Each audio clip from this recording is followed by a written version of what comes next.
You can watch.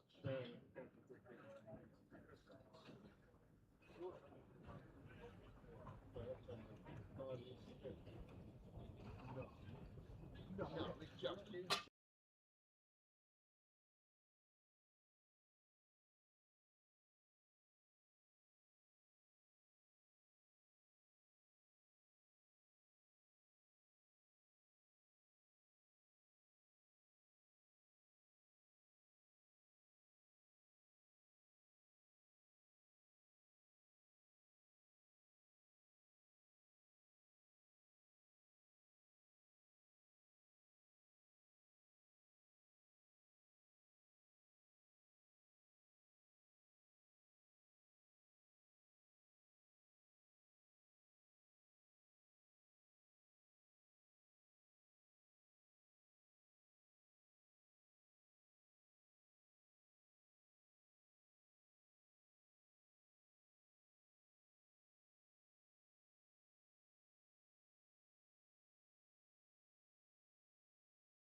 Well, very good morning, or whatever it is for wherever you are, to Hove on the south coast of England. Sussex against Yorkshire. The Sussex Sharks in action in the Metrobank One Day Cup. Game 3, and for both teams in this one.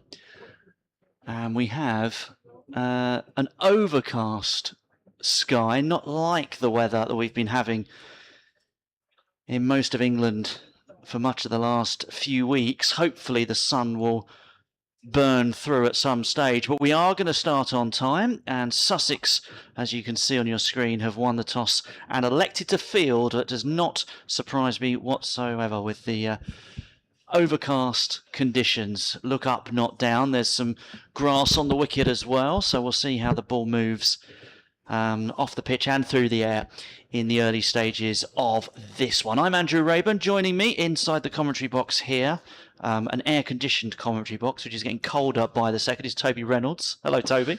Hello, mate. How are you? Not too bad. Yourself? Yeah, good, thanks. Looking forward to this. As you're saying, very, well, dark and almost dingy. It's feeling a little bit today. There's forecast of rain, but as you say, we're good to get underway at the moment. Sussex players warming up on the boundary, ready to go. Yes, it's sort of the weather that you associate with sort of early county championship matches in April, isn't it? Where you can imagine some of the overseas players, for example, turning up with hand warmers in their pockets, and slip catches, if you don't take them cleanly, would be very painful indeed. But the flags are fluttering above the big scoreboard, and yeah, that's. There's a bit of a stiff breeze about as well, blowing from one side of the ground to the other. So, yeah, Sussex electing to field, making 3 changes to their team from the one that lost at Durham in the last match. That's all in the bowling attack. So out go the injured Dom Goodman, who injured his hamstring against Durham. Nancy Oosthuizen is out as well, as is Troy Henry from the lineup. That's they're both selection rather than injury. And in come Ollie Kirtley and Toby Munt, who both made their professional debuts against Glamorgan in the first match, and Sean Hunt, who is yet to play in the One Day Cup this year. He's back in, and ripples of applause around the ground for our umpires. Yeah. And you've got the Yorkshire team. I do, yeah. I'll give you the Sussex team, sorry.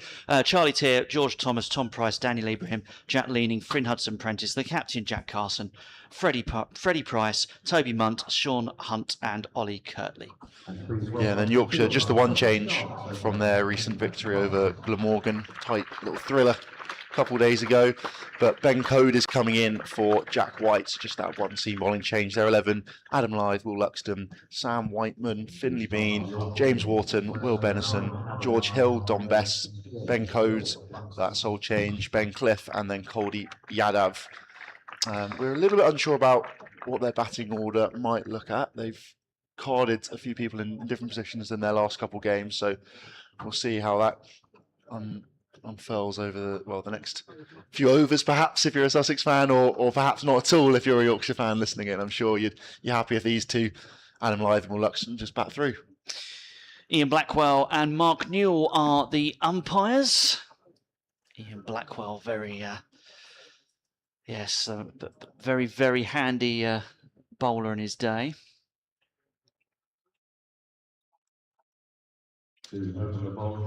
Sussex, of course, in that bright pink. And Toby Munt will get the innings underway from the C end of the ground.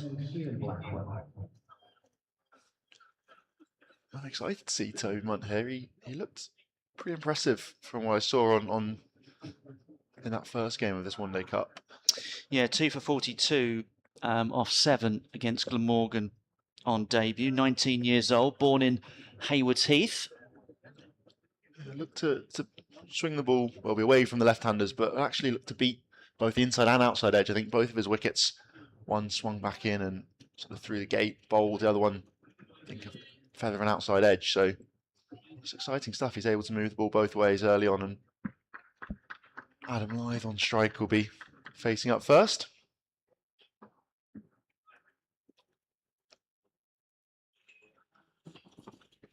And we're just about ready to get this one underway. And the first runs down towards that boundary rope and just about stopped. Applause comes from the captain, Jack Carson, for that little bit of fielding, but it gives Yorkshire their first couple of runs off the bat there. Just guiding it down towards fine leg. Good sliding stop. Couple slips to start. Otherwise, pretty regulation fields. Fine leg, third man out. Everyone else just inside the ring. Couple on the leg side, 3 on the off. Again, 2 straight from Munt. That's going to go down towards the fine leg boundary. And Ollie Kirtley this time can't cut it off. So, yeah, just straying down the leg side there with that angle into the left-hander. You'd obviously want to try and be in that area for the right-hander, really, but... Yeah, perhaps not just swinging away as he'd perhaps be hoping so far. As you say, just straying down the leg side and live, just helping it on its way.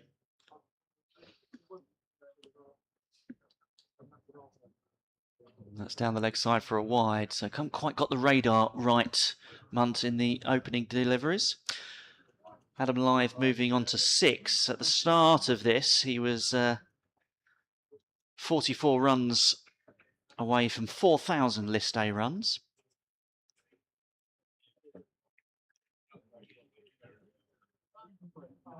He's got 500s in this format, and of course, has had a spell in the England Test team. Is that about 7 years ago now?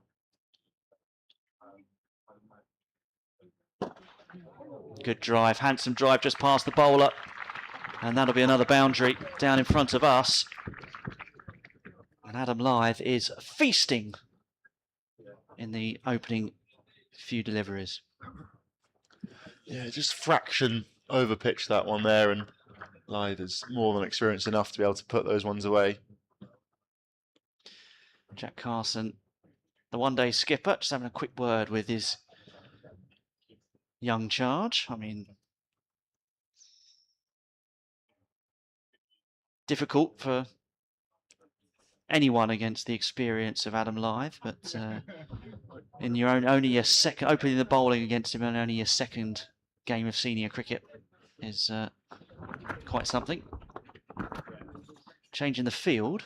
What can you see, Toby, happening at the moment? Yeah, looks like one of the slips coming out, gone into short third man, and that man who was on the boundary out there has now come round to sort of deep backward point by the looks of it, and an extra man in the covers as well, just on the ring. I think a bit of extra protection if the ball's not swinging around. Makes sense from Carson and Munt, sorry. And that is a cracking shot through the cover region for 4, square cut. And Adam Lyth punishing, again, full and wide and dealt with. That is a gorgeous shot. That is too much width on offer from Munt, who hasn't quite found the right line of length yet. But that is just exquisitely put away, really. Just flew off the bat, even though there's a man positioned there at cover. Had absolutely no chance of getting down to his right. Just whizzed past him.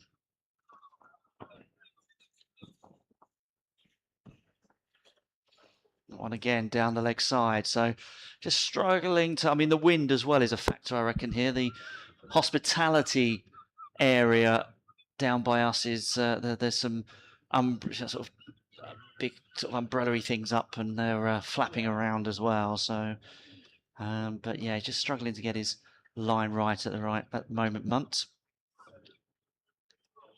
A couple of wides in this opening over, which has already cost 16.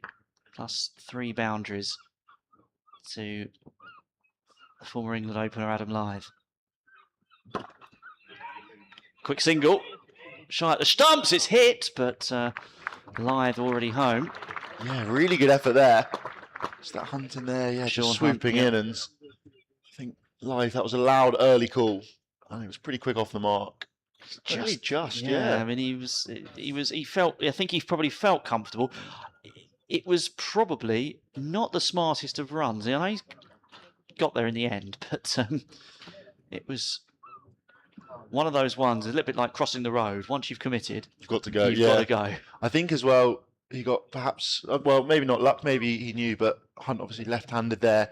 He hit it slightly to the right of Hunt, so I think Hunt had to almost swoop around, which maybe just delayed the throw a fraction of a second, which was the difference. Very good point. You have to know your fielders. You have to know which hand they're picking up with and everything else. And Hunt's also a big guy as well, so he's got to get down and up quite again. low. Yeah. It's the last ball of this over. And Luxton can only pick out the fielder. There is George Thomas there at extra cover, and at the end of the first over, which has cost 17 from Toby Munt. Adam Lythe has 15, and a good start for the visitors. Yeah, flown out the traps, haven't they? Munt will be a little bit disappointed, I think, by that first over. Just a few too full, a few too straight. And it's on another day, maybe the batter doesn't get a hold of a couple and you can get away without conceding too many. But in the end, I think he'll be a little bit disappointed. But he grew into it. That sort of final ball definitely much better to the right-handed. You do wonder if he might be better, to the right-hander. Getting it in the right areas. Anyway, Sean Hunt, who had the pick up and throw just now, he's going to bowl from the Cromwell Road end. Toby will take you through this. Yeah, pretty similar field. He has 2 slips as well. Third man is out, deep square leg with fine leg inside the ring. Quite a wide mid-on, so no mid-wicket. So if you can beat that man, it will probably race away to the short leg side boundary here. We're quite a long way over from where we're sat, just in front of us in the media centre. 3 on the offside as well as in comes Hunt. Short pulled, launched, glorious. That's out the ground. That's into those flats. That is a monstrous 6 and a brilliant start for Adam Lythe. He's gone off to an absolute flyer so far today. Just picks up that length really early. It just helps it pretty easily over a square leg for 6. I mean, it is a short boundary. We should say that it is a shorter boundary, but you have to check the state of the ball. It's just come back. I've no idea where from. The umpire at square leg, or the umpire, no, I'm not sure which umpire it was actually, has come over to have a look at it, and they're just that was some shot. It's just effortless, wasn't it? He just sort of rocked back and didn't really try and hit it, but just came out of the screws. Lythe has pretty much found the middle every time of asking so far today, which is a good effort from him and a good start. And a great start for Yorkshire. Just 7 balls in. Hunting again now. Shorter down the leg side, too far down the leg side and a wide. He's now perhaps not finding the length as well, the line, sorry. Lythe just rehearsing that pull shot again there. I think he's going to look to cash in and really target that short boundary. You wonder whether maybe third man could come up inside the ring and you drop a second man out onto the leg side if Hunt continues at this length. Short again, pulled again, up in the air, could be taken. It is! Straight down the throat of that man at deep square leg. And Lythe, who had been in brilliant form for just a few balls so far, 21 off 7 he goes for. And that's a really good take out of the boundary, right down on the rope, and just clothed it a little bit, didn't quite get out of the middle, having timed the other few so sweetly. That is the danger, isn't it? That and you could see on the replay here that he knows as soon as his head goes back. But yeah, that is the danger, that if you absolutely nail one and you think, well, I'll tell you what, if he does it again, I'm going to stick him in the same place. If you don't quite time it right, you are liable to find that field, and that's exactly what he's done. And Tom Price out there on the boundary, I think that was doing a good piece of work. Can see people still filing in. Might have missed that. Missed quite a lot, haven't they? Wicket, yeah, they've missed a few runs. They've missed a few. There's some people going up to the top of the Sharks stand. There's people in front of the Spenkarma Pavilion. Don't know how many people are listening around the ground. You can give us a wave if you are able to hear us on the YouTube, via the YouTube stream. There's a few people around and about. But So Will Benison is coming in at number 3. So talking about just before the game, interestingly, so he's batted at 3 all season, or for the 2 previous games, I guess, but batted at 3. But actually, Sam Whiteman was carded to come in at 3. So perhaps that was just a mislabeling of the 11s and the team sheets. Just we'll come on to this at the end of the over, probably. I'll talk to you about Adam Lyth on List A cricket. Oh, that was good pace there, good bounce, and Benison just drops his hands and watches that one whiz past his nose, pretty harmlessly though.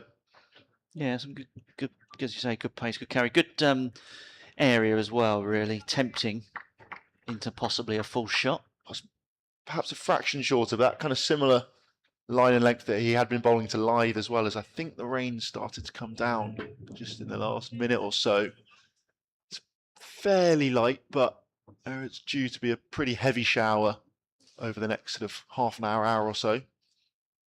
That one's short and a bit tighter to the body that time. And again, a good length. What I like about that, all the Sussex ring fielders coming in and swarming round and just trying to make life uncomfortable for Benison, and knowing that they're there and they're up for it after that wicket. That was important to get rid of Lyth when he was looking so good. There's a good response as well from Sean Hunt after being dispatched towards Eastbourne with that previous 6.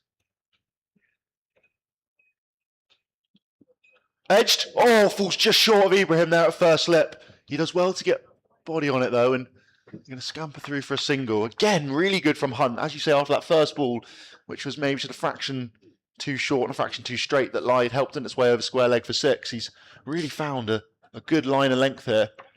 It's a genuine edge as well, isn't it? I mean, it's whether, you clearly, he's a step further back than second slip, deliberately so, because obviously a finer edge will go there. But yeah, the rain is now coming down. I think they'll just try and get through this ball, and then covers will be coming on.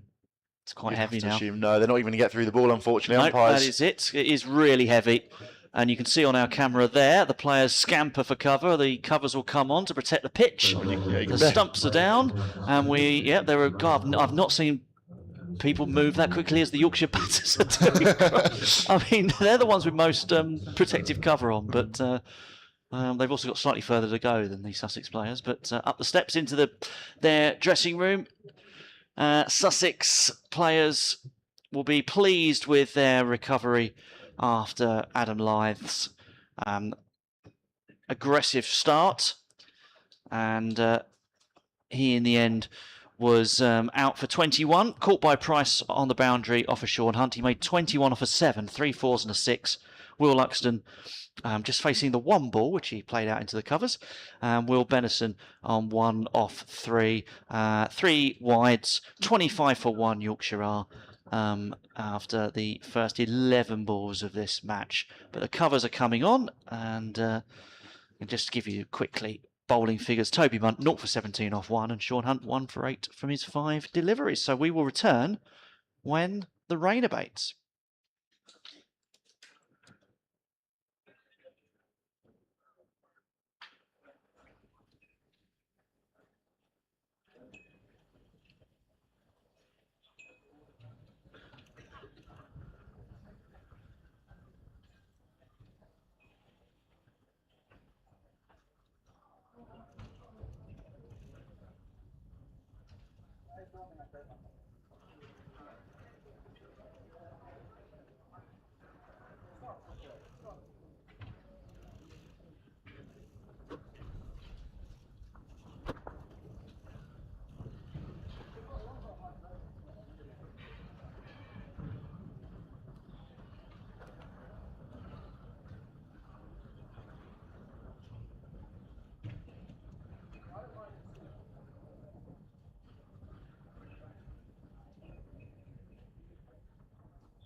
So the good news is we're going to restart the match at 11:30, and the match is now running 48 over counter. So to repeat, the game will start again if there's no more rain at 11:30, and the match is now reduced to a 48 over match.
And as you can see, the covers have come off. Ground staff are just readying the pitch for play again, and we will be starting play again at 11:30 local time. And the match now has been reduced to 48 overs per side, so we've lost a couple of overs there. So as you can see, Yorkshire 25 for 1, and there will be 48 of the 50 overs played.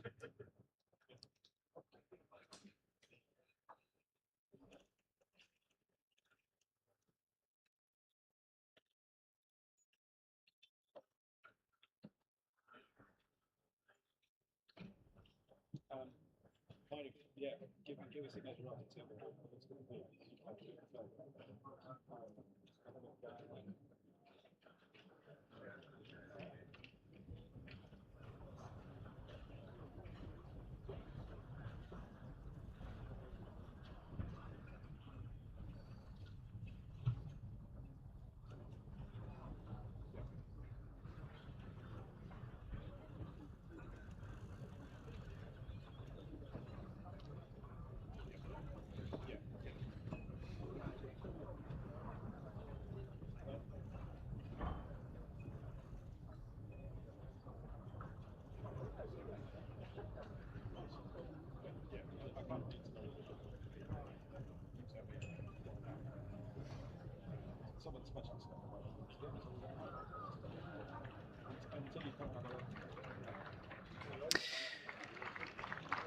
So the applause around the ground as the Sussex fielders emerge onto the outfield,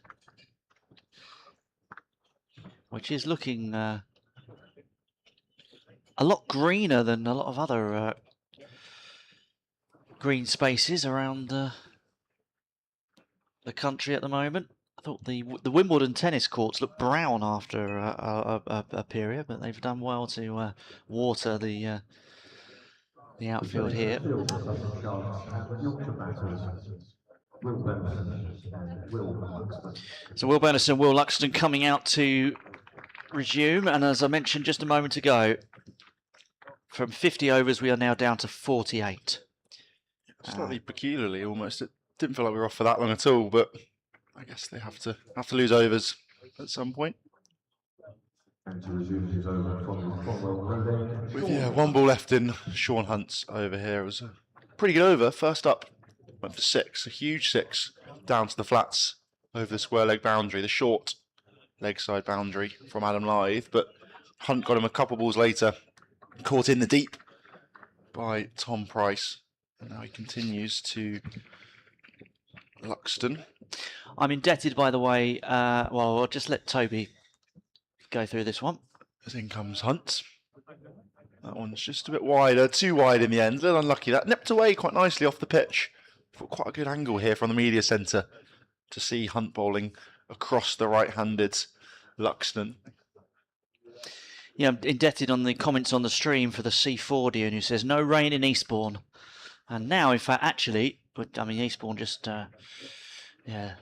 40 minutes along the coast. And now, actually, the skies really have brightened up here. The sun is breaking through. Shorter.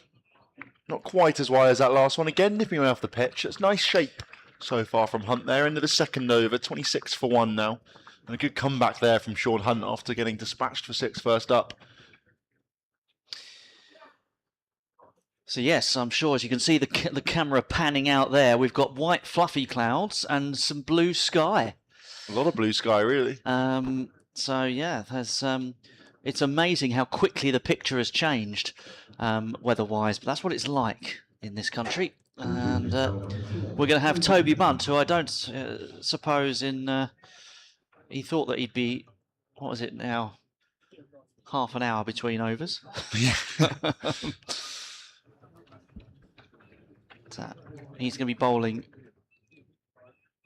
to a couple of right-handers, which might well suit him better. The left arm angle across. Let's see how he does here. Oh, that one is straying onto the pads, but there is that man on the 45 sort of leg slip, leg gully. That one did seem to get a bit of shape back into the right-hander. He did struggle a little bit to line in particular. I think he sort of started quite straight. The ball wasn't really swinging back in. Maybe the fact that one of the sides could have got a bit scuffed off the side of the flats and the concrete when it was just sent over the leg side. So a bit of shape that time from Munt, which is nice to see. Solid in defence, Benison. All present and correct with his technique. Do you want to enlighten the fans on Adam Lyth then? You Oh teased yes, them I teased them. at the start of last over. Adam Lyth now obviously half an hour ago. has had a brilliant and lengthy career. He's 7th on Yorkshire's all-time List A run-scoring charts as we watch this one from Munt. That's just going to be called a wide. It's beyond those blue markings on the pitch, which are used these days by the umpires as a visual aid for wide deliveries. And the batters, he scored just shy of 4,000 List A runs so far, as I said. And the batters above him, Michael Vaughan, David Byas, Jeff Boycott, Craig White, Darren Lehman and Anthony McGrath. I mean, they're decent company, isn't it? Decent company.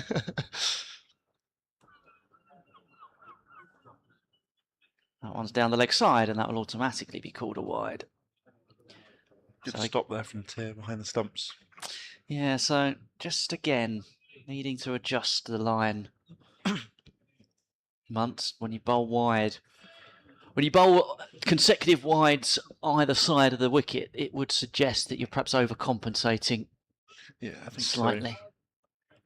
He looks a little bit, a little bit frustrated with himself at the moment. Just having to compose himself, but he'll be all right.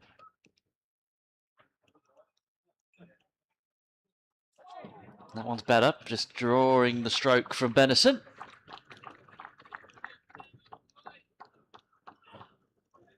So looked like it wanted to shape back in, but actually just nipped away a fraction wide, off the pitch. Yeah. Which again is good. I was sort of saying earlier that, there's a couple of wickets against Glamorgan on debut. One beat the inside, one beat the outside edge. So I think he's obviously got the skill there. It's now just the consistency he'll be looking to try and find and build on. And really just honing in on line and length. Fuller, driven up to Jack Carson, mid-on. Yeah, the young captain, Carson. We've actually got two, maybe not young, but inexperienced, perhaps, captains. Don Bess, obviously, for Yorkshire as well. Both also off-spinning all-rounders. Yes. Which I feel is like a slightly rarer sight in the game to see bowlers, but all bowling all-rounders and spin bowling all-rounders as well as captains. Yeah. There aren't many of them in any team, let alone as captain.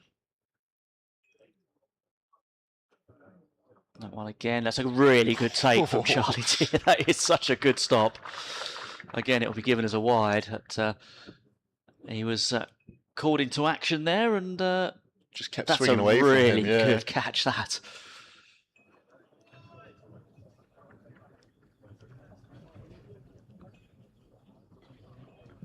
Shows that he's properly warmed up, and because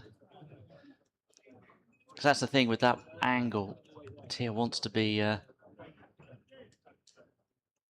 It's got a lot of ground to cover, put it that way, if it swings away down the leg side.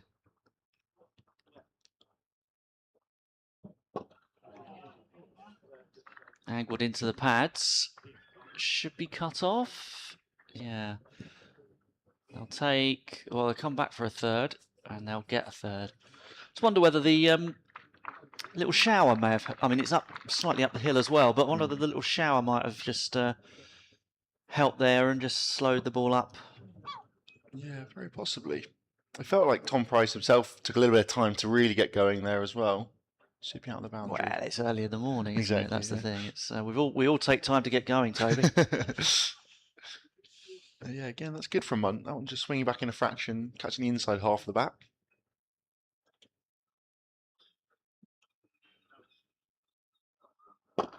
Again, Fuller. Scrambling stop from Jack Carson. And the end of the over. I think 6 from it on that occasion. Yeah, 3 off the bat, 3 wides. 5 wides in the first couple of overs for Munt. He'll be wanting to sort that out. But other than that, he's actually he's definitely improved. And there you can see the supporters are actually in sunshine, or at least certainly not taking cover anymore. Yeah, bathing it in, aren't they? And rightfully so. After the slightly overcast weather this morning, and then the brief shower. Got to make the most of the sun. But Hunt continues. Down the hill he comes.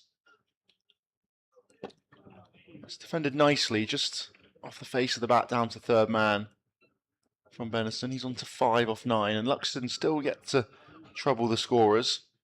0 off 3. He comes down the slope and face up to Hunt now.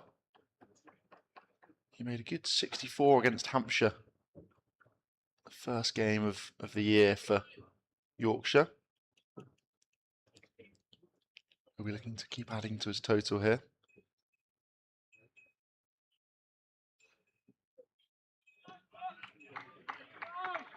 Wider, and again left alone.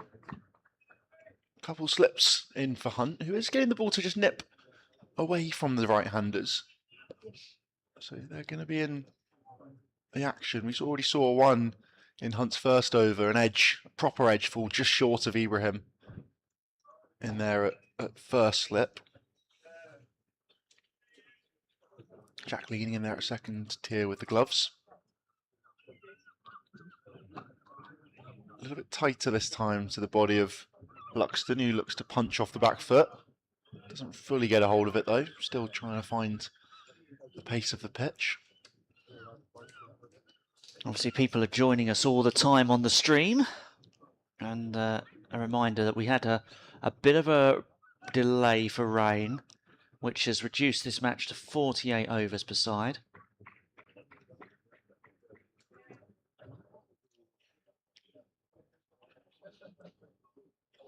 Short cut away, firmly off the bat there, and that races again to that short boundary, which I'm sure will be peppered all day today. It's a lovely shot, too short, too wide.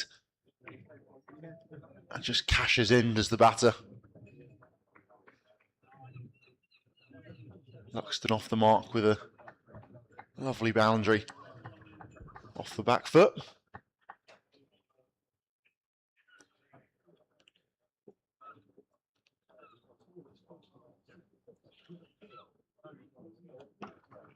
A little bit tighter to the body that time from Hunt.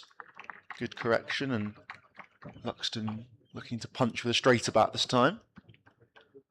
They're very close, the fielders, in the covers and at point. Finn Hudson-Prentice in there at cover. Can't quite see who that is at backward point. A little nearer us. Is that Tom Price, I want to say? I think it is. They're very, very close and walking in pretty vigorously. Yeah, starting from well inside the circle. Short wide, and again cut away. This time more of a punch off the back foot, but the same result as a couple balls prior. Too much width on offer, particularly with that short boundary. The batters are just going to keep cashing in. Racing to 41 for 1 after 4 overs here, the visitors. Yeah, and obviously I think they probably decide on that cover region, protect it with that shorter boundary, that being on the edge of the circle is probably no different to coming in a step or two, because if it pierces the field, it's going to go for 4 whatever happens. So you might as well put some pressure on.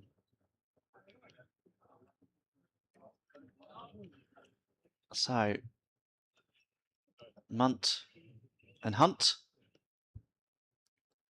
And Munt will come in and bowl. That's a better line. Get a single out towards deep point. Yeah, nice shot from Benison there. Exciting 19-year-olds. Plays England under 19s. Wisden School Cricketer of the Year in 2026 as well, following in the footsteps of the likes of Joss Butler, Jacob Bethel, also Yorkshire's very own Johnny Bairstow, who was the first ever School Cricketer of the Year about 15 years ago. It's only his 4th match in his senior career for Yorkshire.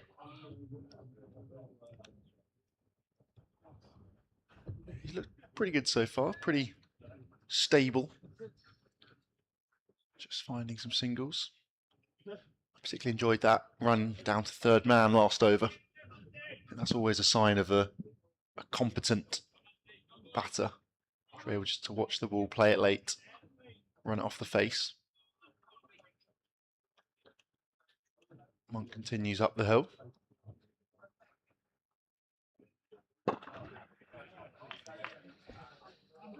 He's not necessarily been on a great trot in any form, Will Benison. He's made a good 22 against Glamorgan, but a few matches in the England under-19s where he's sort of made mid to low teens. But he's one big score recently, 86 not out in a second 11 match, and that was against Lancashire. So no better opponent to make it against.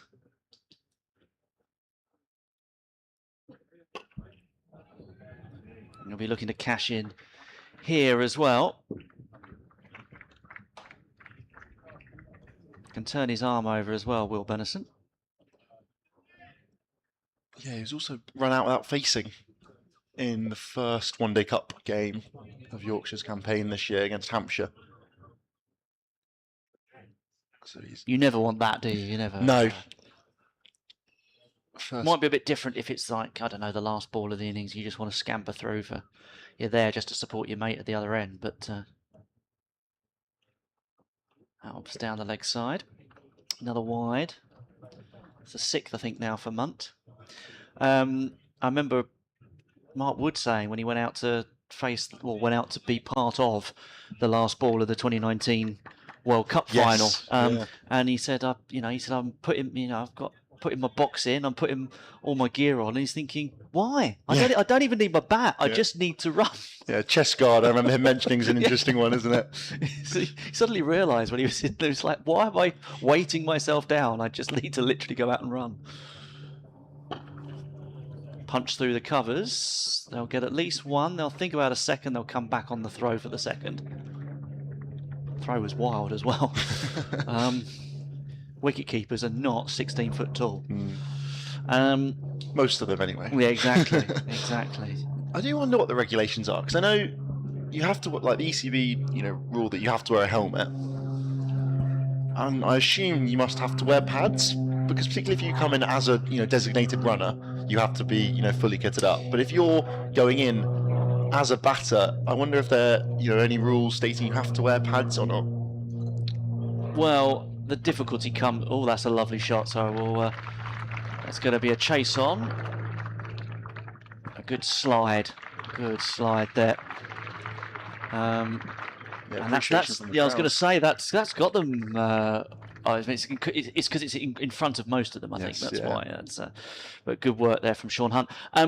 Yes, I mean the issue comes, of course. I mean, if it's the last ball, you could end up with running off a wide or something, and then suddenly. I mean, 12 men come on often enough. They could bring on pads in the box, and yes, I think it's. Umpires might not be too pleased if you slow the game down like that, though.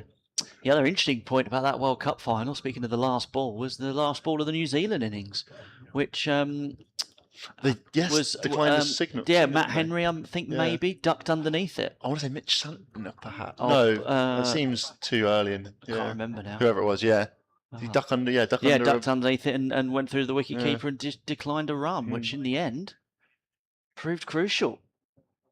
So, end of the 5th, 49 for 1. Sean Hunt continues.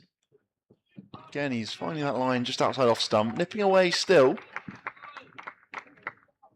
He's been a fraction too wide on a couple of occasions, but generally he's been pretty good. I think we'll probably end up seeing quite a high run rate, quite high economies for the bowlers today, just due to that particularly short boundary. It's the offside boundary from this end for the right-handers. So yeah, don't be surprised if run rates are high. But you can see as well which ends Jack Carson and perhaps Jack Leaning will end up bowling from. You'd assume the top end. That was down the leg side, wide. It is, yes, and that'll be 50 up for Yorkshire as well. A lot of wides so far in this innings. I wonder how many away fans we've got actually dotted around the ground. Obviously, there'll be some people who live locally who will be Yorkshire fans, because you get fans of all people from all parts of the world and the country living away from home. But yeah, I wonder how many are in the ground supporting Yorkshire today. It's quite a long way down for them. So Yeah, it's good effort if they have made the journey. So Hunt comes in again, finding that just back of a length, outside off line. You feel, don't you, that Yorkshire batters, you know, Lyther's given them a good platform, even though he's not there now. But you do wonder whether the ball's in the right channel. They're happy just to kind of leave for the moment, especially as we're still in the power play, and just think about, well, actually, I will wait for the bad one to come along and dispatch, and just let's get through testing early part. Oh, that there was you good. go. That's a good one. Semi-appeal from behind the stumps. Jack Leaning in particular, a second slip like that one, but Hunt and Tier behind the stumps only pondering the question rather than full-blown appeal. I just think you know, power play technically should fall in favour of the batters with the fielding restrictions, but at the same time, with them all in early doors like this, it can be obviously more difficult to find singles. They are working on fours or nothing at the moment. As that one is going to find the... Oh, it's going to be a chase on. Will it find the boundary rope? No. Good work actually down there. So yeah, good piece of fielding just to haul that one back inside a couple times now. I think you say, as you mentioned earlier, perhaps the range slowing it down a fraction, the outfield. Just that's a longer boundary as well, of course. Yeah. Even if it is mind you, running slope. down the hill, yeah. So you kind of all evens balances out, yeah. But certainly before the rain break, we were seeing obviously more boundaries than we have been since. Oh, on the pads, just nipping back in, but never going to be plattering in. Yeah, too straight, too high.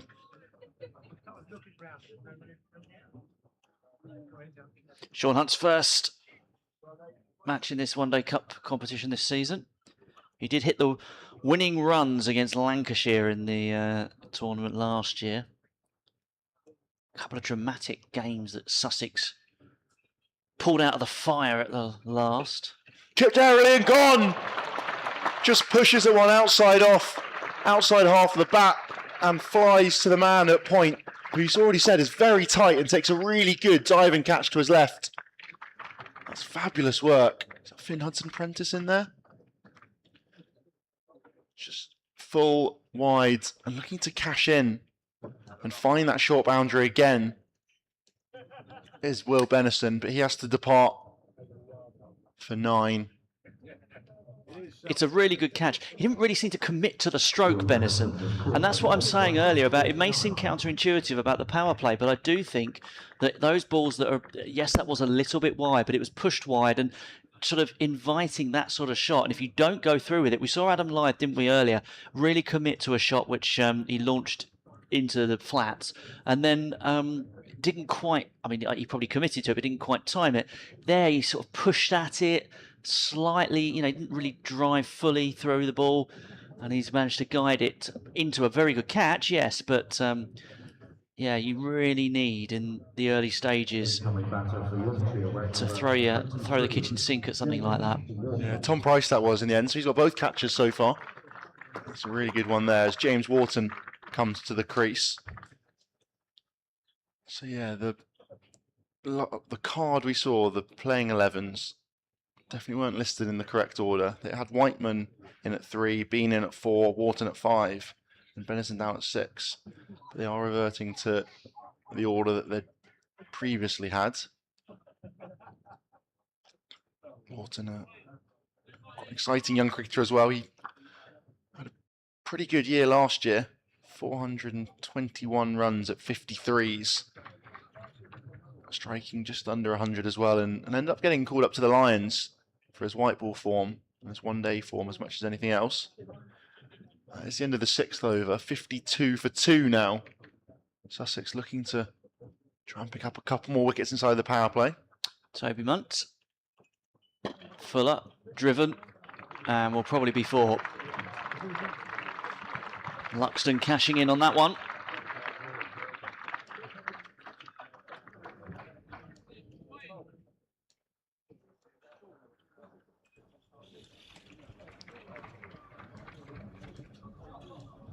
Moves on to 17 off of 12. Deliver is faced. You'll see the score predictor 285 on your screen there, which has come down from something like 312, which it was earlier, but that's down to the loss of that second wicket, really, as Munt in again, flicked off the pads. There's a man out there on the rope that will be cut off for a single. Last year, when these two sides met here, Sussex 284 for 9. And Yorkshire winning by 6 wickets with 14 balls remaining. Imam al-Haq led the way that day with 106, but James Wharton, who's just come in, scored 85. Yeah, Matt Milnes no longer with Yorkshire. 7 for 38, and a hat-trick as well. Yes. It's a crazy game. Yeah, got rid of... So I'll just watch this. Oh, yeah, they're going to come through for the single.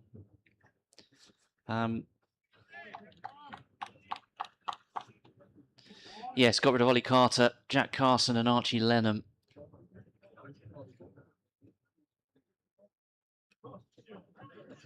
It was the engine room that that saw Sussex through to that score. John Simpson 65, Ollie Carter 94 from 79. 7 4s and 5 6s for him that day.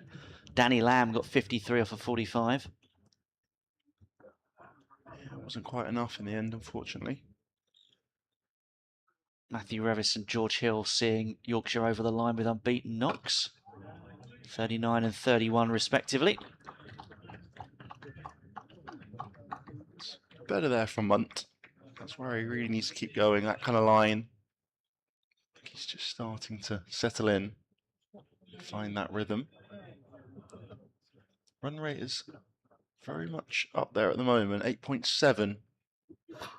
But I think it'll be, wouldn't be that uncommon if it stays up there above 6, even if wickets do keep falling, just because of that short boundary. Inside edge, hands go up. Single taken.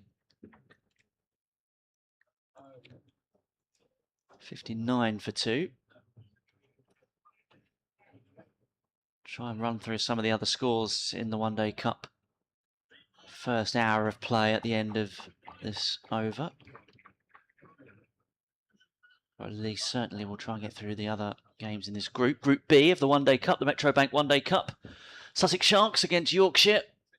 Thank you for having us accompany your Sunday.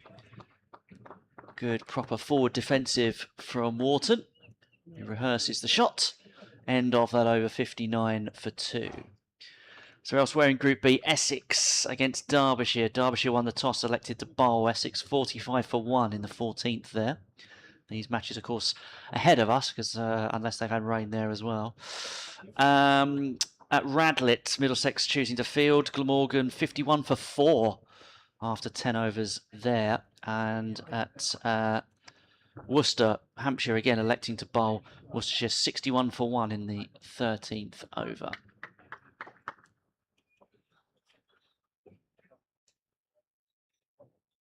Sean Hunt will continue from Cromwell Road end. Punched gloriously there, off the back foot, timed to perfection. And again races away past Finn Hudson-Prentice in there at cover point.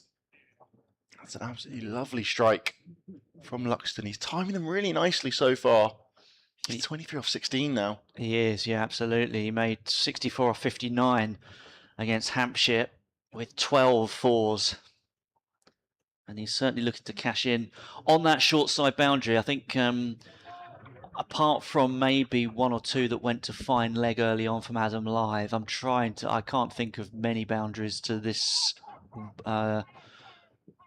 longer boundary. I think they've all been towards that. Round the wicket comes Hunt now.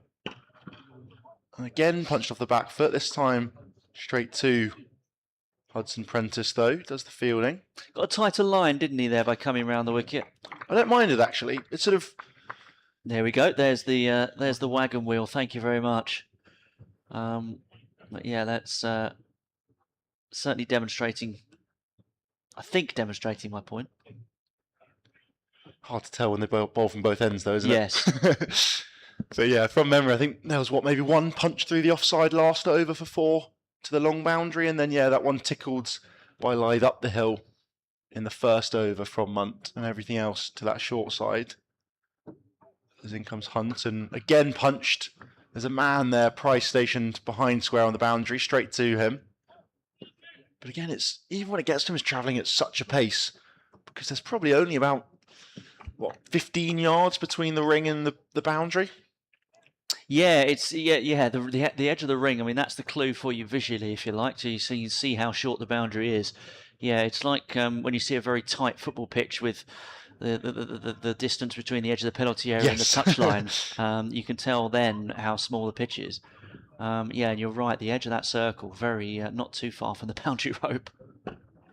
Good there from Hunt, tighter to Wharton. Yeah, I quite like him coming around the wicket. I think there's always a big debate, particularly when the tests going on, as to whether right-handed bowlers should come round the wicket or stay over the wicket to left-handers. And Hunt's looked pretty good, but he's sort of angling the ball in and nipping the ball away from the right-handers. So actually coming round the wicket in that sort of Stuart Broad mould to left-handed batters, I think could be quite a good tactic from him here. If he can get the ball to move away. Oh, and that one does exactly what we're talking about there. Just whizzes past the outside edge. You can see angled in, nipped away.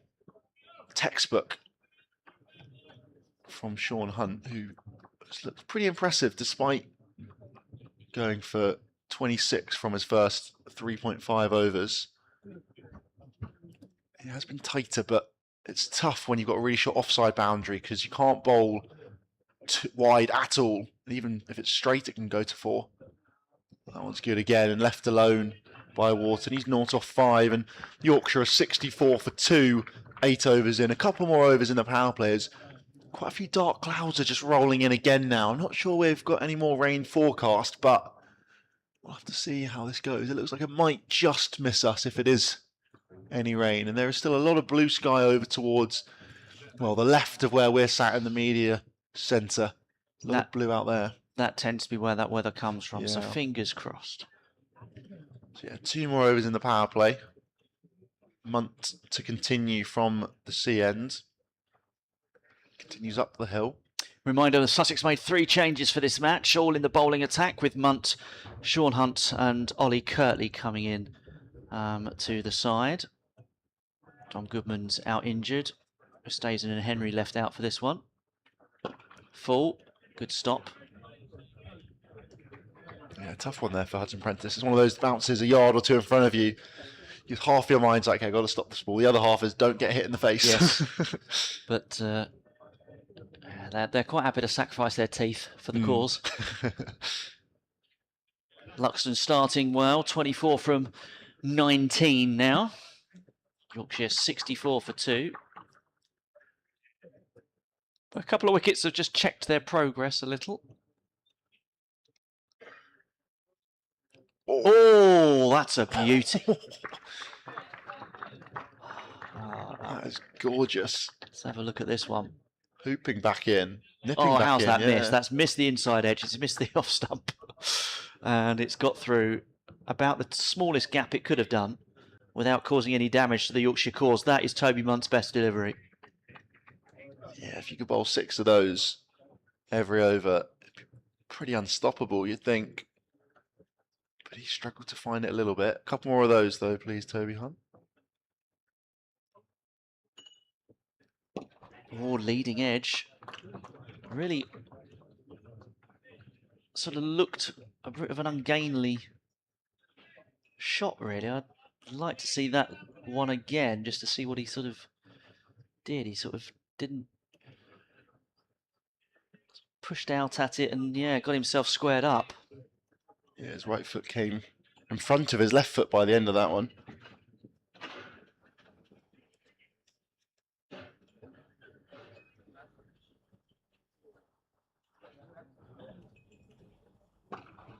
Wide, I just couldn't quite cash in there. Be disappointed probably a little bit there, Luxton, given how well he's been striking the ball. But if Monk could get through this over, he'll be a bit of a happier bunny. Of course, he'll have also bowled 5 straight and may then be taken out on a natural kind of change anyway. So it won't be anything to do with the previous over. But we'll wait and see how many he bowls. But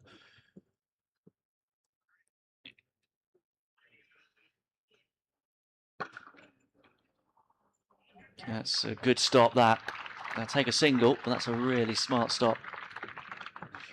Yeah, it'd be interesting to see how Carson does manage his bowlers here, because Finn Hudson-Prentice has taken the new ball this year, still yet to come into the attack. I'm sure Ollie Kirtley will be on fairly shortly as well.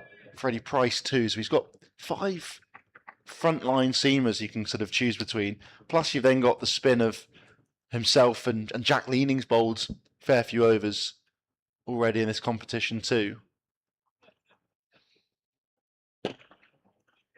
Going full. Well kept out. And applause for Toby Muntz for a very good over. Only 1 from it in the end, so that's helped him, that's helped Sussex. And there's the scorecard. 65 for 2 after 9 overs. Luxton 25. Wharton yet to score after facing 6 deliveries earlier. 2 wickets for Sean Hunt, both caught by Tom Price. And there's the bowling figures. 2 for 26 for Hunt. And Munt conceding 38 runs from his 5 overs. So after Sussex Sharks won the toss and elected to bowl. Hunt in now. Down the leg sides. Wide, nothing on it. Could be run out. No, slight fumble of a pick up there from Kirtley. I think he would have been home pretty comfortably anyway. Coming down to the striker's end would James Wharton. Wharton, who featured in all 37 competitive games for Yorkshire last year. The only man to play in all of them. Obviously with the likes of the hundreds and the difference between red and white ball, not many have opportunities to. As he leaves that one alone. A good leave there. Be interesting to see how many that was the case for at other counties, whether he's played more cricket probably than most last people, year than most people. Yeah, I mean in terms of for the one team. Yeah, I'd assume just by virtue of the different, competitions, let alone anything else, that you maybe have someone like Dom Sibley, perhaps played a lot for Surrey because he played in the Blast last year. Hunting again onto the pads and just tickled down the leg side, races away, no stopping that one. Comes off the pad, no bat involved there. So that will be 4 leg byes. Yeah, just caught the hip, I think. Just straying a fraction straight there. The other thing that fascinates me as well, sometimes you get it in Test cricket, don't you, where you sometimes, like, I don't know, opening batters might sort of, be involved in all 5 days or, whatever. Just wonder which player in the county circuit has spent the most number of minutes on a cricket field last year. I reckon Dom Sibley must Dom be Sibley up there, probably, because he scored 300 odd, didn't he, against Durham? And yeah, and doesn't do it very quickly. No, exactly. Yeah, I know. I remember quite an interesting, fun little stat was Rory Burns. That first test of the 2019 Ashes was on the field on all 5 days of the match for I think one of the first times ever. I think only like 4 or 5 other players had ever done that. It's driven half-heartedly into the offside. I think only maybe 3 or 4 other players prior to him had managed that. just by virtue of, well, two innings, you get out early in one of them, you can comfortably spend most of the day on a balcony. Because it could be it's work-outable. I mean, somebody might have a record of it somewhere. Somebody might be able to point it in my direction. But obviously, you know how long these days, how many minutes you've batted for. Left alone, just withdraws the bat, does Wharton. Still yet to score.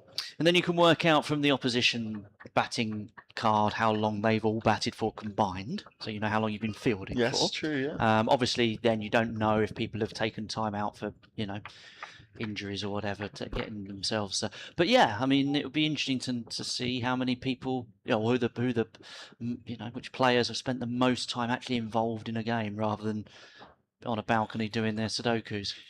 Or dare I say it, Rubik's Cubes. I reckon my guess would be Dom Sibley, just by virtue of, I think you've probably got to be a batter because you've got to spend a lot of time batting as well as, yes. If you're a bowler, you're still just standing in the field for the majority of that time, which all the batters do as well. So I think it's probably got to be a batter, and it's probably got to be someone who's batted a lot in the 4-day format. Sibley, obviously leading run scorer, and notoriously at particularly slow rate. He also played quite a big role in Surrey's T20 stuff. I don't know if he featured that much in the One Day Cup last year, so that might play against him. End of the power play, 71 for 2 after the first 10 overs. So that run rate really has come down in the last few overs. We'll get a graphical representation of that, no doubt, soon. And we're going to see more from Toby Muntz. There's the run rate. Look at it drop. Mind you, that's Adam Lyth doing that. That's the Adam Lyth wicket there. Ooh, that's a really wafty shot. Now, since with the restrictions, that's a really indeterminate waft that. Will Luxon will not be best pleased with himself. It was not there to cut. Talk us through the field, Toby, because obviously the restrictions have changed. Yeah, so 4 men out now, all square or behind it, deep point, deep square leg, fine leg, and third man. No slip in place. No, 4. Otherwise, all 5 inside the ring at point, cover, mid on, mid off, and catching mid wicket. It's good for Munt. I think that bowling to the right-handers is definitely. I mean, I know his line was still a little bit, but you feel now he's locked in a little bit on that line. Definitely, yeah. I think just grown into the game, hasn't he? And I think once the ball started to swing, it's actually helped him as well. Because I think early on he was sort of searching for that swing, and it wasn't there, which meant his sort of starting line, which could have been quite good if the ball was even moving just an inch or two. It just meant everything was either too straight or too wide. And actually now he's really settled into it, and actually this over with a bit more protection is probably pretty useful for him too. Just a tad fuller there, squeezed out towards the boundary. That'll be 4. So just as we're praising him, the inconsistency of youth really just coming in there, a bit floaty, a bit full, a bit wide, and yes. Well put away. Yeah, well put away indeed. I think on another day, Luxton could just pick out the man at point there. I think it's Jack leaning there in at point.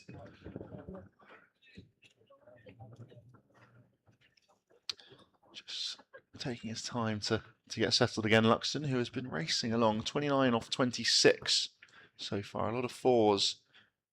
4 of them so far. Again, an absolute seed from Munt there. We've seen it a couple times.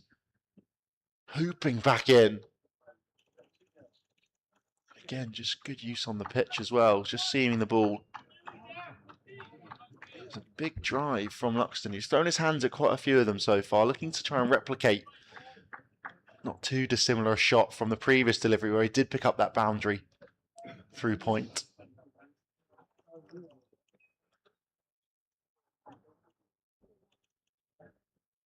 Again, slightly wider, but they're going to come through for a single, hit the stumps and run out.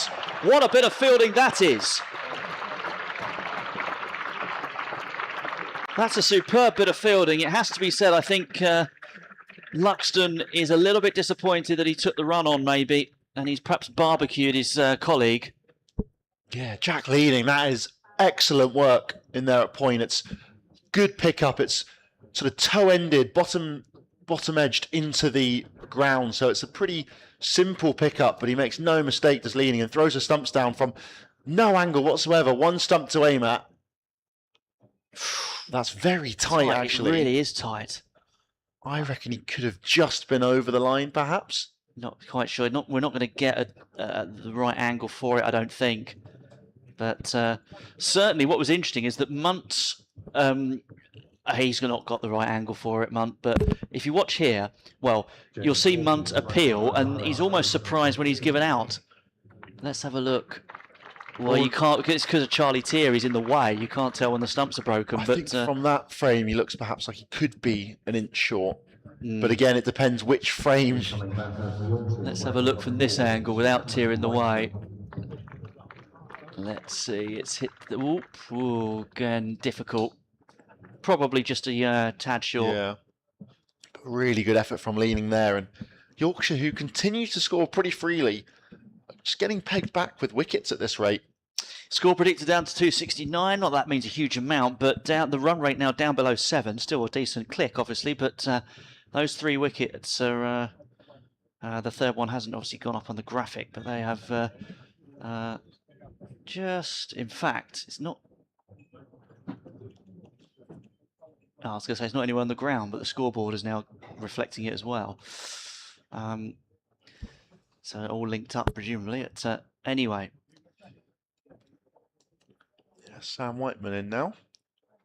Another left-hander. Let's see how he bowls here. And again, you can sort of just tell that quick run there, and Whiteman went round the long way round to complete that. Yeah, so the end of the 11th, 76 for 3. Yeah, I just feel that Munt probably prefers bowling to the right-handers rather than to the left-hander. He doesn't seem quite as comfortable, does he? A lot straying down the leg side, and then, as we saw with live, he just overcorrected a couple of times, offered too much width, occasionally a few wides down the leg side, followed by wides down the offsides. Adam Lyth was certainly here for a good time, not a long time, but I can't recall in the brief period that maybe it's just that one over, really, which did go on a little bit, that Munt bowled to him, where he was bowled straight. He bowled either side of him, didn't he? There wasn't really... Well, the only dot in that over was the final ball of the over, which was to Luxton, not even to Live. Yeah. Because he started with a 2 clipped off the pads down the leg side, then a boundary going very fine through fine leg. I think then there was a wide, followed by a couple more boundaries live, sized through the offside, then another wide, and then a single. Ollie Kirtley is going to come on and bowl. Son of James Kirtley, of course, Sussex legend, bowling coach, a man who won Test caps, bowled incredibly well for England against South Africa in 2003, took an incredible catch, I think, in a one-day game as well. James Kirtley. Oh, full and straight first up there. Really good searing Yorker from Kirtley, and a great start, and big round of applause of appreciation from the fans. Yeah, he's lucky he didn't sort of... Yeah, it's a really good in-swinging Yorker, and the ball still travelled back. It's where they've taken their guard. It basically just lodged in the grooves there. It's hit his back pad, and then it was heading towards the stumps, and then just rolled into the... Shorter down the leg side, but wide. Yes, signalled as a wide. Semi-appeal from a couple of the outfielders. He hasn't hit it. I do think the wide may be a high. I think it might have just brushed his... Oh, no, it hasn't actually. Now I see it from that angle. I wonder if it just brushed his shirt or his... That's quite a long way out in the end, wasn't it? Maybe some glove, if there was going to be anything, but it's probably just the noise of a swoosh. Yeah, it certainly didn't feel like it was anything on it, but it was just in terms of whether it was certainly bat or glove. It certainly might have just... Kirtley in again, and that one's just clipped into the leg sides. Thoughts of 2? They do get through pretty comfortably in the end. Decent piece of fielding from the captain, Jack Carson, out there. Kirtley, like Munt, made his professional debut against Glamorgan on Wednesday. Bowled a few overs, 0 for 14. He's just going to move to over the wicket now. He come round for those first couple deliveries to the left-handed Whiteman. He's now going to go over. Perhaps a bit more swing in the air than he was expecting. In he comes. That one's too much down the leg side. That first ball, he struggled with line a little bit as well. Yeah, bowling to Sam Whiteman, who despite being Aussie is not an overseas pro, born in Yorkshire, I think in Doncaster. Then moved when he was quite young down to Western Australia. Club captain down in WA. Won a few titles with the Big Bash, Sheffield Shields, One Day Cup too. Oh, that's a lovely delivery from Kirtley there. Just beating the edge of Whiteman. Yeah, that is a cracker. Just Clean inside, back pad, isn't it? yeah. That one nipped back again as well. We've seen the ball seaming around quite a lot. It's not been easy going for the batters. I did a game up in Kibworth, Leicestershire versus Gloucestershire last week, or early this week even. And it was somewhat similar to this, where runs flowed pretty freely, but the pitch itself was quite a challenge. That one's just defended down the ground. And yeah, it felt like it was a sort of 300 pitch, and they scored a rate that suggested that for large parts of it. Gloucestershire, who batted first, but just continually lost wickets. They were sort of all out in the sort of 45th over, and only after quite a long final wicket partnership. And it was just a rock hard outfield, very dry, very fast. But the pitch itself was a little bit too paced and a bit tricky. It leapt off a length a little bit too. Perhaps similar to this, which is seaming around. So that's full and wide and driven nicely. Just going to be a single though. Out there. Yeah, gone again a slightly odd over this, isn't it, from Kirtley? There's been a couple of wides and a couple of really good deliveries, and I think it's just the youth of this attack. You know, Sean Hunt is the most experienced of their sort of four out and out seamers. 24 years old he is. The other three all teenagers. Muntz 19, Freddie Price 18, Ollie Kirtley 18. I mean, we'll probably see Tom Price, who's 26 at some stage. Finn Hudson-Prentice. Yeah, in the 30. That one's left alone. Yeah, I think it's one of those where it's a really tricky one when you are that young, just sort of finding your way. And as we come to the end of that over there, 81 for 3, 12 overs gone. That actually, yeah, you've got to try and balance. You know, this competition is a lot of youth within it because of the nature of the hundreds. But yeah, Tom Price, the third most senior player age-wise within this 11, leading 32, Hudson-Prentice 30. Everyone else in their early 20s pretty much. Jack Carson, who's obviously the skipper, 25 years old. Still himself sort of finding his way, particularly in the Red Bull where he has been successful for a couple of years, but on the hunt for England honours, as we'll see a change of bowling from the CN. Freddie Price, the teenager, 18 years old, coming on for some more right arm seam. Yeah, he made his senior debut against Durham in the last match on Friday. 1 for 44 off 7. So as you mentioned, 3 teenagers in the front line 4 bowlers as Freddie Price comes in and bowls. Driven down the ground, past him for 4. Beautiful shot that from Whiteman. Yeah, lovely shot. Fraction over pitched really, but nothing massively wrong with it. Just latches on and punches it firmly, safely down the ground. The on drive is a hard shot to play. Yeah, run rate just a tick under 7s at the moment. Still 35 overs to go. Lost a couple overs due to rain earlier today.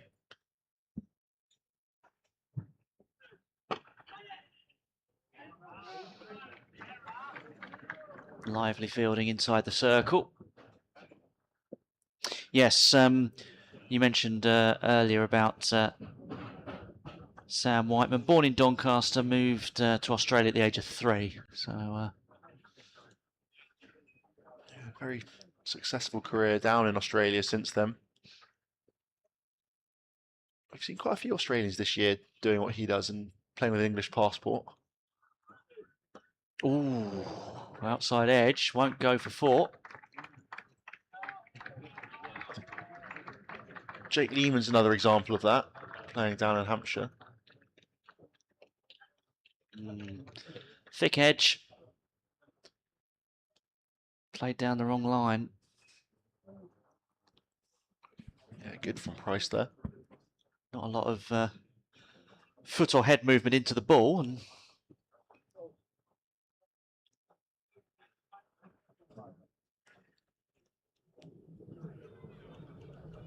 do you reckon when he's 10 or 15 years old, he'll regret that haircut? Oh, now that's been driven back past him. He's furious with himself. He thinks that could have been a catch. He said it might be 4, and it is. Jack Carson also furious with his... I mean, it's a good attempt on the boundary rope, but he's only managed to flick it instead of back to his colleague, Sean Hunt. Carson has managed to... Let's see how close this was to a catch. Oh, it was just there for him, wasn't it? Yeah, just past his fingertips. You can see the bat just twist in Luxton's hand there. So he's looking to drive that one back down the ground and doesn't therefore fully time it. And then we had the reaction. We'll just wait and see this ball. Inside half of the bat. And good stop in the leg side. Yeah, we had the reaction from Freddie Price as he was disgusted he didn't get a catch. And then Jack Carson, furious, hammering his fist on the ground, or his palm, his hand on the ground, as he could only flick the ball onto the boundary rope. But fine margins, and rather than a wicket or just a couple of runs, Yorkshire have 4.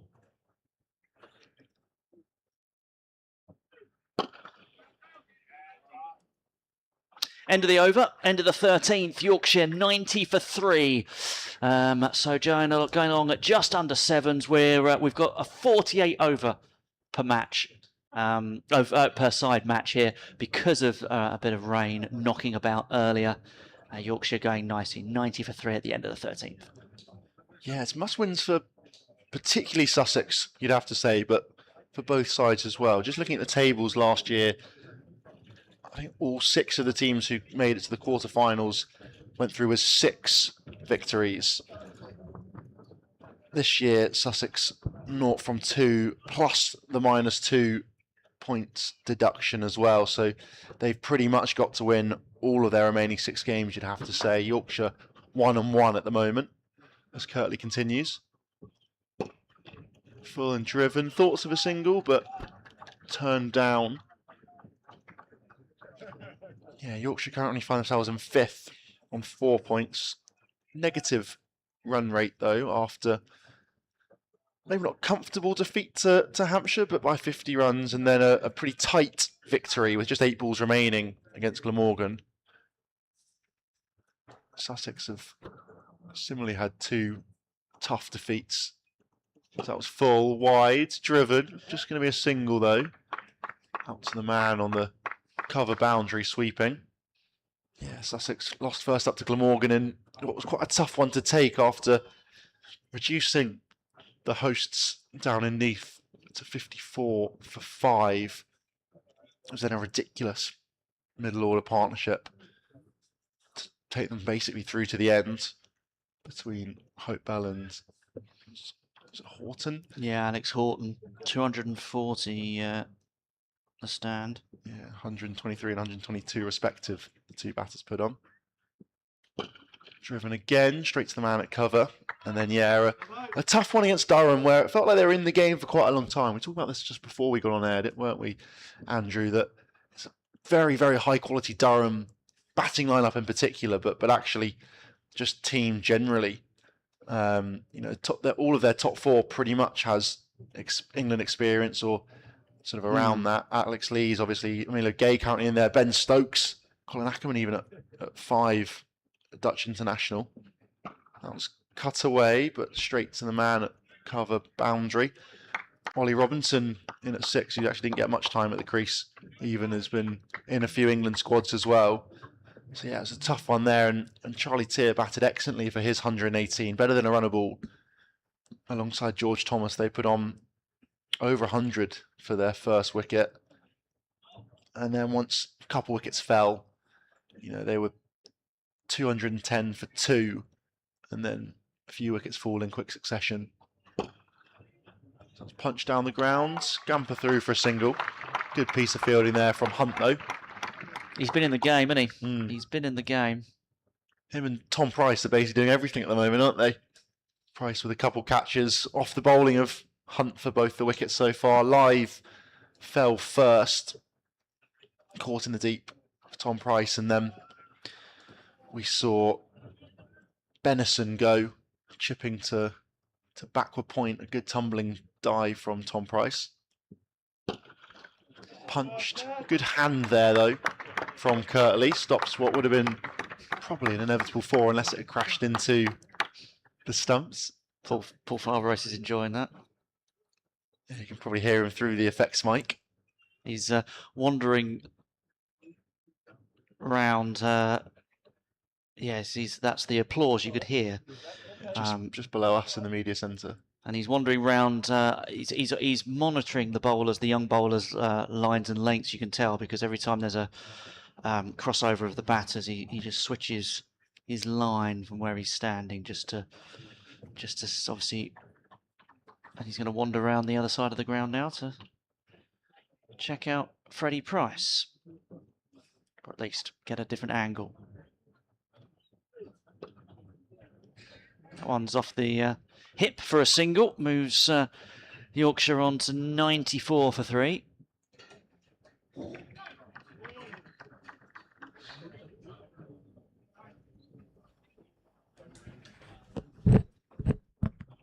So Sussex have only once emerged from the group stage of this tournament since the current format was established in 2014. 10 out of 11 times they've been eliminated in the group.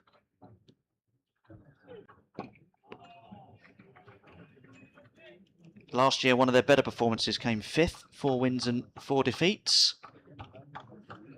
That matches their record in 2017 and 2019. It was 2022 when they came out top of the group and lost in the semi-finals.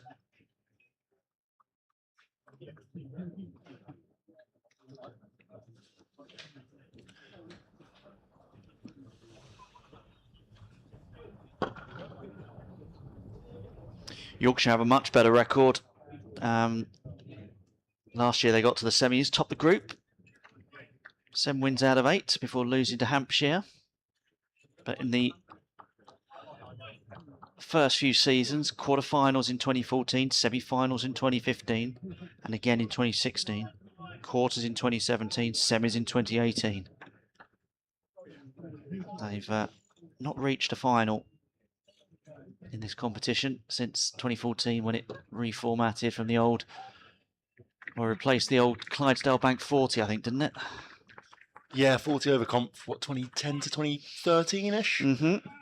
Or a lot of the 2019 World Cup winning team, a lot of them made their name in that competition back then. Jason Roy, Alex Hales, for example, Josh Butler. That kind of 10 over less format perhaps suited. A lot of people think that, was a big reason why England did manage to really, revamp their team come 2015. Cut away, man out there, should be just a single.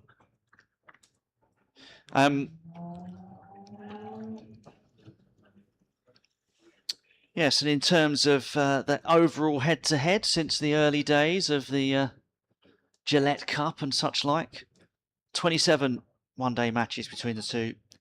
Sussex with 11 wins, Yorkshire with 15 and 1 no result. Which way will this turn?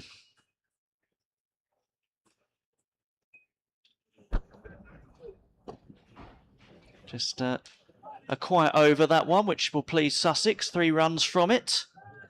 96 for 3 at the end of the 15th. So that run rate has dropped now to 6.4. You can see the white fluffy clouds. And the batters just converge to have a chat mid-pitch. Yeah, that's how we stand. Will Luxon, definitely the batter on form, most on form at the moment. He's slowed down though a little bit too as well. He's 35 off 39. Yeah, you can see the run rate really dropping there. That first over in particular, the spike, Toby Munt's over. You see going for 17. That gives a one. clearer impression, does it, the Manhattan? Because obviously that is an outlier, that first over. Yes. So on the run rate graphic, that does look dramatic. But the Manhattan shows you that the runs are just tightening up a little bit. Curtly in again and just cut away. What do you think Yorkshire will be happy with from here? I know we're only 15 overs in, but what do you reckon they'll be looking at? I think 300 is very much on the board for them.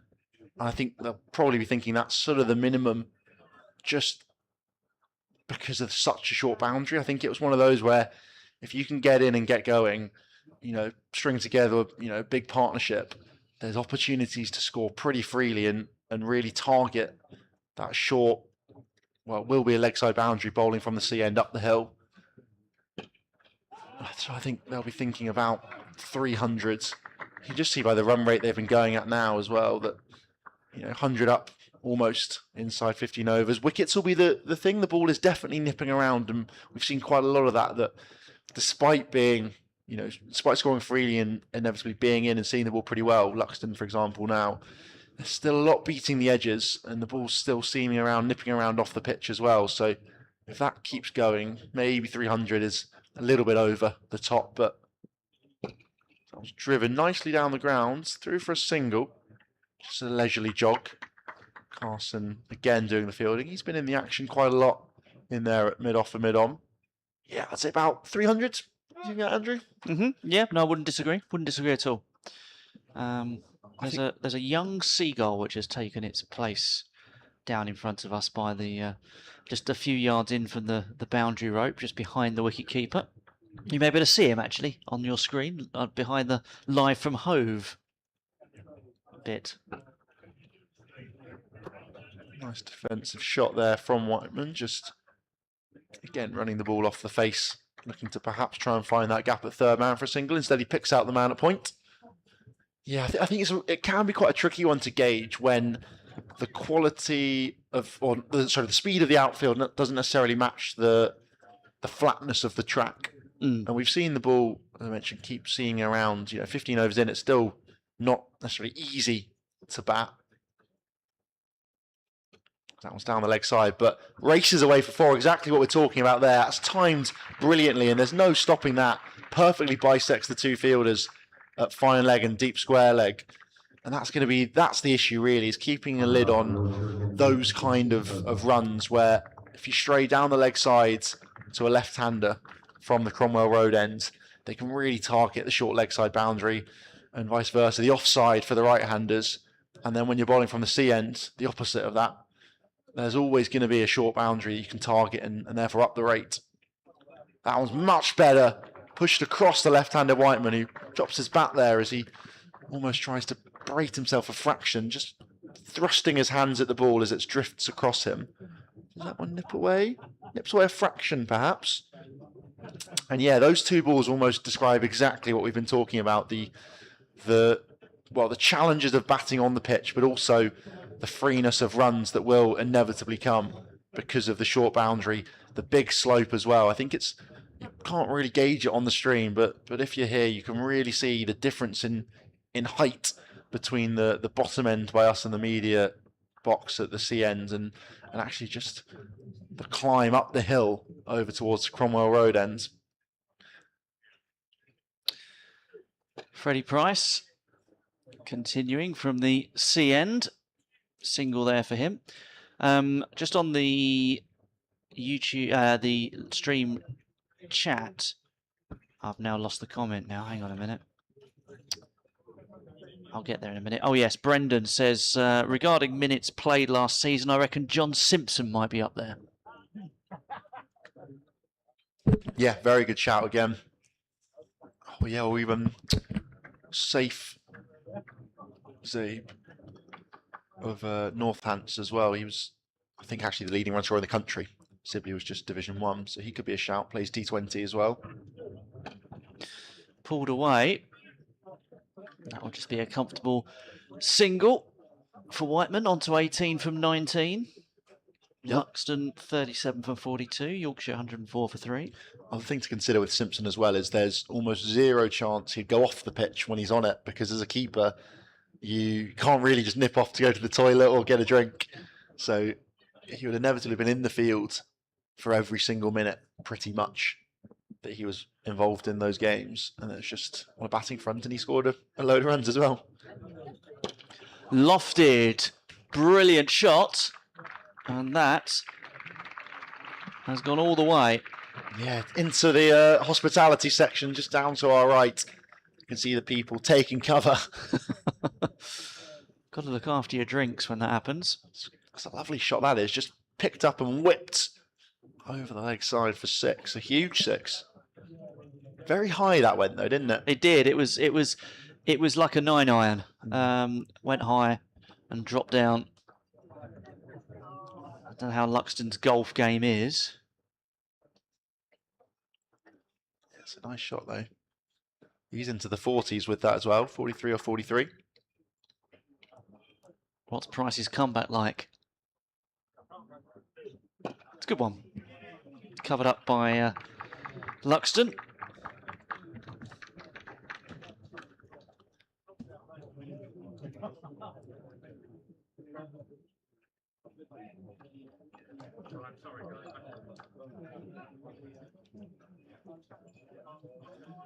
He's been very strong square of the wicket so far, has Luxton, particularly through the offside. 24 of his runs coming through the covers. A lot to that short boundary in particular.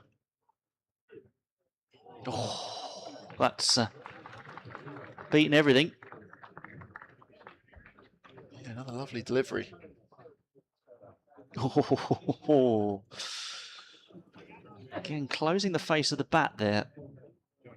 Trying to whip it through mid-wicket.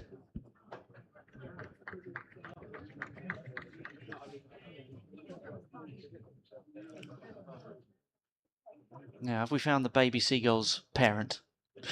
Approaching it with caution. Cut away through the covers. Scamper is on, but cut off. Couple taken.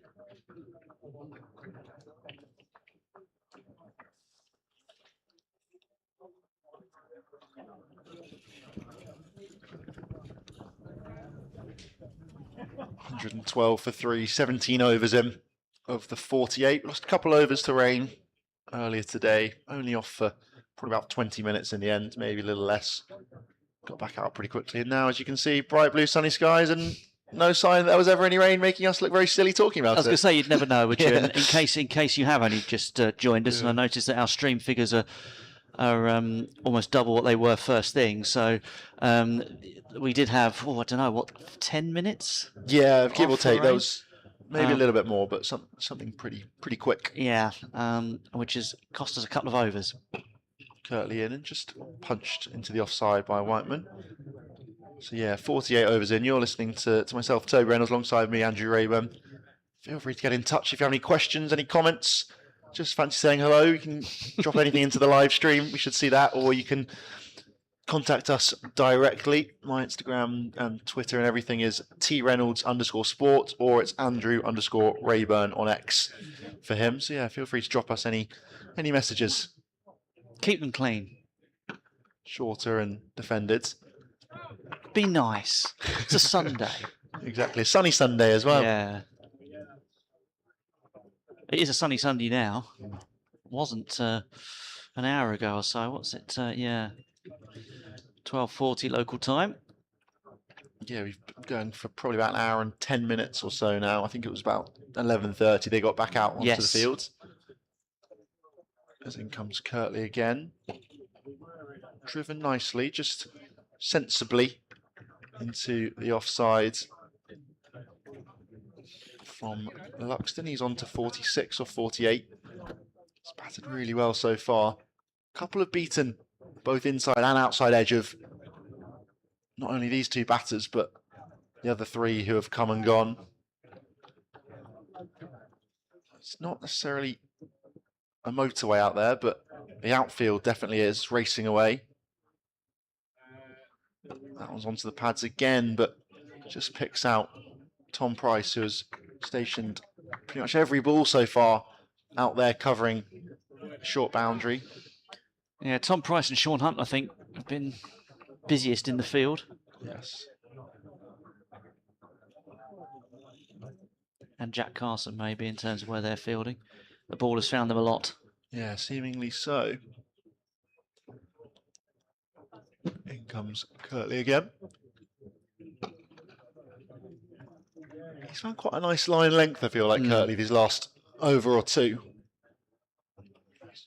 I've seen quite a lot stray on to both sides of the wicket in that sort of first 15 overs or so from all four of the attack we've seen so far, but it's sort of returned to a bit more sort of normalcy. Yeah, his economy rate I think will be the best of the bowlers so far.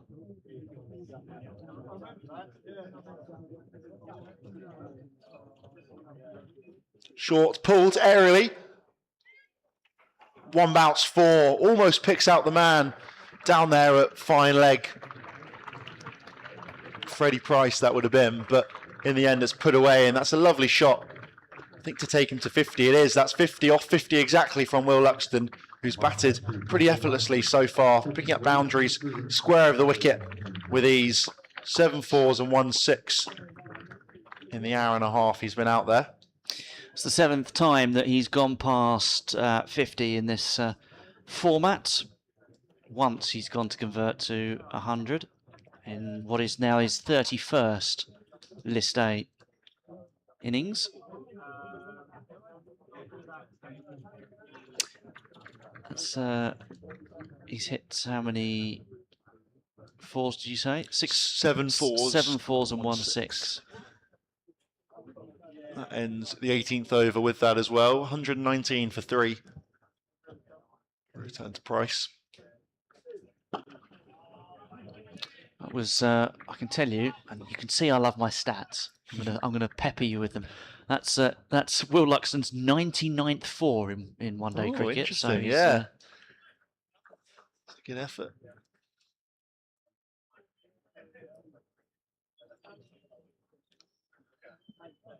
He scored 220 runs last season in the One Day Cup, averaging just a tick over 30, striking a little bit under 100. So we're looking to keep that form going this year as well. Briefly thought about the second there, Whiteman, and then Luxton, and then changed his mind. I think when he realised Whiteman was not even facing him and had jogged past the stumps, and when you can see the back of your when you can see your colleague's shirt name and number, it's like, hang on a minute, he's not interested.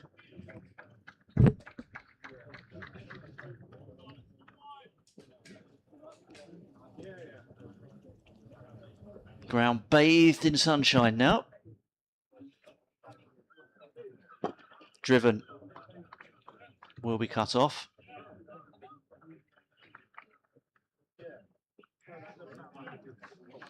We're talking about the Clydesdale Bank 40 and the difference in the number of overs in one-day games in this country.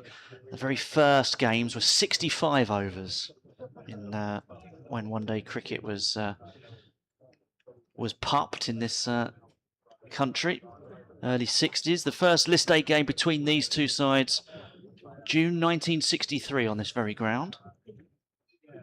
I think those were also the days when 220 was a defendable score in 65 overs, wasn't it? Well, on this occasion, Sussex made 292. Oh, that's quite a quick rate. From 65. Jim Parks made 90. Brian Close 4 for 60 for Yorkshire. And that is still Sussex's highest total against Yorkshire in a List A game. So whether it's 40 overs, 50 overs, 60 overs, whatever, because NatWest Trophy was 60 overs, wasn't it? Yeah, that stands. Ooh, yeah, that stands still as Sussex's highest List A total against Yorkshire. A 22-year-old Jeff Boycott made 71 that day before being run out. That won't surprise anybody. Ian Thompson and Don Bates both took 3 wickets as Yorkshire were bowled out for 270, so Sussex won by 22 runs. That was in a Gillette Cup quarter-final in June 1963, the first time these two sides met in a short-form game. Oh, another good shot at the stumps. I tell you what, Sussex, I mean, Yorkshire are taking some sharp runs, but Sussex have done some good work in the field, and their throwing is pretty good. The one thing I was going to ask you actually earlier is whether you do think that Luxton sold short his colleague earlier with the run out. Was it not really there? I mean, it's a really good pick up and throw by Leaning, but and I'm sure there'll be apologies later. But was Wharton a little bit left short, high and dry there? I think perhaps a fraction. I think they got a little bit unlucky actually by the fortuitous bounce to Leaning. It was sort of a under edge straight into the floor, and then straight into the hands of Leaning off it. So it was a pretty simple pickup for him. But then you don't run in that case. Exactly, yeah. And I think that's almost the issue there, is there probably would have been a single if it was sort of dribbling along the floor and therefore perhaps a little bit more bobbly, and Leaning has to get up a little bit more as well.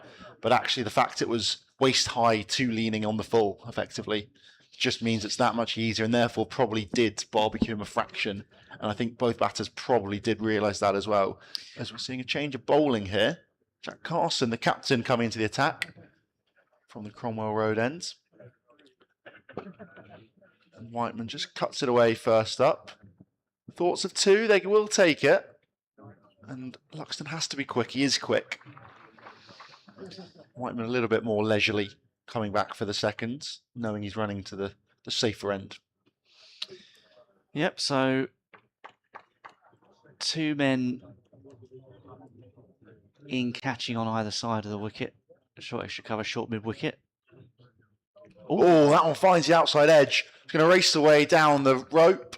Slows up a little bit actually, but can't take, and into the advertising hoardings goes Freddie Price there.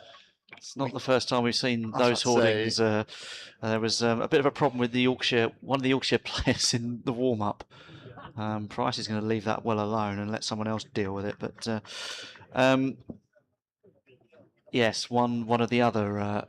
It wasn't that one, was it? I don't think. No, I think it was a little bit closer to us. Yeah, maybe two down. But one player fell over it, trying to. I'm not sure what he was trying to do actually. Was there a ball down there? A football had gone over it, or a cricket ball maybe. But then they got that back, and then he was trying to fix. That's right. He was trying to fix the setup, yes, and managed to just fall flat on his face over it, and then looked up as if to see who had seen it. Shorter and cut away, as we've seen Jack Leaning go in at first slip there after Carson found the outside edge previous delivery. 50 partnership up between these two now. They came together at 75 for 3 when Wharton was run out. I missed the actual breakdown of the partnership. Whiteman scored 29 of them, I assume. Yes, Luxton scored therefore 20 maybe. Carson in. Can't whip that one away, can Luxton? I think they've been much fewer wides the last few overs as well. Yeah, so the extras, I think we can probably safely assume that. No, I was just interested in the stats of it all again. And again from Carson, and just punched into the leg side. He's bowling a reasonably short line, is Carson, which isn't necessarily a bad option with two sweepers out on the leg sides. He's got to be a bit careful if he drags it outside off stump. He does have one man sweeping on the cover boundary though. Oh, that's a lovely ball, that one. Whizzing past the edge again from Carson. Ends what is a pretty good over, despite conceding a few runs from it. That one just drifting on a bit more. I was just thinking exactly the same thing. That's, for considering the number of runs conceded, that's a really good over. There's the scorecard. Luxton 51 not out, Whiteman 29 not out. They've put on what is now 57 for this partnership. 54, sorry, beg your pardon. Yes, sorry, came together at 75, didn't they? 54. And the bowling figures for Sussex: 2 wickets for Sean Hunt, 2 for 28. Freddie Price, none for 25. Continues to bowl from the sea end. Yeah, good first over from Carson there. I think he'll be happy with that. He'll probably plug himself in from the top end for a large part of the day. Maybe look at leaning as well, another offie. Round the wicket to the left-handed Whiteman. Oh, a bit of a fiddle outside the off stump. We've seen a few of those from Whiteman. Quite a lot have beaten his edge so far. He's very leg side of the ball as well. I mean, that's just after the, that's almost, just, no foot movement. Just no, it was waves the hands at almost, it. that was a bit of a brain fart, really, if you pardon the expression. Yeah. Just, I feel like there's a little bit of ducket within Sam Whiteman. Kind of stays quite leg side, quite wristy, quite handy. Not a load of foot movement. beaten again, but played inside the line, he'll argue. We'll wait and see. Oh no, that's nipped a long way. The ball has continued to seam. 20 overs so far. Yeah, you can see Price is very much interested. Just gesturing to his captain there. There is something in this for this line, this length. Get that right, stay in that area.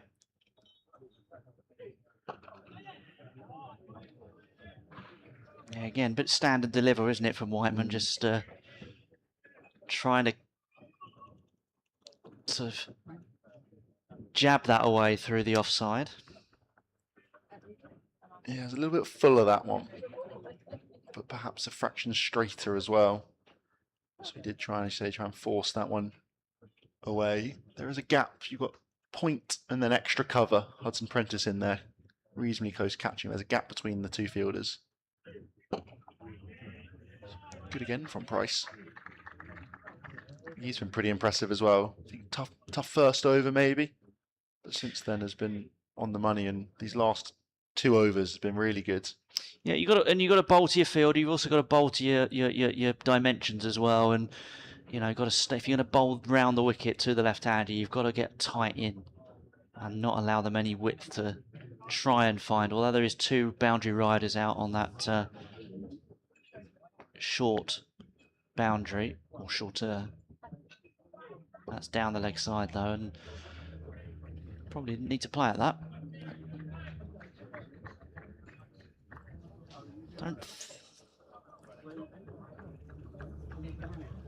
Dare I say it, we haven't had a maiden over yet. No, we had, was it Munt's penultimate over went for 1? I think it was one that was just jabbed into maybe the leg side. They scamper through for a quick single. We're not going to get a maiden over now. Commentator's curse. Commentator's curse as Price concedes just the one though, and gets the applause as a result from the home fans, who will be happy with that one. Again, just dragging Yorkshire back slightly. 130 for 3, and there you can see, yes, you're quite right, Toby. Look at that. Just a couple of overs there, you can see what have conceded the 1 run, and plenty of people enjoying their day out at the cricket. I can see someone scoring, I think, there. In the high vis? Yes, in the look like that, or either that or painting, or doing a crossword very slowly. Carson will continue in for a second over, 7 off his first. I had a scorebook as a kid when I took I did as well. Yeah. This does not surprise me, Toby. Swept firmly for 4. Just drifts down the leg side from Carson that time and put away perfectly from Whiteman. He's down very early and just picks that gap. There's a man at short, fine leg and one at deep backwards or deep square, pretty much on square exactly. But he's found that gap between them brilliantly as Whiteman.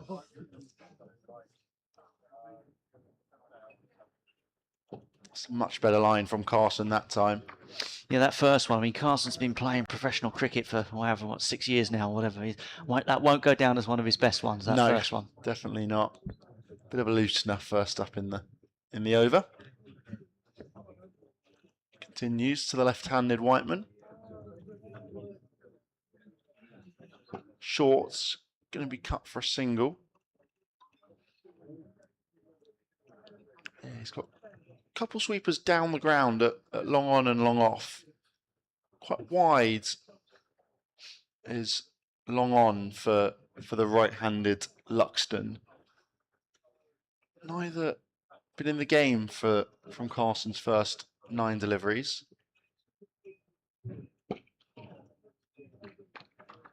Still remain not in the game, as that one's just punched.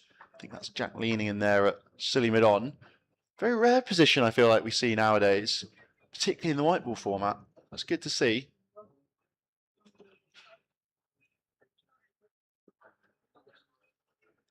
That one's hit over the head of that man at silly mid-on. Just going to pick up 2. Whiteman's going to get a bit of a move on. He does. It's not a bad shot at all from Luxton, but I also think Carson will be pretty happy with that. Well, I think that's it, isn't it? Is that you would say, well, it's there to tempt him to do that.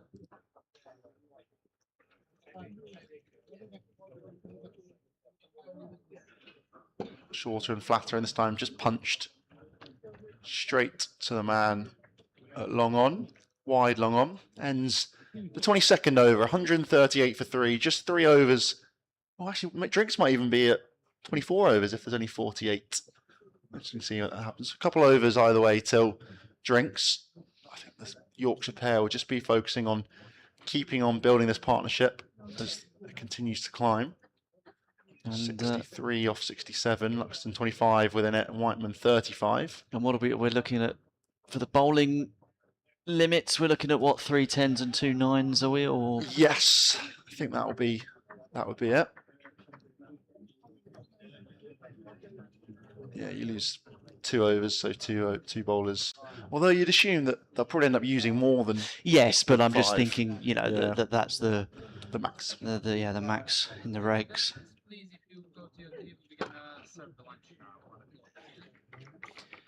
Yeah, they were saying about India, weren't they? That they were, when they were hammered by England in the 3rd ODI. I think they said, look, you know, you got a problem if you haven't got a 6th bowler you can turn to. You know, and sort of spread your overs out a little bit. Then, you know, when you're relying on just your main 5, it's can be tricky.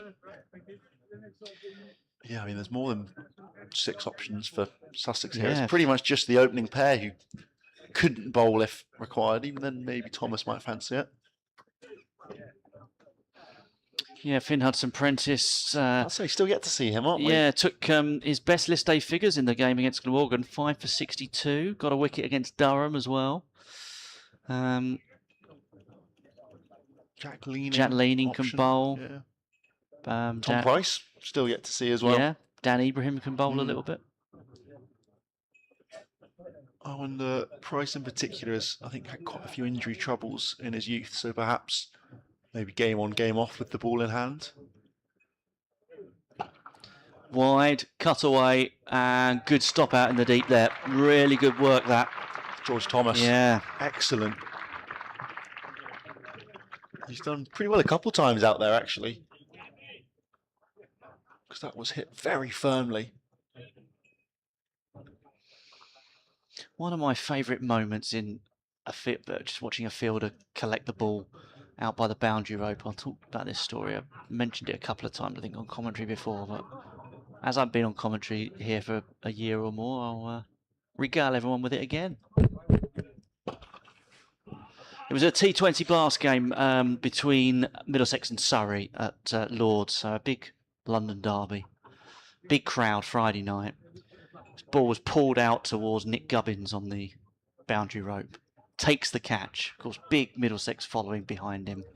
Everyone's delighted. So he turns round and gives it the big one. And then as he turns round to celebrate or to run in towards his boots get caught in the turf as he turns, and he stacks it in really slow motion as well, and just face plants the floor. And in front of a sold-out Lords on a big night, having just given it the big one, having taken a catch, that was that was quite funny. The irony behind it. He's probably similar to what we were saying earlier with anyone who goes into the advertising hoardings, turning around hoping no one saw it, but knowing that 30,000. Yes, and all your teammates as well. And perhaps the thousands of viewers on Sky if it was one of those games too. All past the outstretched hand of the bowler, Price, and that'll go down for a boundary for Luxton. And that, I think, now is his 100th boundary, 100th four in List A cricket. Not that he will know or care, but I do. There is always a discrepancy, I feel like, with a lot of stats that perhaps the cricketers themselves who are involved, a lot of them probably don't care, and a lot of them probably do. Yeah, not necessarily about the number of battles. Although I think it might be, if I was playing, I think I'd occasionally check out my Cricinfo page and just go, oh, I didn't know I'd scored that many, or faced that many dot balls. You know what I mean? It's those sort of stats, isn't it? It's those sort of really minutiae thing that everybody in cricket loves, really. They may not admit to it, but they do love it. There's the Seagulls. There's 3 of them now. There's one just off screen as well. Carson will continue coming down the slope from the Cromwell Road end. Oh, and finds the inside half of Whiteman's bat that time. He has challenged both edges. There was one that flew past the keeper before there was a slip in Carson's first over, ran away for 4. A couple of that one skidded on inside half of the bat. Looks to smother this time, does Whiteman. What I love about cricket and cricket stats is that obviously writing all the scores down and how people are out and everything else is inherent to the game.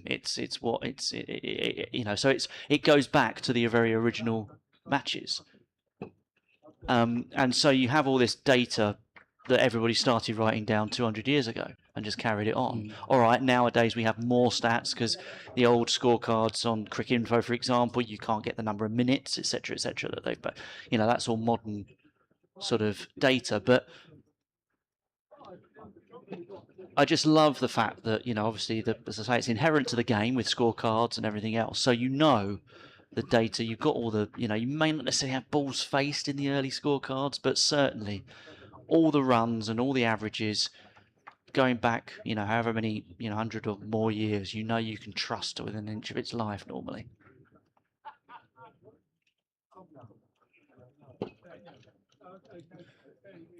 Yeah, the one that always gets me, and it's particularly prominent in, well, the one they cup a little bit. For example, Sussex's first game against Glamorgan, Jack Hope Bell, who turned up. Just going to get through for a single there. Was just down as Hope Bell originally. JL Hope Bell. Didn't even have his name down. I think must have been on debut or at least very early in his career. As we will take drinks now. 24 overs gone. 148 for 3. Halfway through this innings. Couple overs short after some rain early on into the innings. So 48 overs aside. You can see match summary on the screen here. Yorkshire, we're pretty happy, I think, particularly after a couple of those early wickets. Luxton leading the charge, 61 not out off 62. Whiteman similarly 38 off 45. Live was there for a good time, not a quick time. He was 21 off 7, including a huge 6 into the flats over the short leg side boundary. But then a couple of balls later picked out the man on the rope instead. Benison has gone for 9 in at 3. And we've also seen the back of James Wharton, who went for a 12-ball duck after being run out. Good piece of fielding, really good piece of fielding from Jack Leaning in a backward point, pick up and throw, just one stump to aim at. On a bowling front, pick of the bowlers, Sean Hunt, 2 for 28 so far. Toby Munt opened the bowling with him, been a little bit expensive, 0 for 42. Otherwise, the run rate's definitely been coming down. Most of the others going at about 5s, 5.5s. And I think Sussex will be pretty happy to have kept a lid on things these last sort of 10 overs or so. But similarly, Yorkshire, this partnership is starting to climb now as well. Just a reminder as well, Sussex did win the toss and bowl. There was a lot of cloud earlier on. It's now bright blue sunny skies. And is pretty good batting conditions. The outfield in particular pretty quick with, as I was saying, short boundary one side. But the ball is still seaming around, still nipping about. So it looks like we might see a change of bowling. Sean Hunt back into the attack. Change of ends for the left arm. He's going to be coming up the hill from the C end now. He bowled over the wicket early on with the new ball, then came round and I think started to look a little bit better when he was coming round, just hanging the ball into the right-handers, getting the ball to move away. Frederick Simon on the chat says, I think Luxton will play for England one day. Will anyone second that? And then Neil Hartley rather mischievously replies, is he any good at golf? Well, that no longer matters. Change of leadership, That's isn't true, it? that's true. Well, Maybe. I don't know, Rob Key plays golf. True, very true. But maybe backgammon or something will become the new golf. Depends what, well, the rumours are, of course, that it could be, on an interim measure, it could be Marcus Trescothick. Who I'd assume is another golfer, probably. Yeah, he feels like a golfer, doesn't he? And Root likely captaining, or that's what the rumours are saying. Athletic reporting that. Daily Mail, I think, reporting it as well. I'm not 100% sold on Root captaining, I think. Well, he looked very tired towards the end of his first spell, put it that way. Yes. Speaking of second spell, Sean Hunt to have a crack. Beaten the dive. And that, will that go for 4? It does, yes. So, yeah, it was Finn Hudson-Prentice, I think, close in and couldn't stop it. And a boundary for Luxton. I won't continue his, this day, boundary count, you'll be pleased to hear. 150 up as well for Yorkshire with that. Perhaps just a fraction full from Hunt, but I'd say more credit to the batter there. Lovely shot to pick the gap.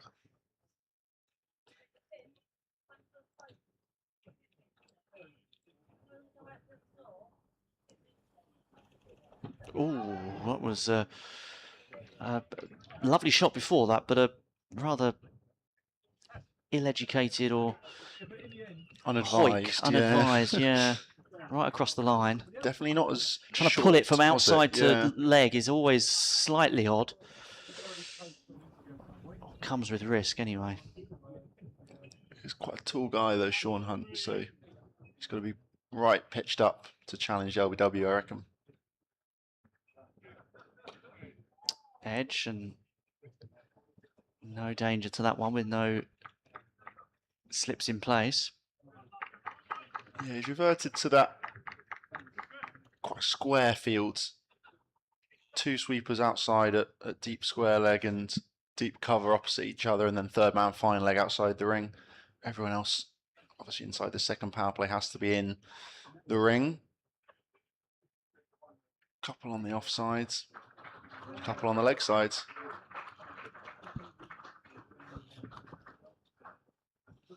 Whiteman facing up now.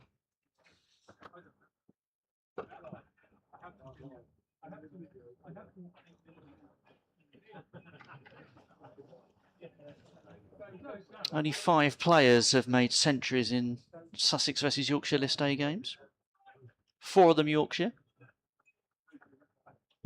Adam Lyth, Jack Rudolph, Phil Jakes and Imam Huck.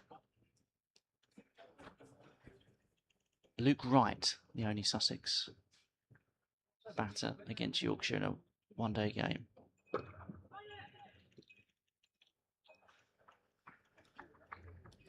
Yeah, that Imam one coming last year in Yorkshire's victory.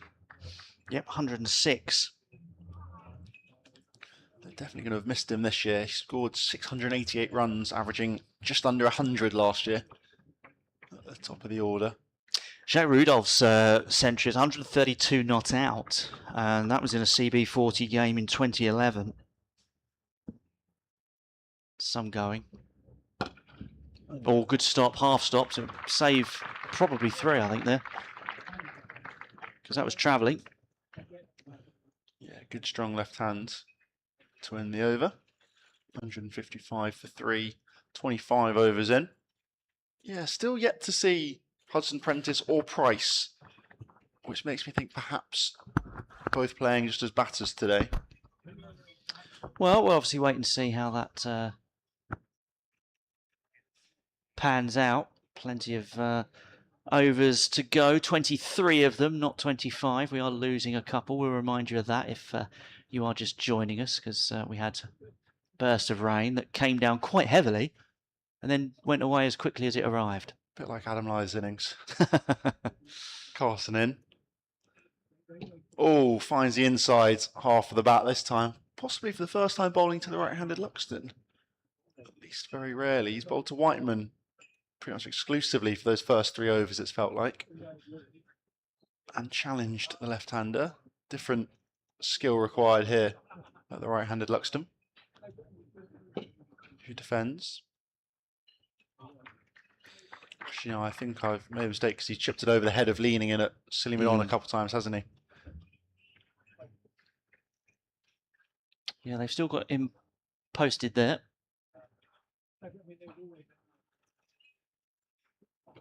Oh, looks to try and work that one into the leg side. Perhaps keeping a fraction low, but I think that was delivered in, quicker and flatter. it's good variation from Carson so far. Just going back to that game at Kibworth I was talking about earlier, because it's an outground, we were sort of positioned at cow corner. Going to scam through for a single, run out opportunity, shy at the stumps. I think he would have been home. Yes. Safe there, Luxton. But yeah, we're sitting cow corner. It's interesting one, commentating from behind the bowler's arm versus square on. Generally, behind the bowler's arm, I think it's a much nicer position. But the one thing I really liked was you can gauge pace a lot better from square of the wicket. So actually, you could see Ajaz Patel really mixing up his pace a lot. And almost, he's obviously a very high quality spinner, Kiwi international. So that one's just paddled around the corner. Shouldn't quite have the legs to get there. Curtly just doing the fielding. A couple runs. It's the first time those seagulls have been disturbed in a little while. They're multiplying, aren't they? There's 4 of them now. Every time you look, there's another one appearing out of nowhere. I should just say they're flying in. They're not. There's nothing nefarious going on. But yeah, I think again it's quite an interesting one. You compared him to, I think it was Graham Van Buren and Ollie Price for Gloucestershire, who were playing against Leicester down there at Kibworth, and they were much quicker and flatter, almost consistently throughout the innings. Ajaz Patel, showing his experience, was flighting the ball up and actually you could see just playing with the batters at times, and it was a very interesting battle to try and see as he was going. And actually, he was very smart the way he went about it. I feel like Carson's done quite similar so far today. He started a few in, dragged a few bit shorter, but also floated a couple up as well and allowed the pitch, which I think has shown a little bit of turn, not loads, but it's definitely the odd one that's just turning a bit, as you can hear over the effects mic. Seagulls having a bit of fun. Sean Hunt, 2 for 35 off 6 from the C end. Again, tried to dispatch him into the cricket equivalent of Rosette, but which here would be the from that side would be the flat 42. Flat 42. Mrs. Nelson, who enjoying her cup of tea and a sandwich, would be. Yeah, there is a balcony up there, and I think you can see someone sat up there, kind of half looking at a laptop, half watching the cricket. They've probably got the stream on. Give us a wave if they have. Well, they'll do it in about 30 seconds. Delay, yeah. Yes, we'll keep an eye out. I'm afraid the people on the stream have enjoyed the seagulls more than they have the cricket, because there is now some running gags about seagulls and song titles. Ah, very nice. Barbie Gull has come up a few times. Oh, nice. Hello. Yeah. Gulls just want to have fun. Basically anything with a girl in it, yeah. Who run the world? Gulls. They do around these parts. They do around these parts. Brown-eyed gull, yes, etc., etc. Yes, if we could have something that is slightly more intellectual in terms of, I mean, you can still do the puns, but girl and gull, we've done those. It's an easy hit, isn't it? It is, isn't it? It's low-hanging fruit. Come on, guys.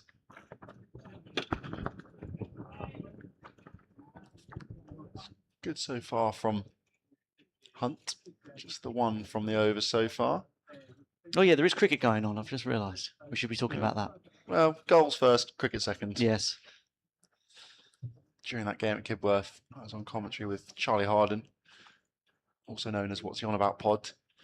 But We were going through and trying to create a crisp brand 11 at one stage. Well, it's a good job these are club commentaries, although I should say, obviously, that we are, you know, trying to be neutral because that's only fair. And we do that in cricket. People applaud the opposition's half-centuries and centuries and things like that. But when you're working for the BBC, for example, you wouldn't be able to get away with that. You'd have to say other brands are available. Charlie Harden, actually, I produce a radio show outside of this. I actually had Charlie on our show on Friday on Track Radio on Drive Time. Inside edge there. Yeah, he was good value, Charlie. What was the topics of discussion? The topic of discussion was about the rumours, as we were talking about Joe Root and Marcus Trescothick. Oh, yes. So we had Charlie on to discuss all that, and he was very good value for it.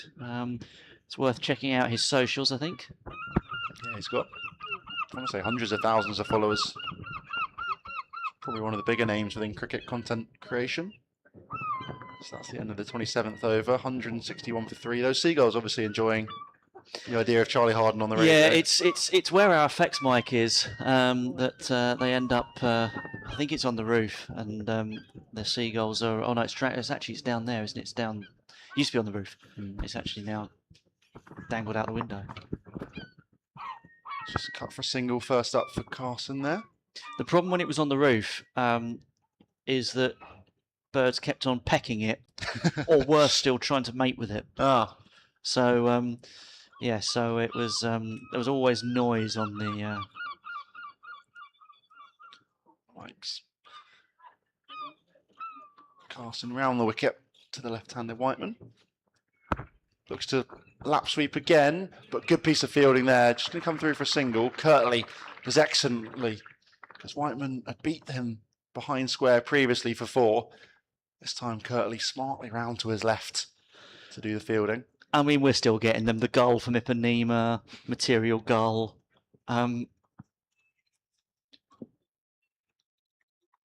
Somebody's gone back to the snacks by saying Phil Salt and Shake, which... Yeah, we had salt and pepper, which sort of works with any of them. But we were going to try and go brands as much as anything else. So Richard's kettle chips, current umpire, former cricketer, was on there. I'm trying to think of a few others. I think there was a Walker, who I think possibly played for Leicestershire last year. I can't remember now. I mean, that feels like a tap-in, doesn't it? That's just lapped around the corner, shy at the stumps, but through for the single. KP Nuts figure in there anyway? We did go for a KP Nuts, and we went for an Obed McCoy, the West Indian cricketer. Yeah. And there weren't loads. We were struggling a little bit. Oh, and Derek Pringle. That was where it all got started, I think. Of course. I think we saw some crisps, someone eating some crisps, and then Derek Pringle came out. God. That was defended. That's well before Charlie's time. Yes, yeah. Before both our times. I was going to say, I remember Derek Pringle, but then again, I am 41, so... Tall man, Derek Pringle. Single to end Carson's 5th over there. He's halfway through his allocation already, which is a little bit surprising. 25, or 26, sorry, from it now. I feel like he sort of rattled through them pretty quickly. Yorkshire will be well happy with where they're placed at the moment. 20 overs remaining, 7 wickets in hand, run rate just a tick under run a ball. That will give them a platform to go big in the last 10 overs, you'd feel. So if they wanted to get 80 off the last 10, if they could, they could get another 140 easily from here. I was going to say, I reckon they could get near 160 if they really get going. I think you should always double at 30 overs. Double at 30, yeah. So we're looking at roughly that. But the trouble is, you say double at 30, but it becomes a bit tougher when you sort of you lose wickets. Yes. And then suddenly a new batter comes in, and So I think. I certainly think 300 is well within their grasp. Yeah, I think they'll be disappointed if they don't make it to 300. I think 300 would be a good score as well. but I think Sussex will also be pretty happy if it can sort of stay under that 310 mark as well. I think they'll be, maybe not, well, I'd say they'll be confident in at least putting up a good showing of a chase at that mark. I think over 350 will be a pretty tough gig with the bat, particularly reasonably inexperienced lineup. Should be said that, got all the stats here. And I don't want to go too early because I'll bore the hell out of you. I'm a stats guy as well, don't you worry. As there's now 3,500 people, I'll bring this one out. The highest total between these two sides in a one-day game is 302, and that was in 40 overs. That was the Jacques Rudolph game. 132 not out. Adam Lyth made 73. 142 opening stand. Johnny Bairstow chipping in as well. So yeah, 302 in 40 overs that day for Yorkshire. Single taken, shy at the stumps, just misses. I think he'd have been all right. Good piece of work from Carson there. He's been alert in the field. That was at Scarborough, that one was achieved. In August 2011, gun went at 7.5 and over. And 340 overs is very good effort. Yorkshire's highest 50 over total against Sussex, 286 for 4. Yeah, they'll definitely be looking at surpassing that one. And I'll be very disappointed if they don't.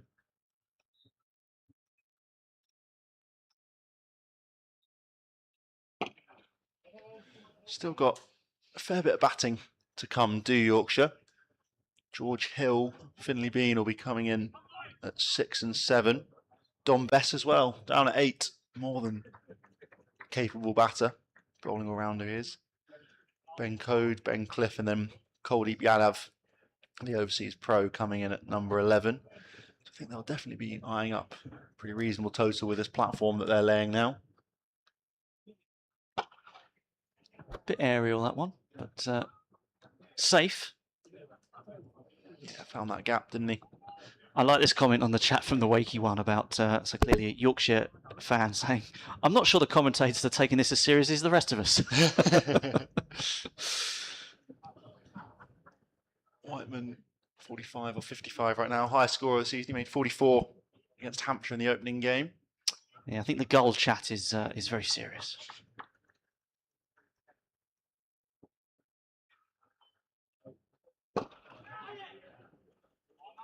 When you first brought them up and said the chat were having a go at them, I assumed they might have been making puns about gully, at least, or some sort of fielding positions. It was there for you guys. Yeah. It was, yeah, but no. Or the goal shot. That doesn't quite work as well as the pull. It's slightly different. No, I think I think we might be stretching it to a point. But no, enjoying all your contributions, guys. Yeah, keep them coming. I wouldn't say that. 169 for 3, 29 overs in. Carson into a 6th. He's just been plugged in from Cromwell Road end so far. Sluxton defends 75 off 82. He's just been pegged back a fraction. Still going at near enough a runnable. Run rate continues to fall though. Thanks credit to Sussex and Carson. I think in the next sort of 5 overs or so, they'll probably look to start to up the rate again as they look for 300s. Yeah, a bit of a chat going on. I like this from Carson, leaning on leaning. But an experienced cricketer there, so just not letting the game drift, which I think some bowling teams can just fall into, where you just let it go and the batting team can keep just building a partnership and the platform just gets stronger and stronger. So they don't want that to happen. There's another dot there. I think if these two are still in 10 overs time, carnage awaits. You'd assume so. A wicket now really opens the game up and opens up the middle to lower order for Sussex. So that one's just patted, back towards the bowler. I think what Carson would really like, especially with the variations in flight and probably speed, is Luxton to have a go. But he's not been tempted. No, not at all. Even when he has gone aerially, it's generally been very safe shots into gaps. He's looked to go down the ground over the top of the infield a couple times, particularly when Leaning was positioned at silly mid-on. Whiteman's been a little bit more of the aggressor to Carson. He's looked to sweep a few times, pulled out the lap sweep and a couple firm ones for 4-2. Oh, that one's driven off the inside edge, back past Carson. Wind is just getting up now, which is affecting both the fixed camera and also our microphone.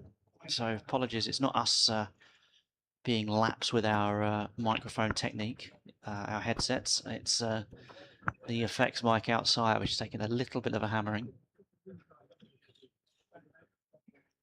Last ball of 30th over and just dabbed out into the leg side for a leisurely single.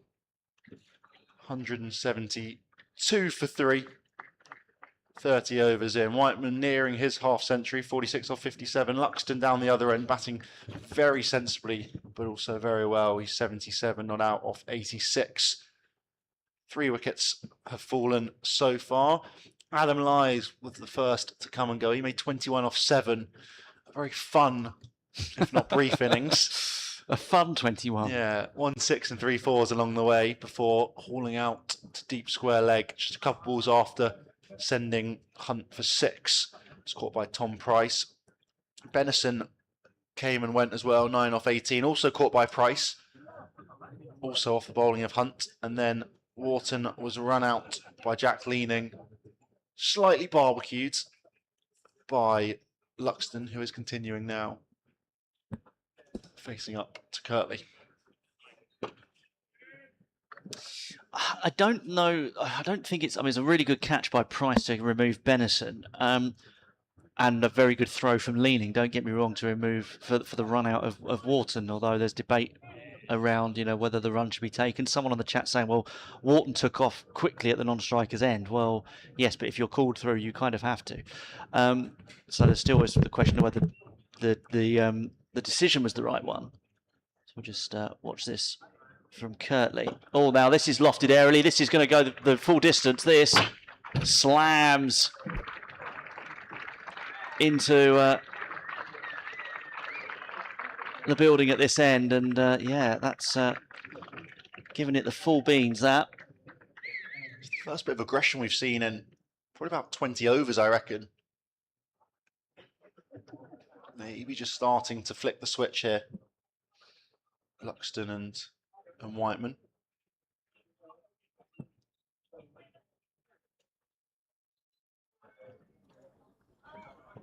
And up in aerially again.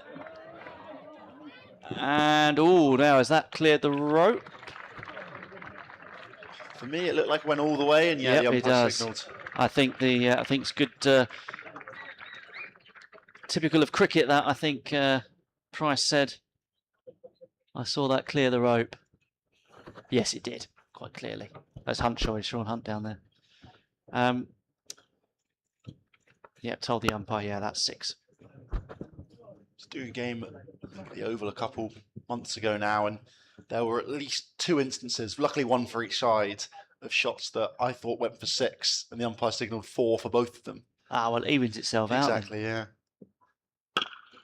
This one slammed through the covers. That'll be 4. 6-6-4 as Luxton races towards joining that list that I mentioned earlier, that very small list, potentially, of players who have scored a century in this head-to-head match.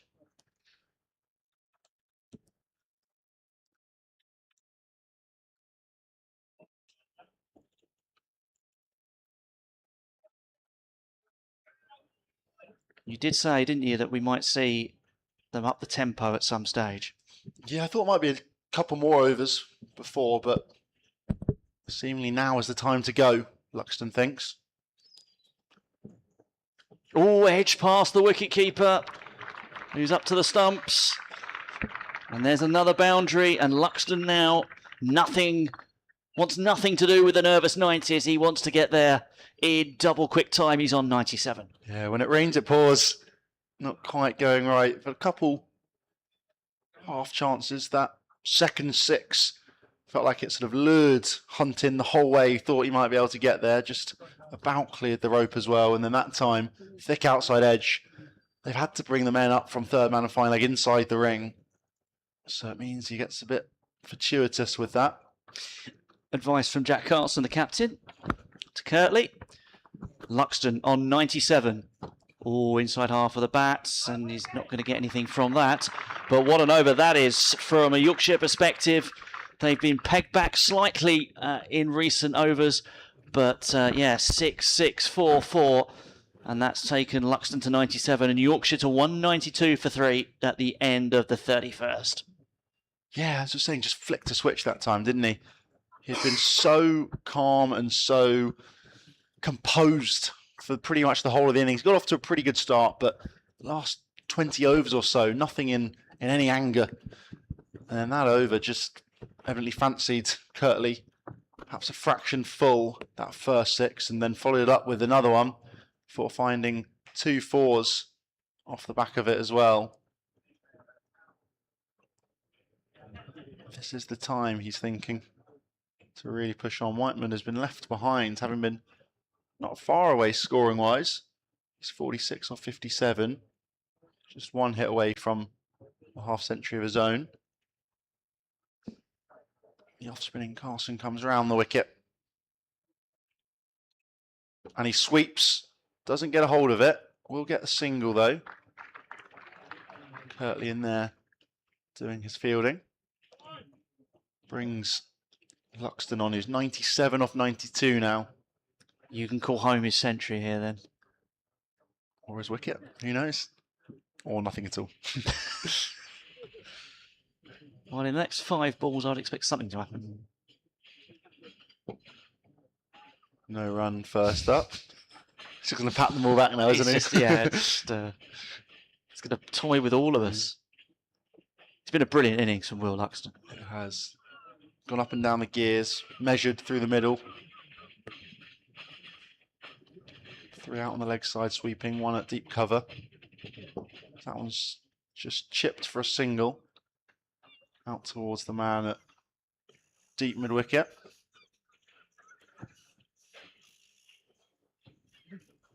Brings Whiteman back on. Made 68 on Yorkshire debut against Northamptonshire in this competition in 2021. Yorkshire was 69 for 6 when he was at the crease.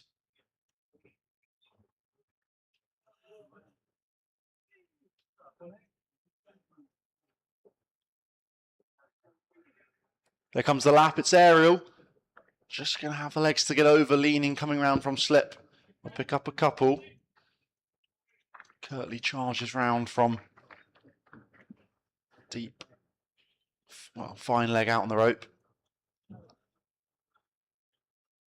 Leaning, coming out of slip now into short, fine leg. So I think I'm going to move everyone a little bit squarer, perhaps. Yeah, Whiteman's gone to that sweep quite a lot against Carson. So yeah, just all coming a little bit straighter. Deep square legs going sort of halfway towards mid-wicket. Fine leg is now more deep backward square. This time he drives down the ground. They want to push for 2. Only going to get the single though. That does bring up 50 for Whiteman. A very good 50. Which just helped settle Yorkshire after a couple early wickets. Maybe left them open to getting a well under par score, but instead 300 is very much in their sights. And with these 2 at the crease, they're going to keep pushing on and really put Sussex under the hammer. 16th time that Sam Whiteman has gone past 50 in this format. He's also now gone past 2,000 list A runs. Dot ball to end Carson's over. He's 7 overs in, 33 runs conceded. Wicketless at the moment, but he's been very much on the money so far. best economy of the Sussex attack. Is it perhaps seeing a change of bowling? Dan Ibrahim has his cap off by the looks of it. And does have ball in hand as well.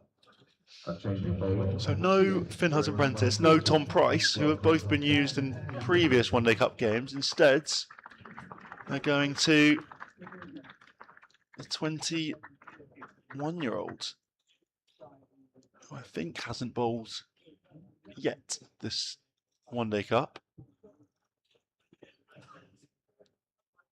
He had a pretty tough time with the bat last summer in this competition. 64 runs, averaging just 9, striking in the 50s. But he's got an opportunity with the ball now. Try and break this partnership. And that's another one to add to the Sam Whiteman collection. Yeah, Dan Ibrahim played a lot of cricket in his sort of Young career, despite the isn't it? young career. He's the second youngest Sussex debutant. Made 55 against Yorkshire in the June 2021 in the county championship. The youngest player ever in the county championship to pass 50. He was 16 years and 299 days old. And he's now coming up to his 22nd birthday in a couple of weeks' time.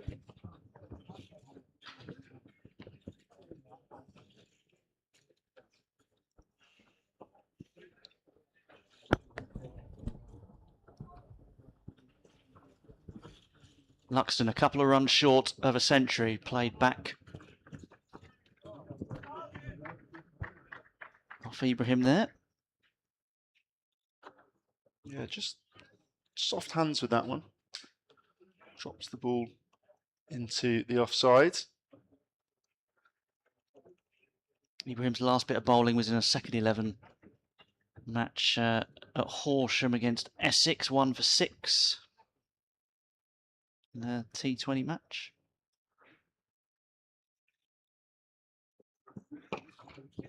That'll be a single for Luxton, takes him on to 99.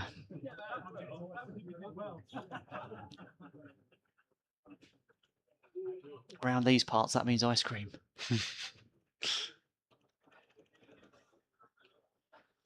199 on the scoreboard for Yorkshire 2.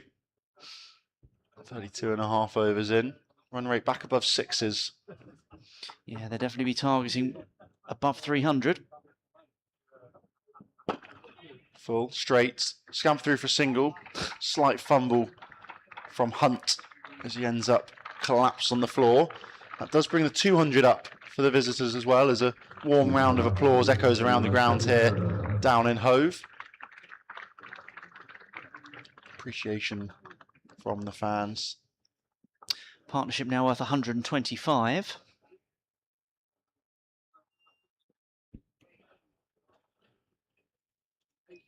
Luxton is on 99. That won't take him up to his century yet.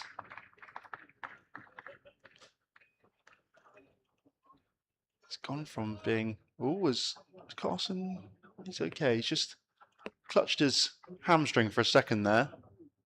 Stretching it out, but perhaps just trying to keep loose rather than anything of issue. That would be a poor sight for Sussex. Luxton on 99, drives out through the covers. That will be a well-earned century, that, for Will Luxton. A brilliant innings for him, his second century in this form of the game.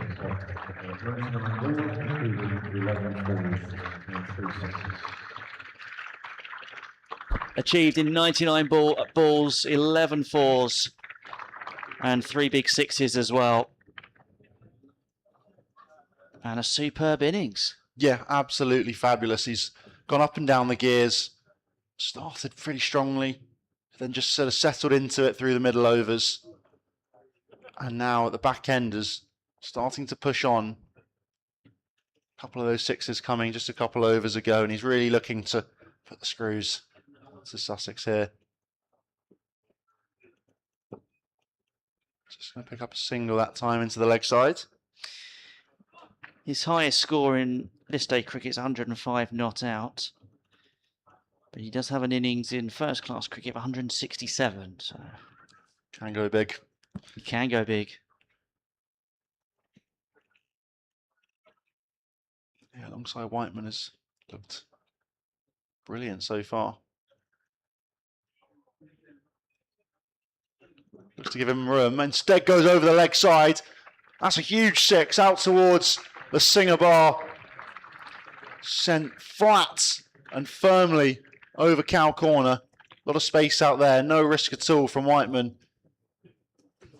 Well, there's two things I like about that shot. One, as you say, it carries with it, you know, little risk in terms of the area it was played into. And secondly, I think Carson saw him give himself room, tried to follow him, but he adapted and played a different shot. And now he's given himself room and Carson's tried to fire it in towards the off stump. Almost a misfield from Hunt there. He didn't actually get a hand to it. I think instead that ended up being stopped by his boots underneath him. Yeah, he's giggling a little, knowing he was a little bit lucky there. To the right-hander, Carson comes now.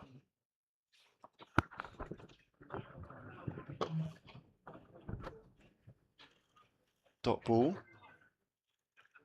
Sensible again from Luxton.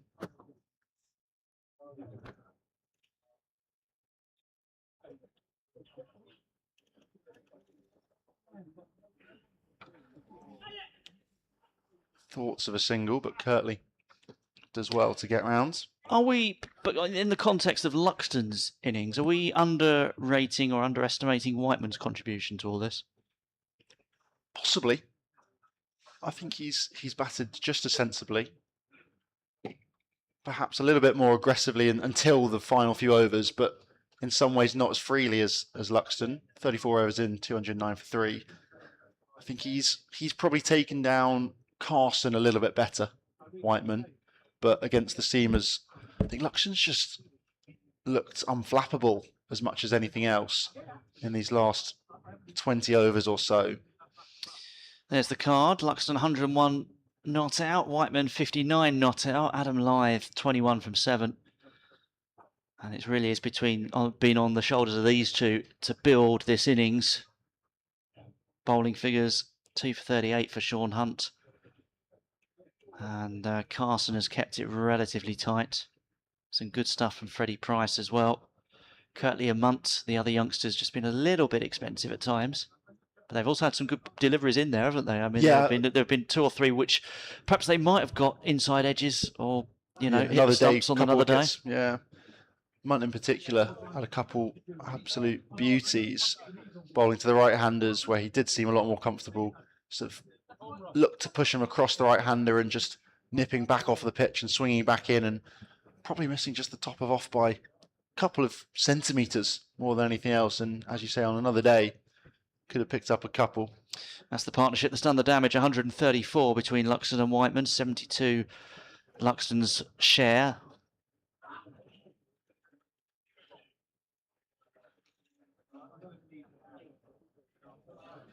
Again, a bit of a mass meeting. Carson, Hunt and the bowler, Dan Ibrahim, just discussing things. There's a bit of signals from Sean Hunt towards a couple of fielders about what they want to do. Carson's now waving his hands around. Go right, yep. He wants third man wider. And that's picked up brilliantly. That'll be another maximum. Whiteman is on the charge for Yorkshire. Yeah, another glorious shot over the leg side from the lefty. These last 3 or 4 overs, there's definitely been a change in the field. Sussex had sort of been cruising along just through the innings with Yorkshire happy to tick over and Sussex happy to let them. Obviously still hunting that wicket, but the run rate definitely had the lid on.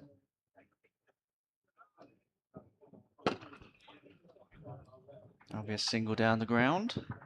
But yeah, the last 4 or 5 overs, we've had 4 sixes and 3 fours. Yeah, and obviously it is that point where you turn the switch and try and target. Well, I mean, what are they looking at now? Probably, I'd say, at least 320, if not more. And it could well be more with stuff like that. That's gone a long way again. Ouch. It's gone straight onto the roof of the flats, possibly into a window. That is a monstrous 6. Well, somebody's thrown it back. I know, I think you can see the tiles coming off the roof up there, perhaps. Yeah, I think someone's opened their window at the very top there to say, "Oi, stop that." But yeah, you can see the tiles that, I mean, that is from different matches, isn't it? You can see the damage that's been done to those houses from being too close to the to the ground. Yeah, being right on top of it all. Just need to build them about 20 yards further back, I reckon. Yeah. Well, I think we're getting rid of that ball, are we? Are we gonna? Yeah, I think so. 6-1-6 off this Ibrahim over. Now what's happening? Oh, square leg's just got to get back into position.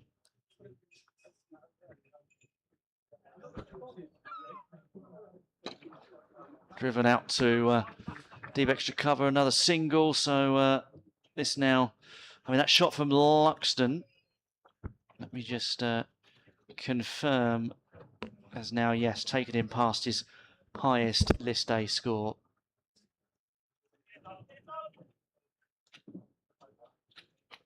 Which was 105 not out. He's now on 108 not out.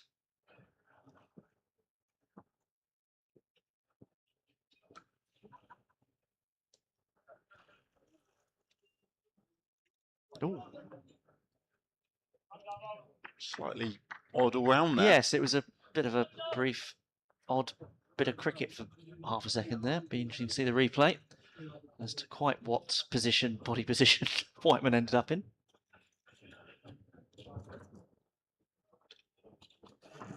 He does, I think we said earlier, like to stay leg side of the ball, but it's also pretty good over the leg side. Leaning will cut that one off. So end of the over, it's cost 15. 2 massive sixes. And Luxton and Whiteman continue apace. For Yorkshire, 224 for 3. There's 13 overs left to play in this innings. Yeah, we mentioned earlier when we were talking about the teams, Andrew, that quite a lot of changes to Sussex, or 3 changes, all to their seam attack. It's a very youthful one. Freddie Price, 18. Ollie Kirtley, 18. Toby Munt, 19. And the most senior, Sean Hunt, is 24. Jack Carson, the offie, 25 as well. So they're missing Dom Goodman, who's looked pretty good since joining from Gloucestershire ahead of this season, but he's out with a hamstring injury. They're also missing a lot of their senior pros to the 100s. 6 players currently away in that competition. Carson's in again. That was launched down the ground into space and all the way for 6 again. Just stand and deliver. He's just picking areas where there's no one on the fence, knowing that he can clear the infield with ease. And then whether it goes for 4 or 6, mostly for 6 of recent times from Whiteman, runs are coming with ease. The sweepers are out at long off, cover. Fine leg is actually coming inside the ring now, and they're sending long on back. So the sweeper's back on for Whiteman, who early on in his innings took to it pretty elegantly. So deep square and long on. Is that a bit following the ball? It does feel a little bit, but we'll see what Whiteman does now. I wouldn't be surprised if sweep comes out. Oh, he looks to sweep. Oh, Instead, it goes all the way outside off and through for four. 4 buys in the end, misses everything there. Charlie Tier, I think, put off a little bit by Whiteman, who moved outside off, attempting to attack that gap now created at fine leg. You can see him get all the way across, and in the end, misses everything, and Tier ends up sat down. it's quite a good shot in a way that he didn't play. If you follow me, Yes. Like he's got 4 runs or got 4 buys because he's gone to play the sweep, then sort of realised either he's left it or he's and yeah, Charlie Tier's just kind of been bamboozled by what he's done. I feel like it happens quite often in the white ball format when people do look to sweep. You often see slip running around from regulation, and sometimes you can then almost flip your hands around and look to reverse scoop it almost, which I think was kind of the idea Whiteman had there. Well, you have seen slip fielders sometimes preempt it, haven't you? There's the sweep again. Just going to be a single though, is it? It's not quite as far behind square as Whiteman was hoping to go. Very risky, that sweep. Again, quite Duckett-esque, I would say. But yeah, the man instead... Sorry, it finds the man instead. A deep square leg. Luxton in, 3 out on the leg side. Deep cover 2. Just crashes into the pad of Luxton. He's 108 off 106. It feels very easy for Luxton at the moment. He's just picking off the odd boundary here and there, but mainly just rotating strike, getting singles at basically a run of ball, better than a run of ball. Is struck on the pads, semi-appeal from pretty much just Carson, a little bit from Tier behind the stumps as well. Turned down by the umpire. Yeah. He's quite a long way across, actually, as Luxton. Maybe doing too much off the pitch. Carson looks just disappointed more than anything else. Might be the fact that the appeal wasn't that vociferous, but yeah, I think it could have been bouncing over anyway, maybe. Just dabbed into the leg side. Dot ball to end. Be interesting to see if we can see that again before the... Not sure, but we'll see. Here we go. Oh. Difficult to tell there, but I think that's also the previous delivery. Oh yes. But yeah, 235 for 3, 36 overs in, 12 to go. Here we go. Here's the LBW. Oh yeah, definitely doing a bit too much, I think, and probably on height as well. That one turns quite a long way, doesn't it? Just floats that one up a bit more, perhaps, and Luxton just playing around his front pads. When I first looked at it, I sort of was mainly focused on the impact, but when you look at where it pitched first of all, and you see the direction of travel, you can just imagine the trailing lines of Hawkeye just saying that it's just missing leg stump. Change of bowling. Toby Munt back into the attack. He's bowled 6 already up top with the new ball. 42 runs and wicketless. He was very expensive in his first over, in particular, 17 runs from that, and then continued to struggle with line in particular. But by the back end, his final 2 overs were pretty impressive, and maybe could have picked up a couple wickets on another day. Looking to nip the ball back into the right-hander. He's bowling to the left-hander Whiteman, where he did struggle with line to live earlier on. Oh! What a catch that is!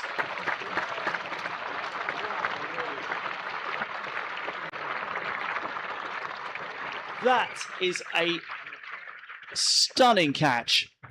Wow. Finn Hudson Prentice. Good grief, it's behind him and he grabs it out of the air. My word.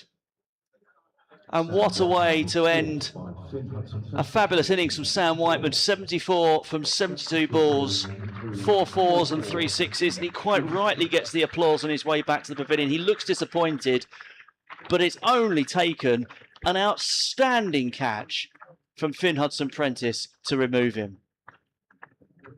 And Finn Hudson-Prentice walks away as if to go, I do that every day, lads. That's just what I do. I'm speechless. That is an unbelievable take. For that beating him, probably another 2 inches to Hudson-Prentice's right, and that's racing away for 4. Whiteman moves into the late 70s, and instead he's back in the pavilion, and Sussex have a breakthrough sort of out of nowhere now, and they've really got to look to cash in with this new batter, Finley Beans, coming in. 2-3-5 for 4 now. Munt gets a wicket. This could be the time. 300 plus Yorkshire will be thinking, and anything less Sussex will be more than happy with. Yeah, fair play to Toby Munt as well. 3rd wicket of the competition and of his senior career. But boy, what a catch this was. Look at that grab.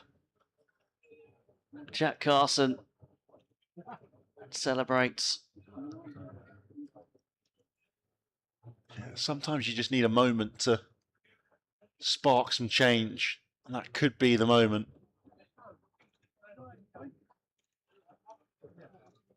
Of course, it will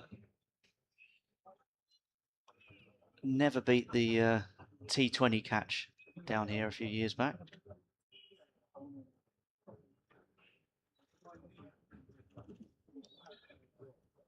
Sprawling catch out in front of the on the boundary rope, in front of the scoreboard.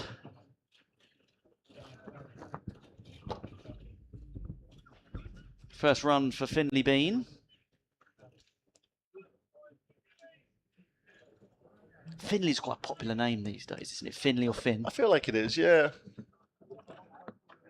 I mean, very few of them are spelt with a Y, but never mind. That's down to the Hudson Prentice family to.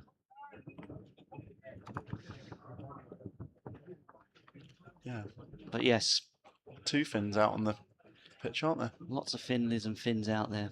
We've got 2 of them here, aren't we lucky?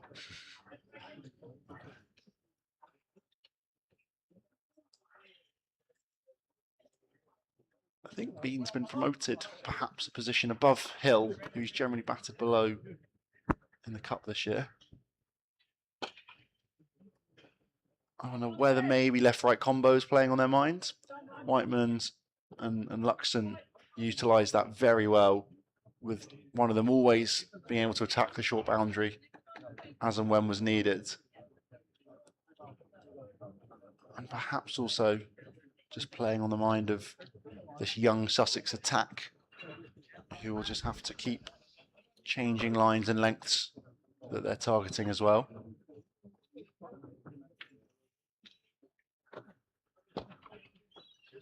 Do you remember Brad Curry's catch in the T20 Blast here? I think I do, yes. There have been quite a few, I feel like, in the Blast. They sort of more and more spectacular every year, it feels like. It's live on Sky as well. I'm just bringing it up on my laptop, my very slow laptop, for the benefit of my commentary colleagues. It won't mean anything to you listening out there, but...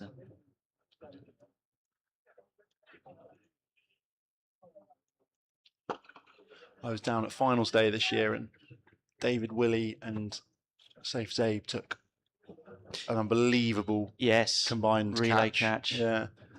I mean, it was pretty much all Willie, and Zaib just ends up with a simple one and his name on the book as well. Exactly, that's the thing, isn't it? It's that with runouts, of course, you used to get the combination, you know, of people written down, but these relay catches, they don't seem to account for that. They should do, because it's the guy who grabs it on the rope and hauls it in or throws it back or whatever that really has done all the work.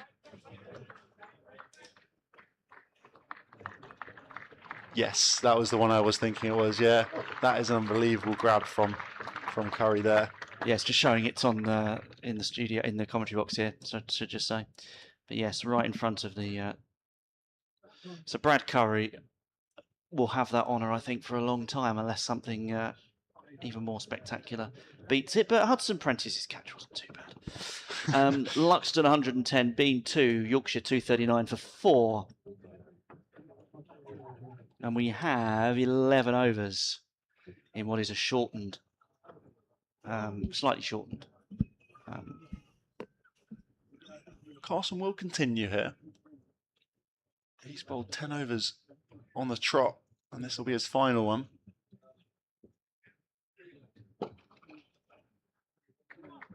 as Luxton just bunts that one down the ground.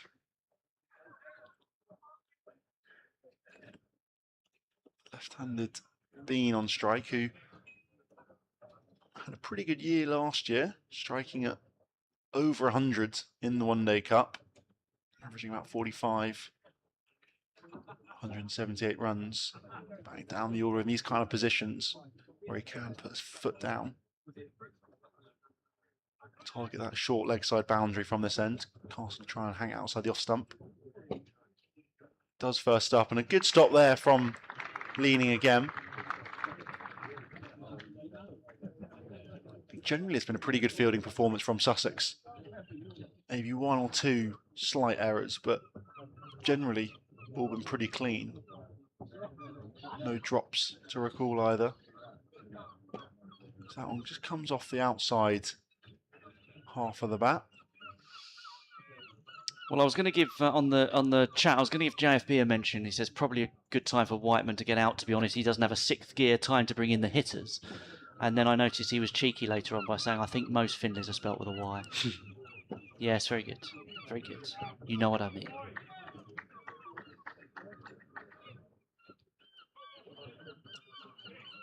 Two balls left in this casting spell.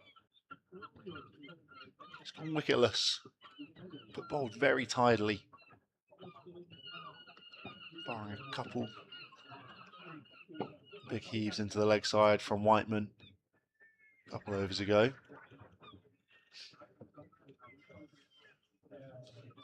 Luxton on 1-1-1 off 1-1-1. Look at that. That's very pleasing. I tell you what, the late David Shepherd will be hopping around all over the place. And if that doesn't mean anything to you, you're probably under the age of 40. Two out on the leg side for Luxton. Instead, just punches it to one of those men to end. It's been a very good Carson spell. 0 for 51 from his 10 overs. That's the end of the Sussex captain with ball in hand today. Yeah, quite tidy and good use of variation at times. Obviously would have loved a wicket probably himself there, but you know, given the run rate, to bowl below the run rate is good. So he'll be happy enough with his own figures, I dare say. Yeah, into the final 10 overs now. 38 overs gone, 242 for 4. You're listening to myself, Toby Reynolds, alongside me, Andrew Rayburn. Yeah, and I mean, they could get 300 here with their eyes closed. It's just it's whether they can get up to 320, maybe 340 if they put their foot down. Yeah, you'd assume Luxton and Bean, to be fair, these two are going to have quite a lot to say. Luxton as the set man, and Bean just due to the ease at which he can strike. Score predictor at 328. Probably a pretty good prediction. Yeah, and obviously it's going to hone its algorithm as we get closer to the end. So, but I think they definitely take 328 if you offered it to them. I think 85 off the, or 80, yeah, 84.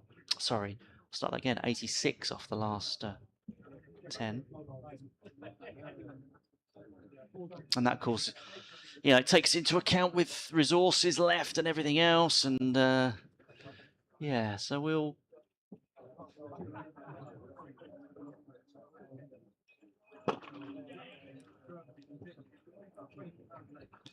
This is what I mean about them getting 300 with their eyes closed. Obviously, the run rate is 6.37 at the moment. And if they keep taking a runner ball like this, if they can keep exploiting the gaps in the field, if they can run quickly, not lose too many wickets, if at all, then they'll be well set up to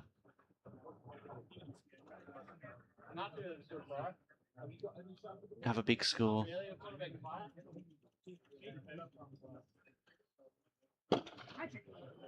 Catch it was the cry, but it was over him, and that's going to be 4. Nice shot there from Luxton.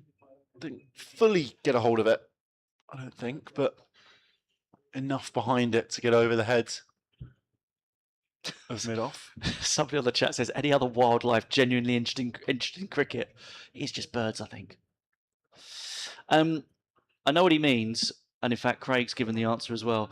But Frederick here says, Luxton is Yorkshire's answer to Joe Root. And Craig responded with my thought, which was, isn't Joe Root Yorkshire's answer to Joe Root? Up in the air.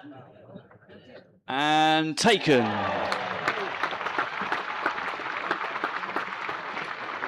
And that brings to an end an outstanding innings from Luxton of 117. He gets a slap on the back from a couple of the Sussex players as he makes his way off. Munt has a second wicket. It's George Thomas who's taken the catch. Steadied himself and took it well. And Will Luxton's innings of 117 came off 115 balls, 12 fours and 4 sixes. Thomas grabbing it. And Luxton with a slow walk, but he is getting a well-deserved big hand from the crowd at Hove for what has been an exceptional innings, which may yet be the one that sets up Yorkshire for a big score that could prove to be match-winning. Yeah, this time now is going to be crucial for both sides. You'd have to say 2 wickets in reasonably quick succession. The 2 set men as well will please Sussex and please their skipper, Jack Carson. But it's now down to the middle order of Yorkshire to really push on and see if they can go on and get a big 300 plus total. Sussex, I think, will be eyeing up, trying to keep Yorkshire under 300 now, though. Yeah, 2 relatively new batters at the crease, of course. Spain's only faced 8 deliveries. But, I mean, you know, Yorkshire will look to, I mean, Hill will get himself in and then try and, you know, push on. But, you know, it just depends, doesn't it, on whether you play those sort of big shots. You can lose wickets relatively quickly.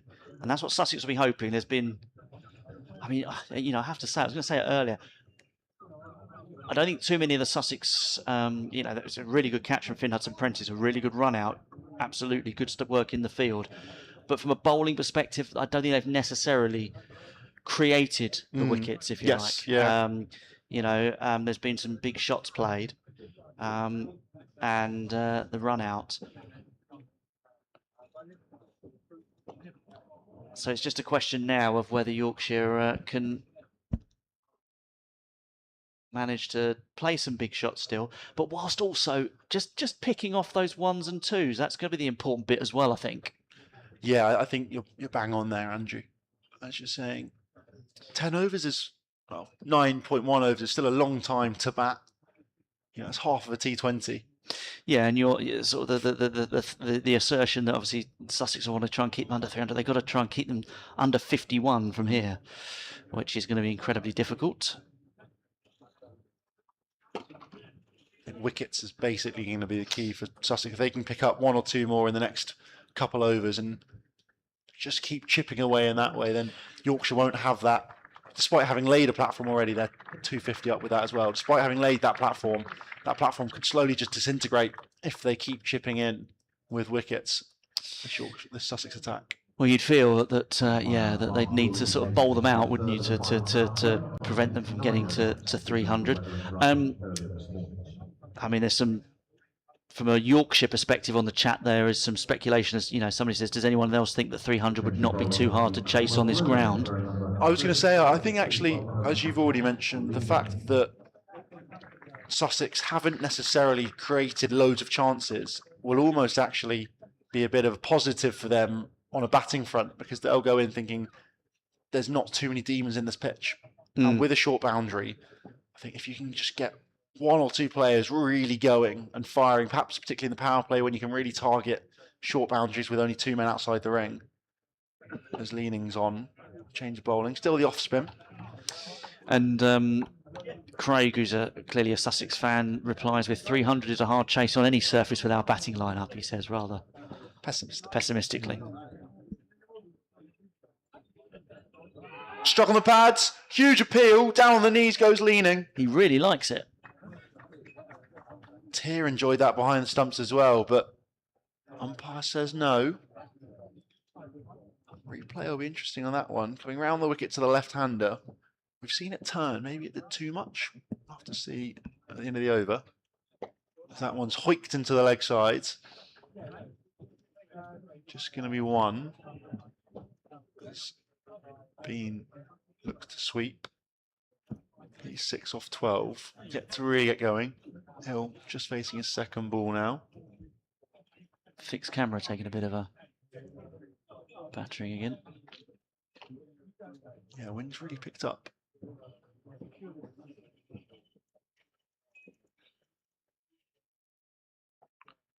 Sweeps. Goes Hill. They want to come back for two. They will come back for two. Slightly sloppy there from Sean Hunt.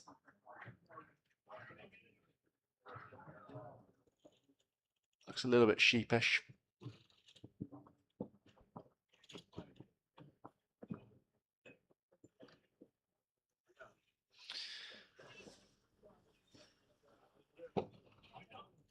Leaning, of course, against his former employers. He was at Yorkshire for 11 years.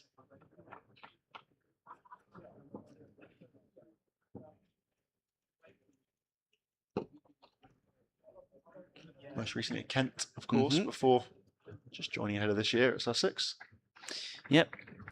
Got off to a pretty good start in the four-day stuff. Led Sussex to a pretty important win. Him and Tom Price, didn't they? I think got them over the line in Red Bull game early on.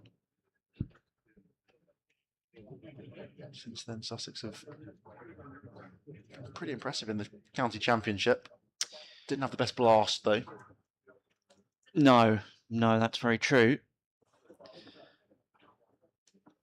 Yeah, Sussex currently 5th in the championship, but without that 12-point deduction, would find themselves 1 point clear at the top of the table. Again, I think it's a credit to players and coaching staff that amid everything happening off the field, they managed to sort of pull together. Yeah, and obviously are the technically the best performing side in the championship this season, irrespective of that 12-point deduction is costing them that, but yeah, 4 wins, 2 losses, 2 draws from their 8 games.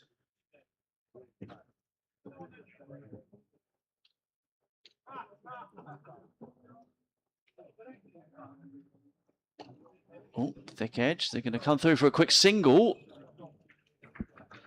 Well taken single. I'm sure he knew the fielder was there, but he took off. Well, I suppose it was the non-striker's call, wasn't it? And he was halfway down the pitch virtually. It's good running that through very quickly. Was Bean. Been and gone. Yeah.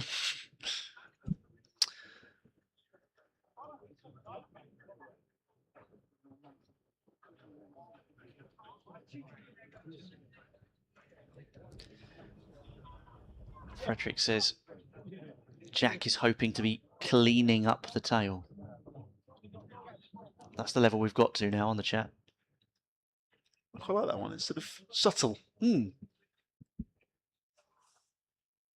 Better than some of the Girls songs, I would say. Probably.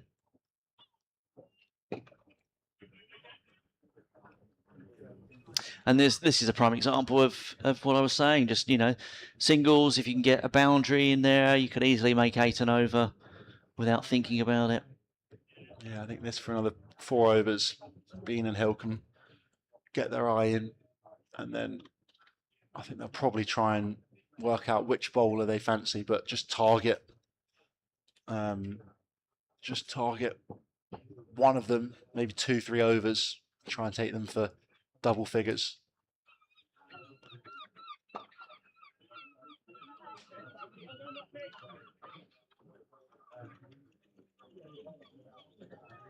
Still 7.5 overs. Wasps come down a little bit, down to 320. Just remind me how many runs Munt went for in his first over. Was it 17? 17. Yes, yeah. So 40 from the subsequent nearly 8 overs. So that's a good Really good recovery. response. Yeah. I think his second over was reasonably expensive as well. I'll have a quick check for you.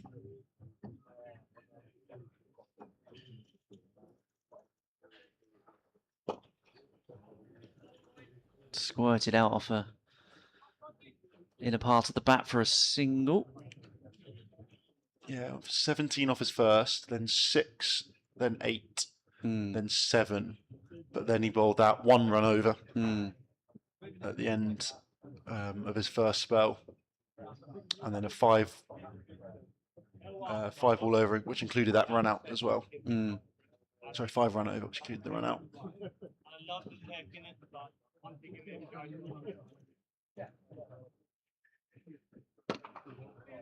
And he's, yeah. Oh, I thought they thought about a second there, but they decided against that. That would have been a bit.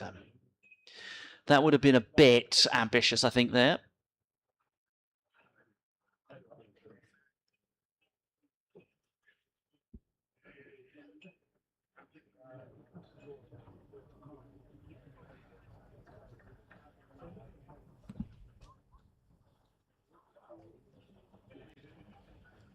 And then, yeah, since coming back into the attack, has definitely been much more economical. First over back, took a wicket with his first ball. Just went for 4 runs. Wicket in his second over 2, going for 8. Well, that will be just 6 off that over, which, in a weird way, both teams will take. Yes, yeah, I think so. You know, it will be. It continues the Yorkshire platform, but also means that for Sussex they won't be getting too far away from them, and Mutt will certainly take it. Somebody points out quite fairly, please no bean puns, as we've heard them all before as Yorkshire fans, which is fine. And someone calling themselves Yorkshire lad has said, yes, we have been there and done that. So they're not helping themselves, really. And then quite fair play to Eric, who says, a runner's still allowed. I'll leave you to work that one out yourselves. I hope Finn doesn't get hit on the head. We don't want a black-eyed bean. Yes. Anyway. Swiftly moving on. Yes. 7 overs. And that all comes from the Yorkshire fans, I should say, who then said, or before that had said, we don't want any bean puns. Right, 7 overs to go, isn't it? Yeah, they're going to cop them themselves. Right, 7 to go. Bean and Hill. So just the 1 over for Jack leaning from that end. And then Carson's happy to move away from spin. Goes, yeah, Freddie Price, he's bowled 6 overs for 0 for 34 so far. So he could bowl out from that end and finish up. Maybe more likely bowls 2, sees how they're going. Maybe then bowls 3rd, 4th after. Carson the only one who's bowled out so far? Yes. Ooh, 4. Munt's got 1 left. Sean Hunt has 3, Kirtley has 4, Price has 4, and then I can't imagine we'll see Ibrahim or leaning again.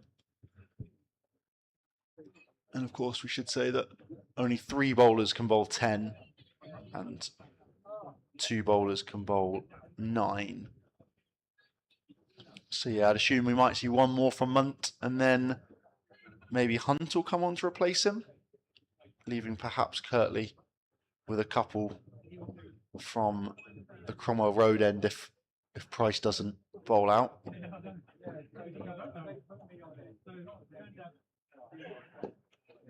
So that one's just tickled into the leg side. Thought it was the 2. Yeah, they set off for the first run really quickly, and that's good running. And again, when you put it into the right areas, you really want to get the first one under your belt and then look for a second. Well, that turn 1s into 2s. That leg side is very long, and there's a lot of pockets if you can just pick them out. There's quite a big one between long on and deep mid wicket as well. That one's just punched straight for a single. Gives himself a little bit of room, did Hill that time.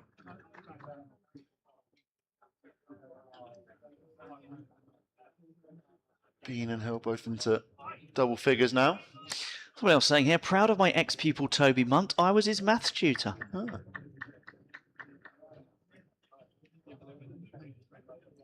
What were his math skills like? Well, hopefully he'll be able to tell us afterwards what his economy rate was. Price coming down the hill. Moves across his stumps, does Bean, but a really good Yorker there from Price. Dot ball.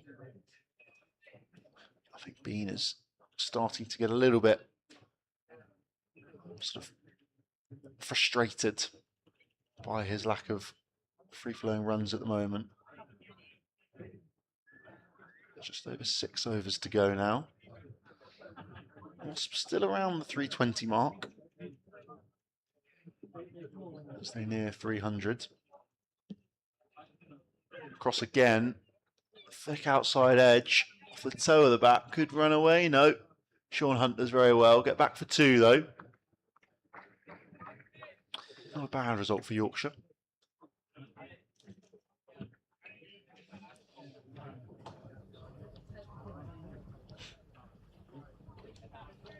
Bean, of course, will be keeping wicket later. Harry Duke took the gloves in the first game, but Bean has picked them up since.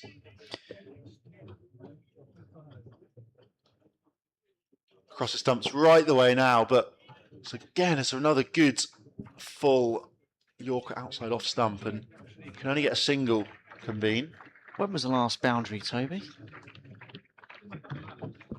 Just before the last wicket. Right. Luxton Hintman in 38.3. So we're looking at how many balls since then? We're looking at 26, are we? 27? 20 exactly. 21. 21, beg your pardon. 21, yeah. I was an over out there, wasn't I? Miscounted. 21 balls without a boundary, which Sussex will be happy with at this stage in proceedings. But 6 overs is, I mean, you talked about it earlier with a different figure, but 6 overs is still a long way to to go in the innings. And again, you know, 10 and over gets them to 327. Even a run of ball gets them above 300.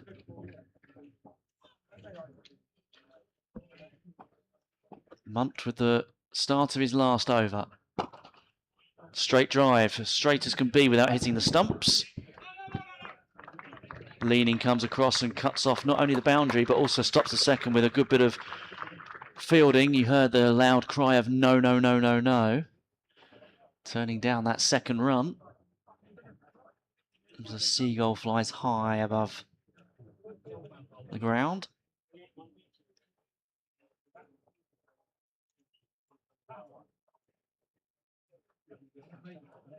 I think Carson's fine, but he doesn't seem to be moving that well, and he keeps stretching his hamstring. He does, doesn't he? I think it's maybe just a bit tight.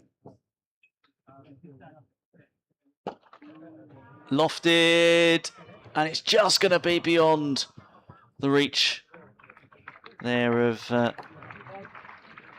Jack Leaning.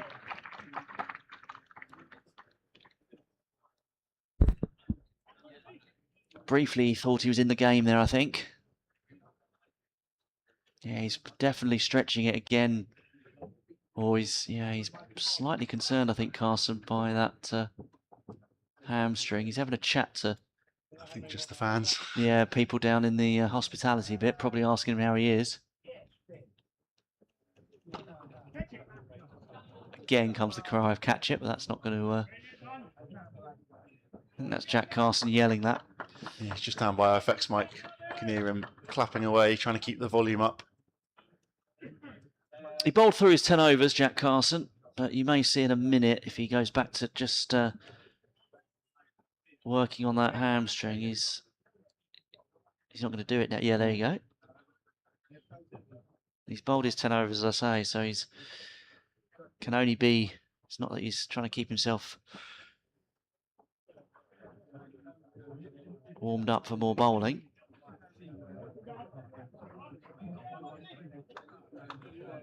And Ibrahim fires that back in.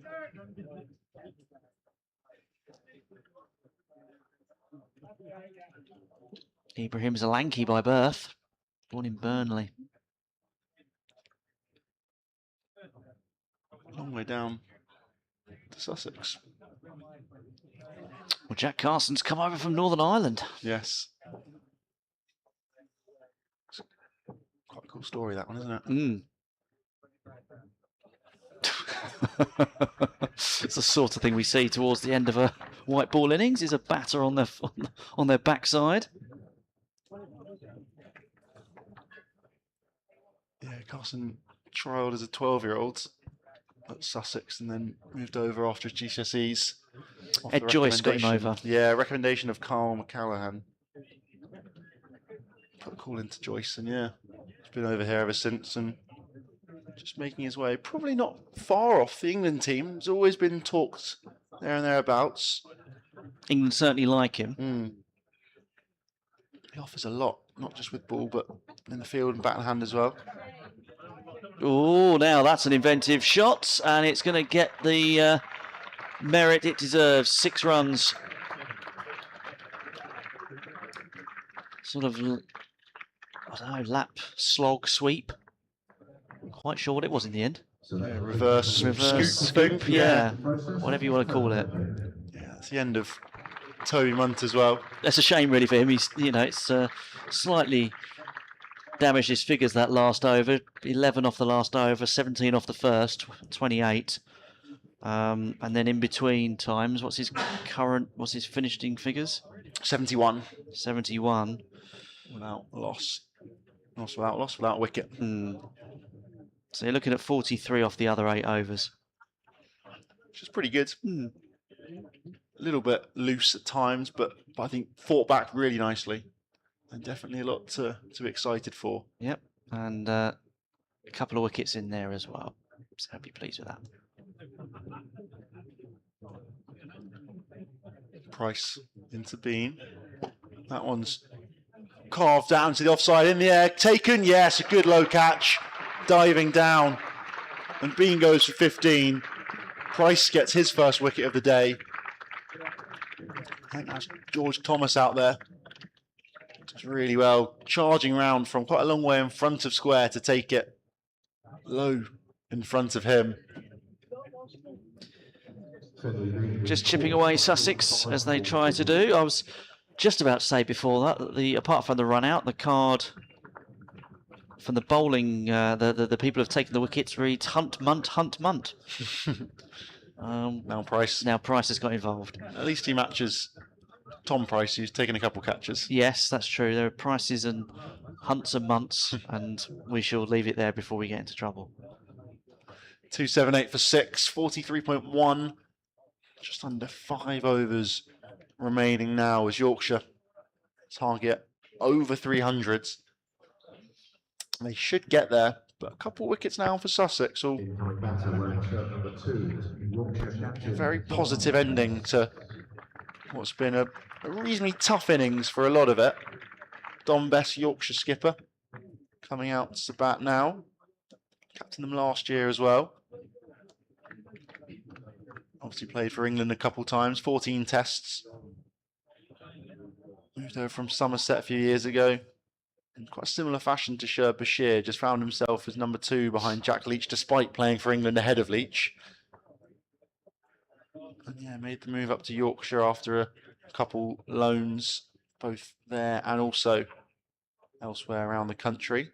I think it's seemingly fitted in pretty well and done quite nicely. As you say, captaining the White Ball One Day Cup team now, alongside Dan Moriarty. Occasionally features as part of a dual spin attack in the 4-day stuff.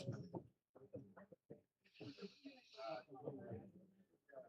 about 4 years older than Carson, but probably could follow a reasonably similar in another time could have followed a similar career to Carson. Let me just give you a very quick update from Radlett. If we were working at Radlett, we'd be home by now. Is this Glamorgan all out? Glamorgan 66 all out. Middlesex won it with 8 wickets in hand. 66 all out.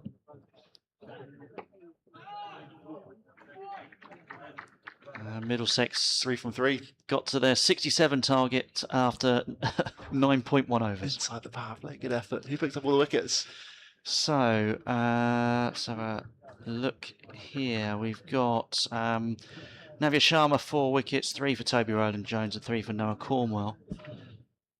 Very fairly spread around, isn't it? It's quite thoughtful of each other. 3 for 1 for Cornwell, which is good going.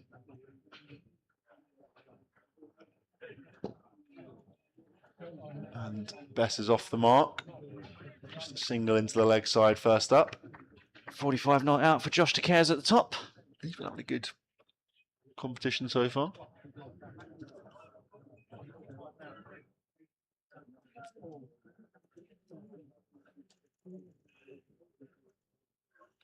So still have Ben Code, Ben Cliff and Kuldeep Yadav. Yorkshire's come in. It's a bit of batting, but another wicket now could really put the brakes on them. That one's short and pulled in front of square. Just going to be one. Thomas out there again doing the fielding.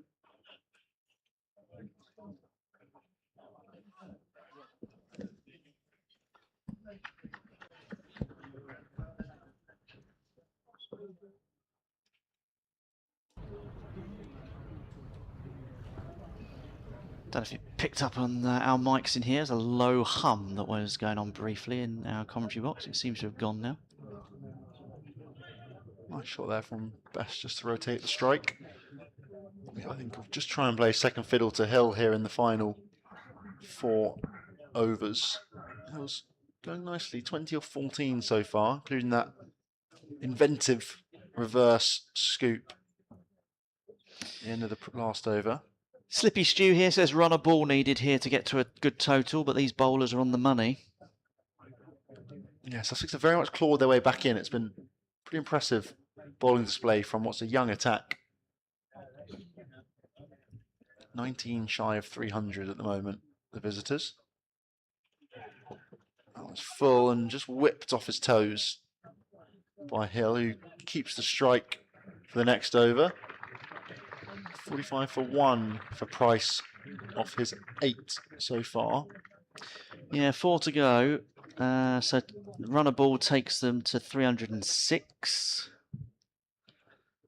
Which I think will be a minimum for them, that 300 mark.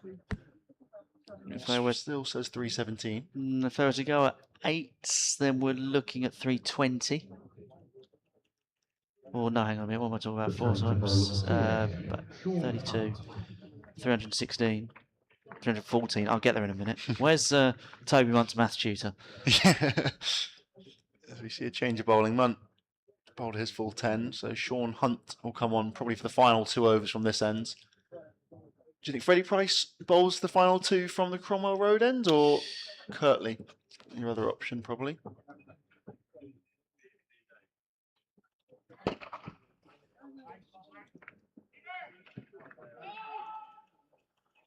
Slippy Stew goes on to say, I've been around the one-day streams, but Sussex has the greenest ground of them all. It's so beautiful.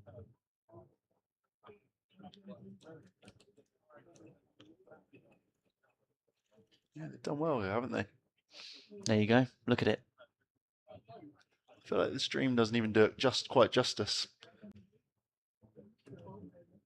Which just says how good it's looking. That's looking much greener. And that is a feather edge through. And Bess, having tried to scoop over his shoulder, has got something on that. He looks quite peeved. He does, doesn't he? Yeah. Charlie Tier taking the catch, completing it. Sean Hunt, 3rd wicket for him. Well, it looks like he's got a deflection on that. Yeah.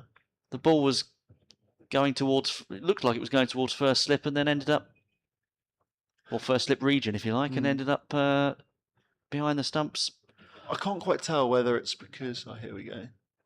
Or was hip, it I reckon. hip? Yeah, maybe. I wasn't sure whether he Definitely was... a big deflection. Yeah, I wasn't sure whether he was disappointed because either he just didn't pull the shot off, which they often happen, or whether, it's come off the hip. He's still chuntering away, it looks like, as he's heading off the pitch. You can sort of understand why the umpire might have given it, because obviously it's the size of the deflection.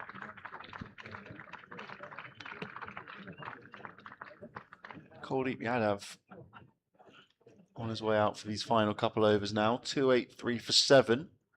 Yorkshire lad says hip.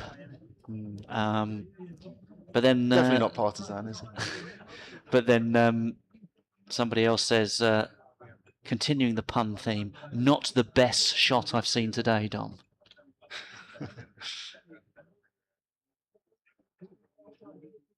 Yeah, third wicket for Hunt there. He's probably been the pick of the bowlers so far today. But I mean, somebody else says not the smartest choice to take, but it's just like, well, actually, if you got anything more on it, yeah, just why not? Why not? I mean, you know, they're looking at they're not looking. I mean, Hill is the set batter. I know Best can bat. Don't get me wrong, but Hill is the set batter. He's the one who's got to try and take this home to something, you know, nearer 320. Yes, you don't want to lose too many wickets, but it's not as if he was the last man. If he was the last man, you could sort of say, well, hang on a minute, what are you doing that for? Ooh. Short and sharp from Hunt there. And yeah, I just think when it comes off, everybody goes, "Oh wow, look at that!" So yeah. I mean, with I think third man and fine leg were possibly both inside the ring for it. In which case, or even if they weren't, they're both very wide now, so he's likely getting at least a few runs from it. Slippy Stew in response to us says rotating was the better choice, as in rotation of strike. But wow, that's what Yorkshire have been doing for most of the last sort of, you know, 20 minutes, half hour or so. They've been rotating the strike well, but that's not going to get them. You know, we talked about the lack of boundaries. I don't know how many has been in the last, however many overs, let's say 10 overs. Since the, let's say since the 35th. There might have been a few, but 9 boundaries off the bat since the start. Sorry, 9. 3 boundaries off the bat since the start of the 35th, and 1 4 byes as well. That sort of sweep that Whiteman was attempting. Yeah, the fake sweep. That's going to be a boundary. There you go. That's what Yorkshire need, and that is Hill, who's the set batter, playing an orthodox cricket shot. I understand that bit, because Bess's shot was unorthodox. But whipped away. But that is what Yorkshire need a few more of. Sweetly timed, that one. Because there is a man stationed out there at deep mid-wicket, but just got too much on it and raced away again to that short boundary. I feel like that's what they've not targeted enough in this sort of final 10 overs since Luxton and Whiteman went in pretty quick succession. Bean and Hill got bogged down a little bit, and I think targeting the short boundary, either for singles because you have to have your men deeper because you can't risk anything breaking through the infield and going for 4, that actually if you can either drop it into the leg side or if you time it sweetly like you did 2 balls ago, you're going to pick up boundaries as well from it. I mean, before we were talking about possibly, you know, for Yorkshire, possibly 340, weren't we? 340, 350. You know, 320 we were saying, is about the right sort of mark maybe we'd be looking at. Well, they're going to need to go at 10s in the final 3 overs to get that. So, you know, I mean, it's entirely possible, of course, to get 30 off the last 3, but those wickets have just chipped away. It's Freddie Price to continue. Just drops into the leg side. They're going to push for 2. They should get 2. They turn and go. Yeah, comfortable in the end, and a slight fumble anyway from Thomas. I always think as well that when you run the first one hard, and that's the same in any form of cricket, I think in Test cricket it's the same too. Put the pressure on the field and make them fumble their throw or be too focused on running you out. You know, unless you've hit it to a gun fielder, and the fielding is a lot better these days than it was, say, 20 years ago. But, you know, put the pressure on the throw. Yeah, if there's any possibility of 2, you should be very much thinking about it. Full into the toes. Just going to be a single that time. Yeah, see, one of those particularly square of the wicket, unless you hit it straight to a man. Yes. There's always so much space. And also, like, you know, people are, that's the way you score. You can score quickly in Test cricket. It doesn't need to be the sort of Bazball style pure necessarily. Yeah. It can be about. I mean, that's what happened in 2005, when England tried to take on Australia, it wasn't necessarily about, you know, boundaries. They scored 400 in the day in the first day of the second Test match at Edgbaston, but some of that, yes, Freddie Flintoff went mad at one point, but some of it was about good hard running, which England hadn't been doing in pre. You know, they'd be happy to. They won't take turning ones into twos and twos into threes.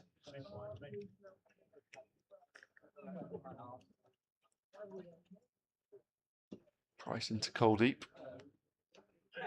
Full big swing, but misses. Just zips past the outside edge again. Again, Yorkshire lad says, fair play to Sussex here. Yorkshire with Luxton and Whiteman could well have seen the White Rose get 350, but Sussex have come back well. I think that's pretty much the perfect summary.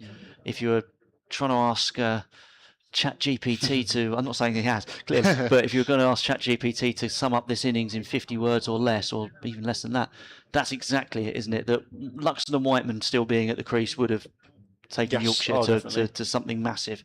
I think as well, you can't underestimate how important those three fairly early wickets were as well. You know, just after 11 overs, 75 for 3, they were scoring quickly, but those three less batters you have at the back end. So that one's turned around the corner. Thoughts of a single run opportunity? No, sent back quite quickly by Hill was Coldeep. Because I think it means when Luxton and Whiteman have both gone, rather than having more out and out batters to come, you just have the likes of Bean and Hill, who are albeit both good, but after that, Bess, who's bowling all rounder, and below him Kuldeep Yadav, who again more than handy with a bat. But if you'd had someone like Whiteman or Wharton or Luxton or whoever still swept into the leg side, go all the way, one bounce 4 instead.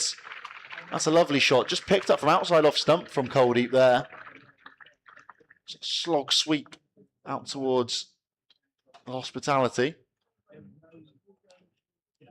I think if you just had one extra sort of frontline batter to come, you almost give yourself more options to be able to be more positive sooner after wickets fall, I'd say. Just very quickly, elsewhere in this group, Essex 257 for 7 against Derbyshire in their 50 overs. Already Middlesex have beaten Glamorgan by 8 wickets. Glamorgan bowled out for 66, in case you didn't hear it earlier. Scooped, and scooped successfully for 4 over his left shoulder in the end, and whizzes between keeper and short third man. Lovely, inventive, exactly what Bess was trying to do. Reverse, I guess, instead, but he does very well there. Just gets enough on it over the head, out of catching distance from Tier, and up to 300 with it. And if he manages to mess it up and get it onto his own stumps, people go, what a stupid shot that was. Exactly. Or if you miss it completely, comes off your thigh pad and goes to the keeper and you give it out. Quite. 2 overs remaining now. 300 up with that lovely reverse scoop from Kuldeep. Hunt to bowl this one, and you'd assume Freddie Price to bowl down the hill for the last. Yeah, Yorkshire will still be targeting that 320 mark if they can get there. Hunt up in the air, 3 converging on it, and it will only be a couple of runs. But a couple of runs per ball will put them back into a good position again for 320 plus. And there was one other score from this group I didn't mention, which is Worcestershire have made 307 for 8 against Hampshire. Any other rain-affected matches? Or is it just us? Just here. I mean, it could be pouring down now at Radlett for all we know. But, that is going to be 6 more, I think. Yes, it is. Just clears the rope. And this from Hill is a real handy lower innings knock from him once again, because he is very capable and he is on the charge. Yeah, well into the 30s now, 38 off 22. Back to back overs with some boundaries now after quite a long period without a boundary. Carson just having a little chat with his bowler, trying to come up with a plan. but Hill seems to be finding gaps pretty well so far. Long off, sorry, mid off is inside the ring. They've got deep extra cover, deep backward point, long on, cow, deep square. Good response. Yeah, fires in the Yorker. Made 61 against Hampshire, George Hill. In the opening game of the tournament. Yeah, more than capable bats. Sort of proper rounder in all formats, really. Lancashire in Group A have made 383 for 4 in their 50 overs.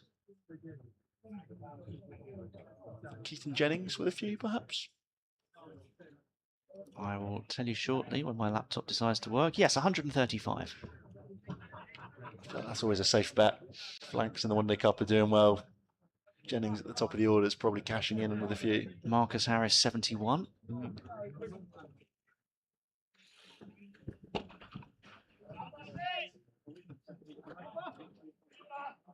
And then good support from Josh Bohannon, Joseph Moores and Rocky Flintoff, 33 not out as well.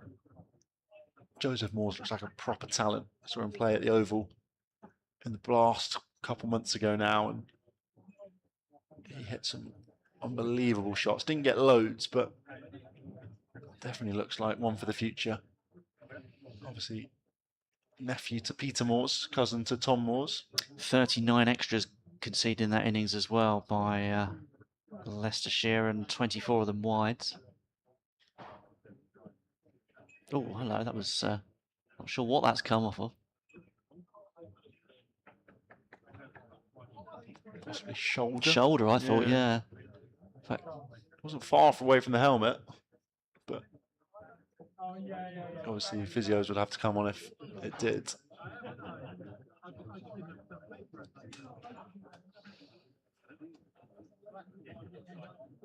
Somerset 337 for 8 against Warwickshire in their 50 overs. Northants 254 for 8 against Surrey.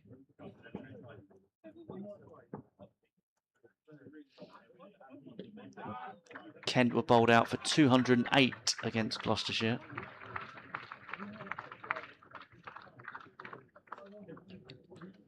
.310 for 7. 1 over remaining now. And we're missing out. We should be at Romania versus Turkey. There are always some slightly crazy games, I feel like, floating around on Cricinfo. Like European World Cup qualification before the qualifiers or something? It's the ECA Men's European Cup. Have you seen the new World Cup format? I have. And the fact that the likes of Holland and Scotland they spend 3 years qualifying in a league format to make it to qualifiers. And if they can get through the qualifiers, they then get to go to the World Cup, where they have a quick tri-series qualification period, and then finally they can qualify for the actual 12-team World Cup. Final over. Slow ball first up. And Coldeep just whips into the leg side to get intelligence there. I think they wanted to keep Coldeep on strike there. Yeah, no mid-wicket in place, was there? I think they just needed to cut off the couple of, try and cut off ones, easy ones, and bowl full, straight and fast. That was a bit floaty on leg side. I think they're probably just scared of Coldeep pulling out the reverse again, weren't they? Slow ball again, this time straight to the man at cover, slight fumble, but they get the single. I don't think that's necessarily a bad result. No, and ironically, I think I prefer the slower delivery to Hill. You know, I think the risk with Coldeep, you've seen him scoop already a couple times. But that shot is always fraught with danger, otherwise they'd really be doing it all the time. I think you'd have to drop out at least one of third man and fine leg, possibly both though, if you have pace on. I think the idea, I guess, is just to try and close down scoring areas. It's only in front of square. Well, that was huge though. That's launched over the top of the scoreboard again towards the flats and out of the ground again today. Those flats have been taking a beating. And this time Coldeep gets down on one knee and sweeps gloriously over the leg side. Yeah, and that was with a bit more pace on, so perhaps... I think that was going to be Coldeep's plan, no matter what pace that was, to go over the leg side. As again, we have some new balls for probably, the fourth time that we've lost the ball out the ground today. There was one in the second over. I think Whiteman did it at least once as well.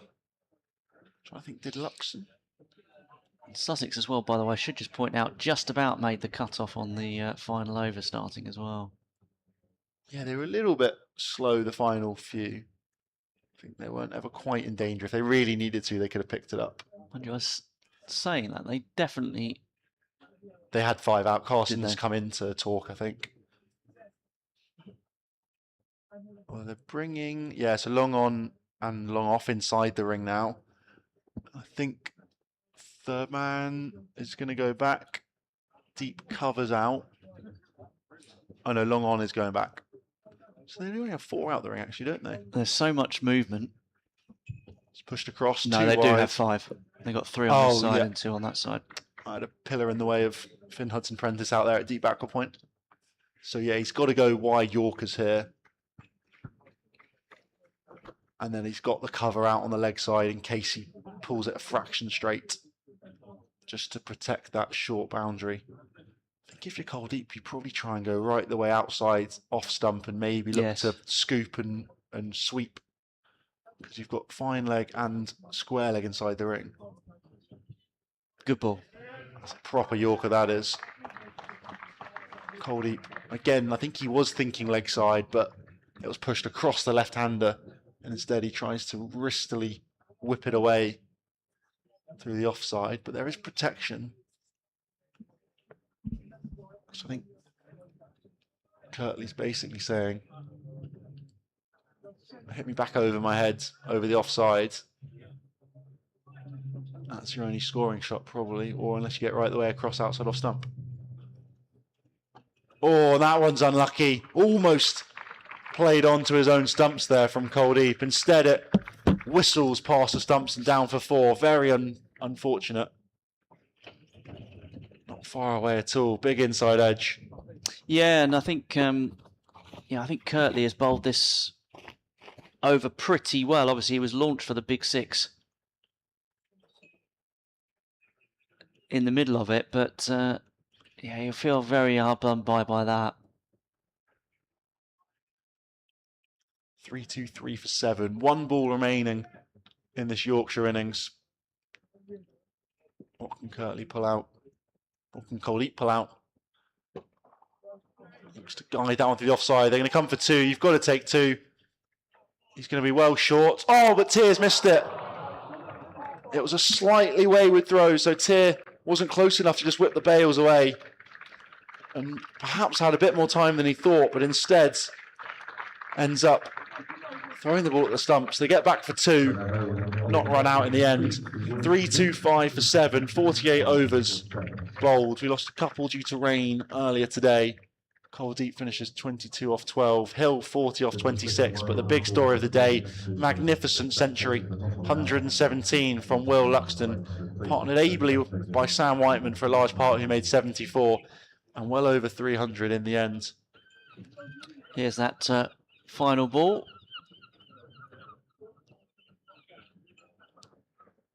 It's just fractionally too far away, the throw, I think, wasn't it? For Tear to just whip the bails off, and he was sort of moving away from the stumps as well. His whole weight was going away from the stumps.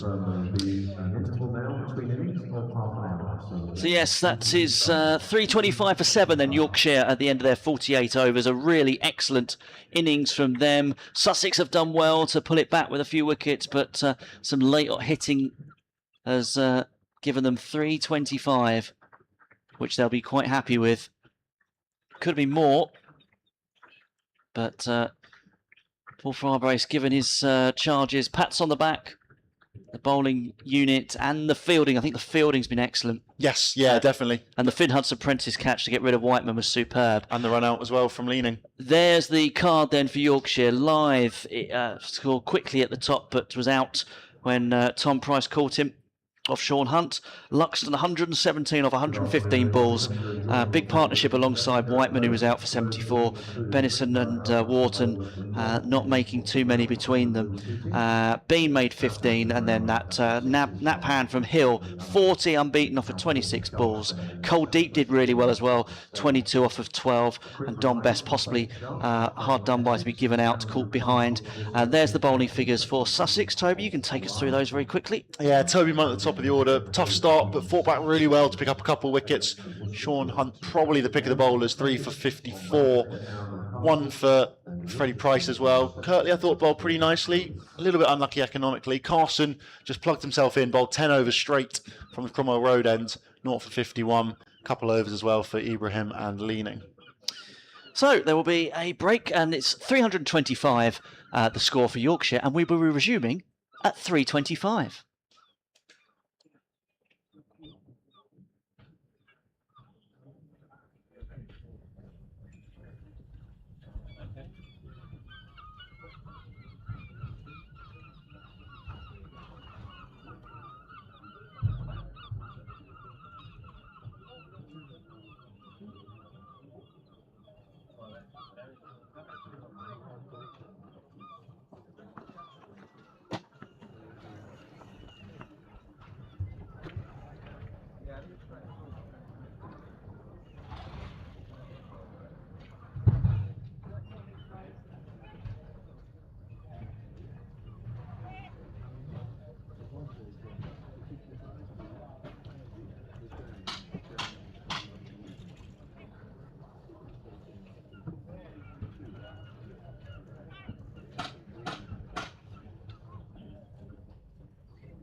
Please welcome onto the field the Yorkshire team led out by Captain Don Bess.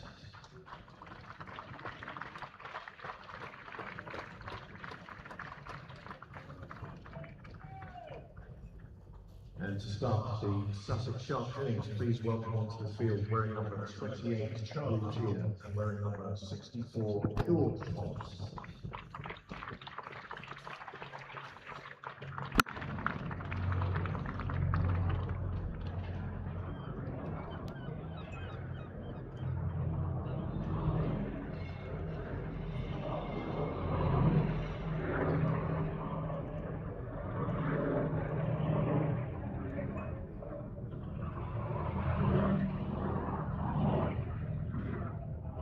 To open the bowling for Yorkshire from the tier, wearing number 18 George Hill.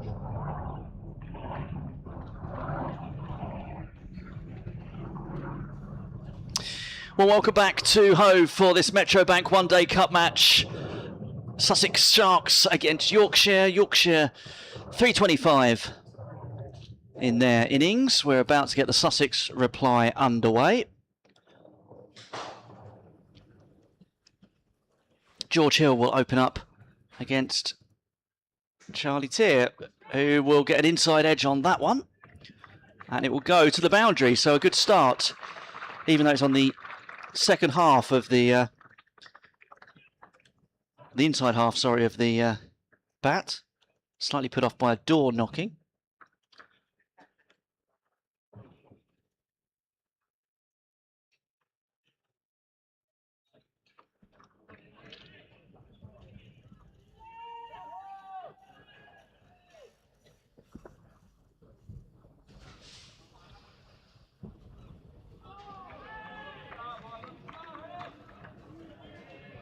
Good noise from the Yorkshire fielders. Reminder that we're looking at 325 inside 48 overs, because we lost 2 overs in the Yorkshire innings due to rain.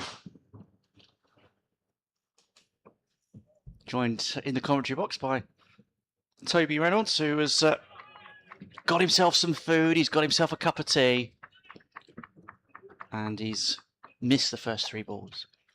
I was watching through a window. We won't mention which window. No. Yeah, so a tall order, especially in 48 overs. I mean, you're obviously working out from 50 in your head possibly, but from 48 overs, suddenly it looks even bigger. But Sussex going to have to set a platform at the top. I think it's more than doable. Oh, that's a wayward throw, that one. But yeah, I think it's more than a chaseable score. I mean, obviously Yorkshire got there themselves, but with such a short boundary, I think you can sort of leave yourself probably over 100 to try and chase in the final 10 overs. And if you kind of take it like that, you tick along nicely at sort of 5 and over for the first 20. Give or take, when you consider as well how fast Yorkshire were going. You know, Adam Live hit them off to an absolute flyer and going on with quite a lot of ease. if you're offered, any width, anything short, you have to take it. But you can be pretty watchful and I'd say ease through the first few overs in particular. Power play and not losing wickets. I was going to say, you've got to crucial. keep wickets in hand, haven't you? That's going to be the crucial factor. 2 slips in for Yorkshire because they know as well that early wickets, early breakthroughs are key. Almost a good start there, beating the inside edge, beating the stumps. That was a proper delivery, that one. Moving back in a long, long way. To open the bowling for Yorkshire. 5 without loss, 1 over him. And opening the bowling from the Cromwell Road end, Ben Code. Partner Hill.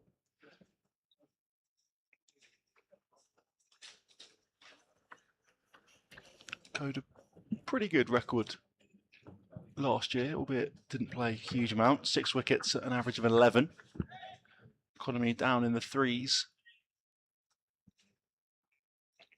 Back in the side today. Left alone first up there as Finley Bean's hat taken by a gust of wind as he takes the ball there. And I'll tell you what, if Sussex do make a game of this, then we are going to have some finish, aren't we? This is it's if they are going to get close, then we are going to be set up for something quite exciting. Well, definitely, it's going to require a proper innings from at least one batter. Yeah, you think someone would have to try and match Will Luxton, who scored a brilliant 100 in that first innings. Run a ball with relative ease. Quite a few boundaries along the way, again targeting the short side, particularly early on in his innings. And then just rotated strike and alongside Sam Whiteman, they put on a big old partnership. Code in again. Oh, beats the outside edge, no, takes it. Big appeal, and given. Umpire takes his time. And that's not the start that Sussex would have been hoping for. 5 for 1 inside the second over. Charlie Tier goes off the back of a big 100. Last game, he's missed out today. It's a lovely delivery from Cody. Took a long time, the umpire, there to raise his finger. Just nips away a fraction. I think the umpire almost assuming that Charlie Tier would just walk. You could, I think, hear it on the effects mic. Feather of an edge on that replay. Well, he doesn't look as though, he's sort of lodged any sort of complaint on his face either, really. Nothing registered. He just wandered off once he was given. Thought he'd make the umpire make a decision. And the decision is that Charlie Tier has to go. And Sussex 5 for 1. And Ben Code has struck early on for Yorkshire. And that is exactly what they are after.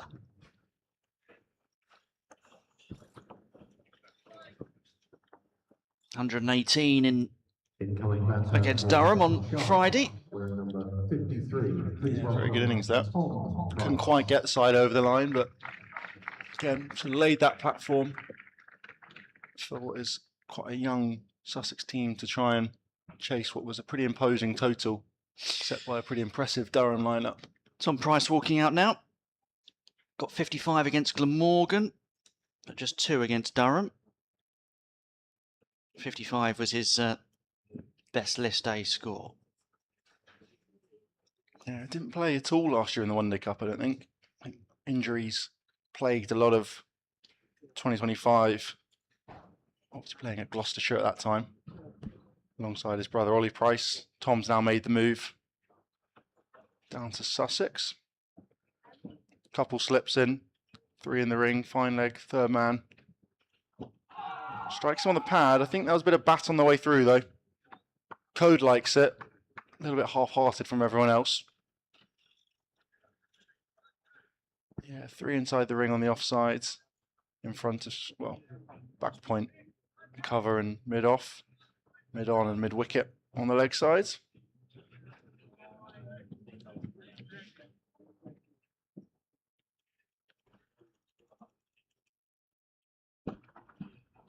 This time off the middle of the bat, but only as far as That's the captain, Don Bess, in there at mid-wicket. George Hill alongside Adam Lythe, in the slips. Interestingly, Hill obviously opened the bowling from the other end. So if he wants a second slip, we'll have to be someone else. But shorter and just defended. Wicket maiden first up there from Code. I think we went all of last innings without any maidens. And so a very good start first up for Code and the visitors. Thomas actually facing his first ball, it'll be now. Oh, second ball, sorry.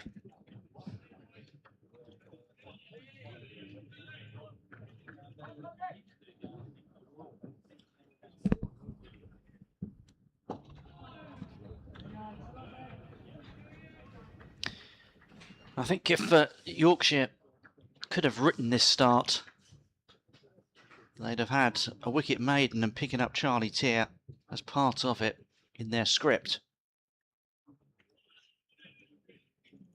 Right at the beginning of the innings, that WASP figure, which showed you obviously the score predictor earlier, now shows the win percentage.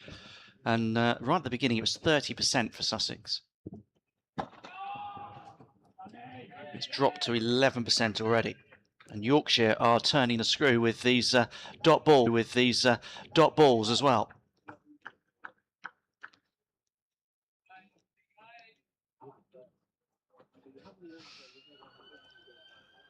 A reminder that Sussex's record in this competition is not a good one. In terms of matches won, 30% win percentage in this competition.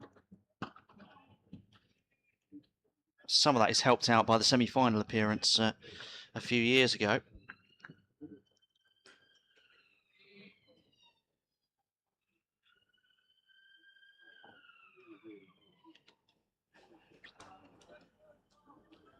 Winner of each group goes automatically through to the semi-finals on Sunday, August the 16th, and then second and third in each group into the quarterfinals against each other on Friday, August the 14th.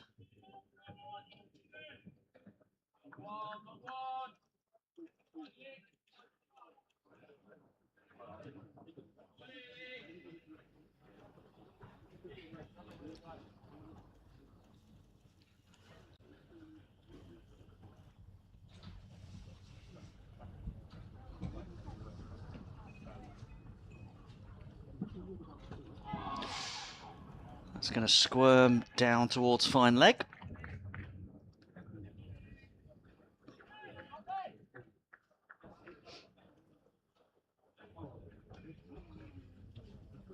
So Yorkshire more than beating their previous highest best score against Sussex in a list day match. That was 302 for 4 in 40 overs at Scarborough in August 2011. Their best in 50 overs, 286 for 4. Both at that was at Hove last year. 325 they recorded.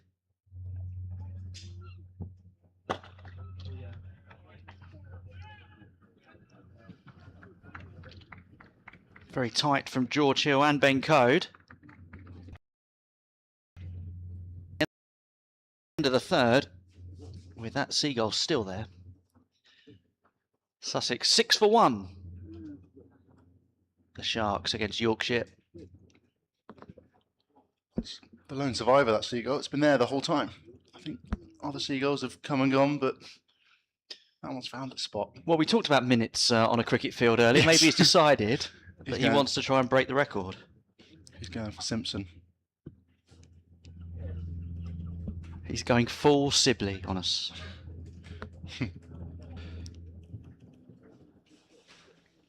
Code will continue here. He's one without loss. Sorry. 1 wicket in with no runs. Oh, he's got 2 wickets now, though. Middle stump out the ground. Thomas goes now. He follows his opening partner back to the pavilion. And Yorkshire have an unbelievable start, all thanks to Ben Code. Look at this replay. Nips back. We saw the ball seaming around in that first innings, But Yorkshire have just found that a little bit more and are attacking that stumps. And that's 2 now. Sussex find themselves down. Just 6 runs on the boards with a long, long way to go. That is a dynamite delivery. Top of middle. And George Thomas dragging himself off the field. He's a player who could have made an impact for Sussex. 48 against Durham last time out. He has got a century in this competition for Somerset a couple of years ago. Also scored 57 against Surrey in the T20 Blast at the Oval. But he has to go. Incoming batter for Sussex Sharks, we're at number 4. Dan Ibrahim. Dan Ibrahim. In at number 4 for Sussex.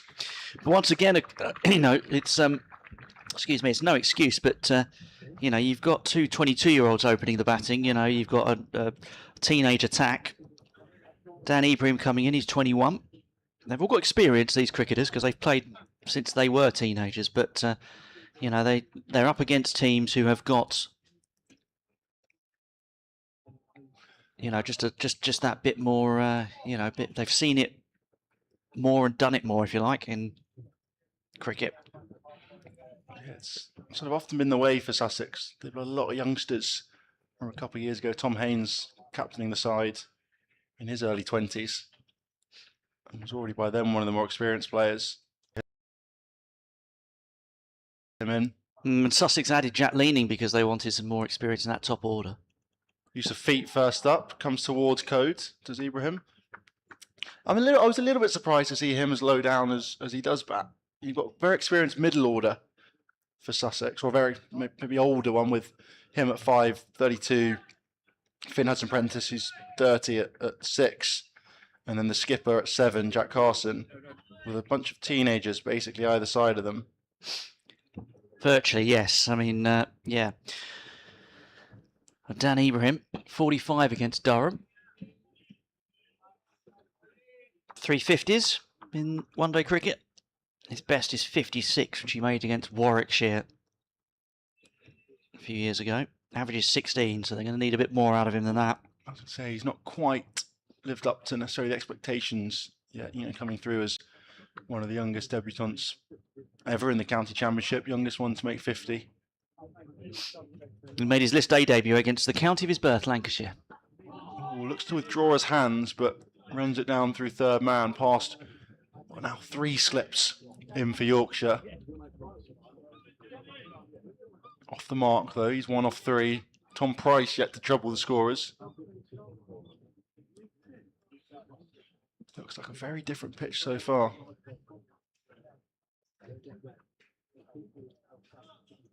Seven for 2. Code has now conceded his first run. Still more wickets than runs though. Oh, a big appeal. And given! Tom Price goes, looks very high. He's disappointed. 3rd wicket for Code. Price goes without scoring now, and it's 7 for 3. Still not even finished the 4th over yet. You can see Price is very disappointed on that replay. Angled in, hits him just above the knee roll. He's not got a big stride in. And he's sent back to the pavilion. Little harsh, but when the wickets come, they seem to come in clusters, and that's 3 down now, Sussex. Ben Code has all 3, and he has bowled exceptionally. Perhaps just showing his experience compared to what is quite a young Sussex attack. Well, you've called all 3 wickets. You're the Yorkshire. Yeah, I might go for a little lap in a minute. I'll come back and Ibrahim will be 100 not out. How slow do you walk? I'll do a few laps, just to make sure. No, it's beautiful bowling from Ben Code. Yeah, a question on height, perhaps. The umpire took a little bit of time, but gave it. Yeah, my first thought was height. Looking on the replay, it did look a bit better. I thought. Some people saying, way too high. Somebody says was high, but he was in his crease. Yeah, that was my thinking, as he got trapped a little bit. Alan says, and there's no indication, of course, of who these people support, so that does affect sometimes, but he says, methinks that's a very poor decision. But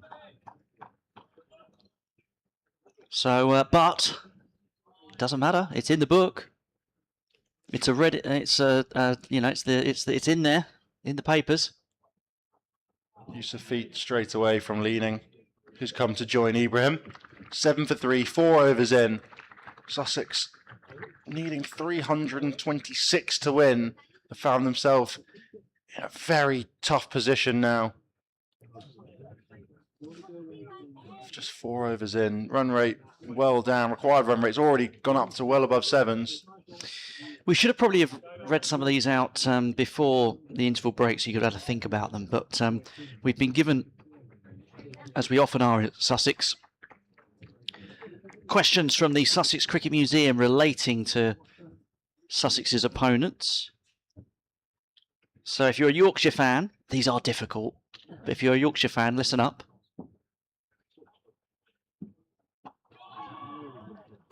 Which Yorkshire player was the first to score a century in a knockout final at Lord's is the first one. I must admit we don't have the answers with us, so I can't tell you what the answers are. I'm trying to think when the first knockout finals would have become. One Day Cup probably back in the 60s, 70s. Well, the Gillette Cup, yeah, was around in the 60s. Of course, I have mentioned that we know it's not the last. Well, the first one, isn't it? Yes, sorry, I'll rephrase that. You'll ignore me. Good fielding off his own bowling. That's quite difficult sometimes from George Hill. So which Yorkshire player was the first to score a century in a knockout final at Lord's? There is 10 of these. Yorkshire have in their time played first-class home matches at Thrum Hall. Where might that be? Thrum, perhaps, is that place? I doubt it. It'd be quite easy, that question, wouldn't it? The Sussex chief executive at the time, after a Yorkshire match here at Hove in 1981, said, "I did not see the incident, but we are looking into it." What was the incident? In 1981. Did a seagull steal the ball, perhaps? How many times did Fred Truman bowl 1,000 overs in a season of first-class cricket? Was it 4, 8 or 10? So you got an option on that one. How many times did Fred Truman, the great Freddie Truman, bowl 1,000 overs in a season of first-class cricket? 4, 8 or 10? And I'll come on to the next one in a minute. It's quite wordy.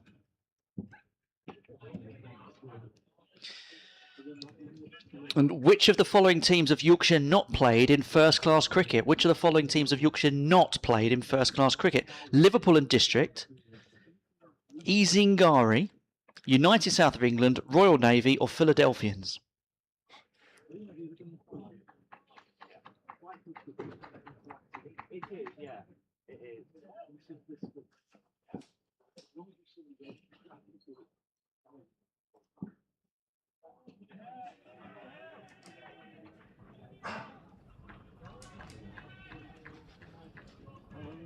Hill continuing a brilliant start alongside Code here. Just 2 runs from the over so far. 9 for 3, the hosts.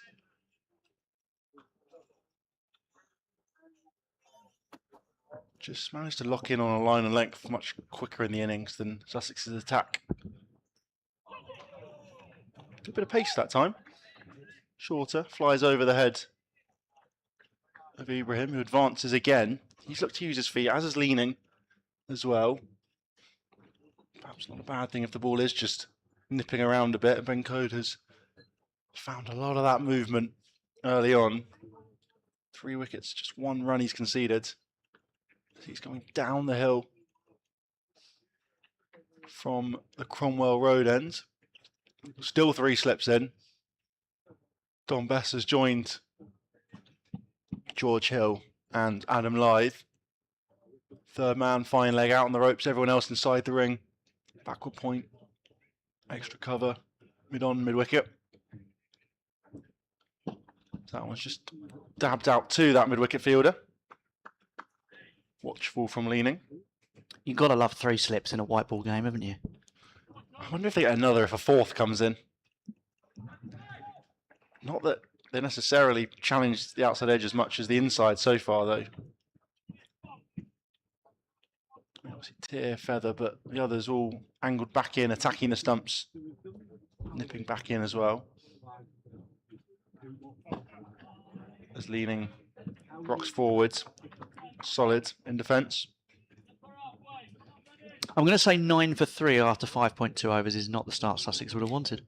That's for the people on the stream. But no, 1.69 a run rate. I mean, it's looking very much like a. It is looking, apart from the kit colours, it's looking very much like a championship game out there at the moment. That one's just tickled into leg side. They should come back for 2. Good pick up and throw, but Leaning's set off with intent there and does get back.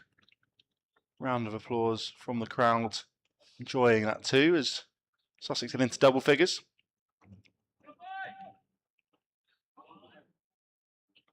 Good smattering of fans around the ground today. All in the sun, bathing in him on this glorious Sunday. Again, Leaning defence. And again, Code is barely missing the mark so far. He would unfortunately need pretty good figures, even from here, to pinch the best figures for a Yorkshireman against Sussex.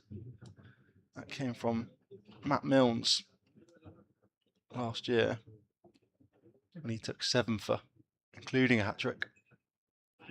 That one's outside off stump. 7 for 38. Milnes went from his 10 overs. That was en route to a pretty impressive Yorkshire victory. Won by 6 wickets with just 14 balls, having been set 285 to win by the hosts down here in Hove.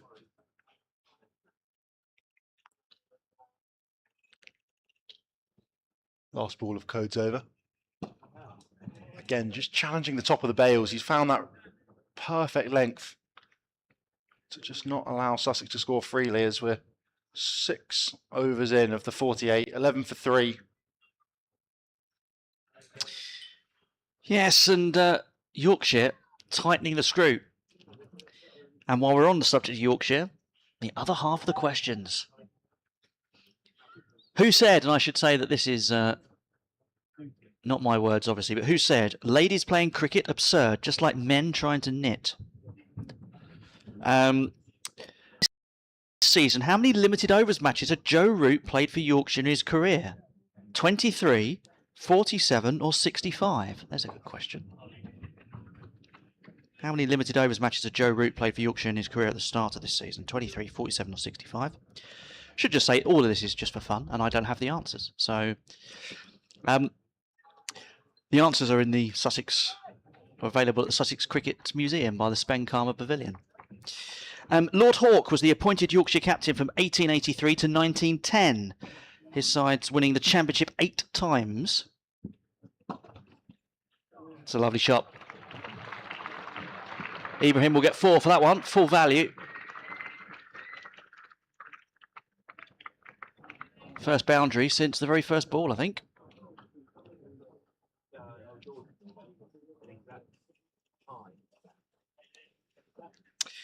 Yes, Lord Hawke was the appointed Yorkshire captain, 1883 to 1910.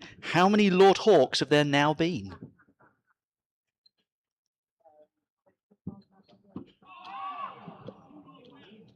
Yorkshire last won the championship in 2015. Who was their leading wicket taker that season?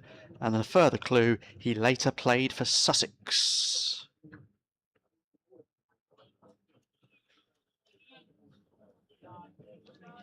And finally, finalement, who is the Yorkshire bowler who once conceded just 3 runs in his allotted 11 overs in a limited overs match at Lord's?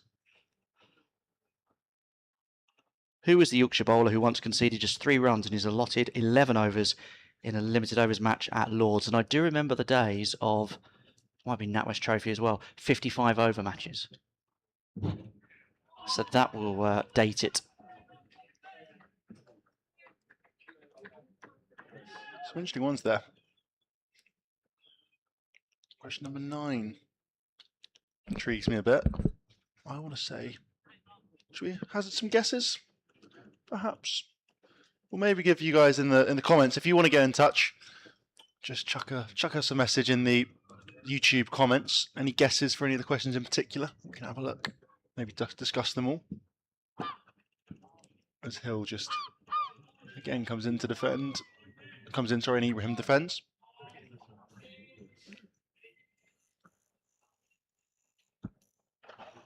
There are a lot of chats coming in, which is great to see.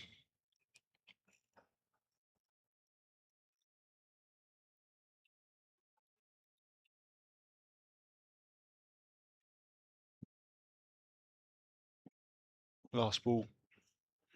Hill's over here. The scamper through for a single. And they will take it. Good work there between Ibrahim and Leaning. Joining myself, Toe Reynolds, alongside me, Andrew Rayburn, here for the Metrobank One Day Cup down in Hove at the county ground.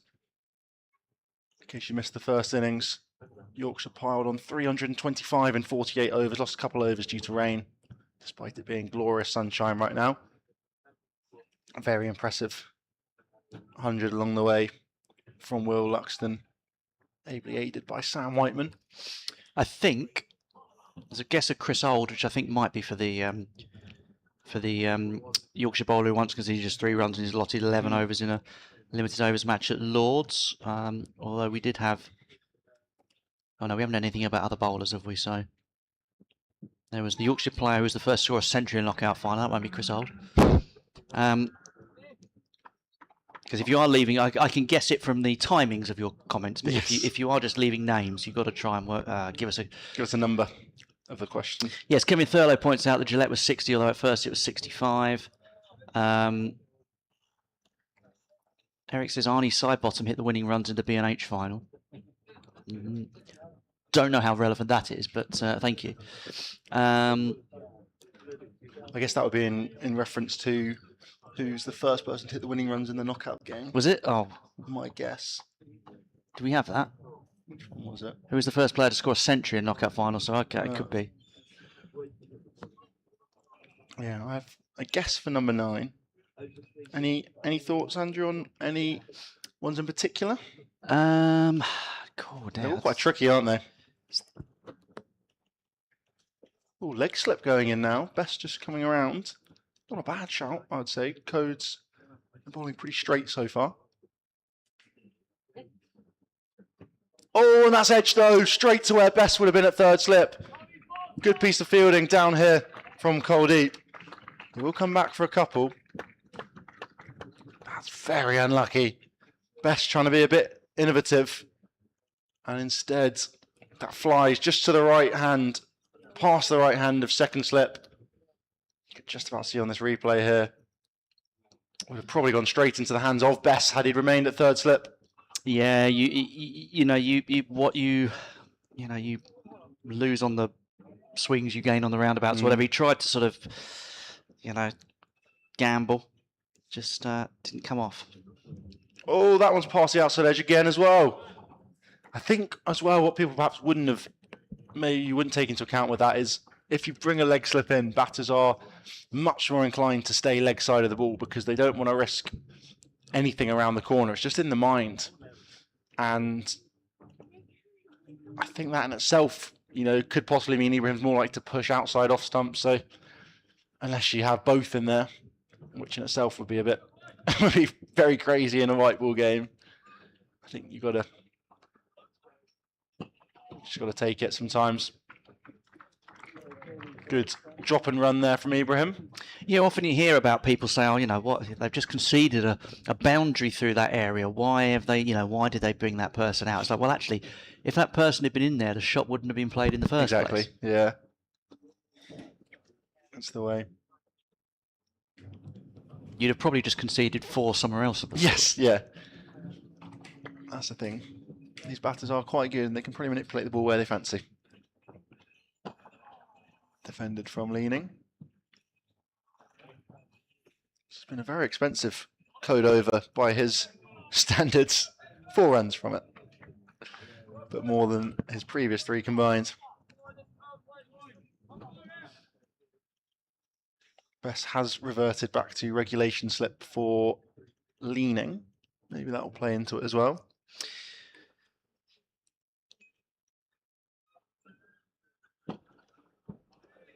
Dot ball. Jack Leaning has his dad Andy, former York City goalkeeper. Jack himself was on the books of Sheffield United at one stage in his youth.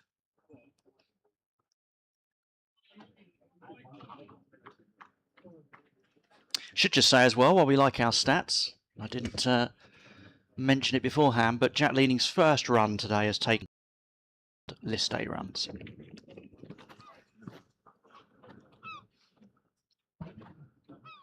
Does have a high score of 137. He might need to get close to that if Sussex are to do anything here.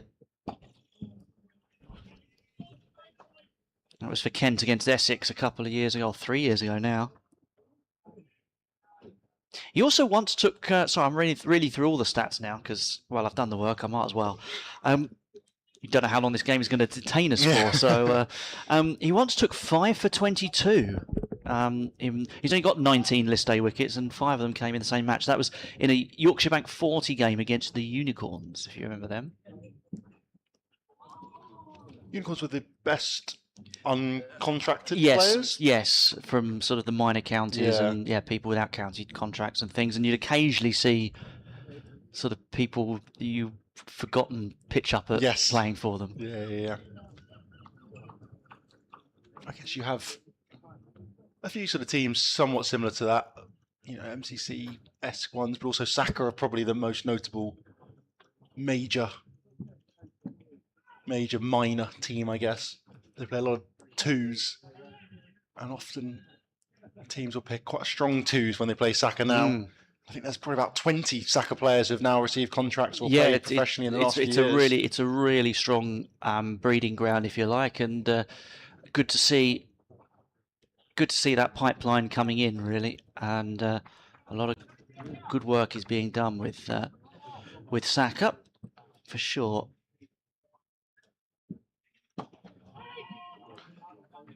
Yeah, it just shows how many cricketers do fall through the cracks.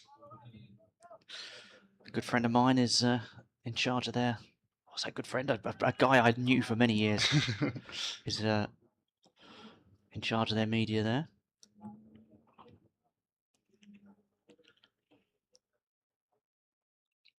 Yeah, Gloucestershire are probably the county who've made the most use of them, but that kind of West Midlands area, there's a lot of, South West Midlands area, Warwickshire and Worcestershire have had a few in their name as well. Quite a few to Kent, I want to say, despite.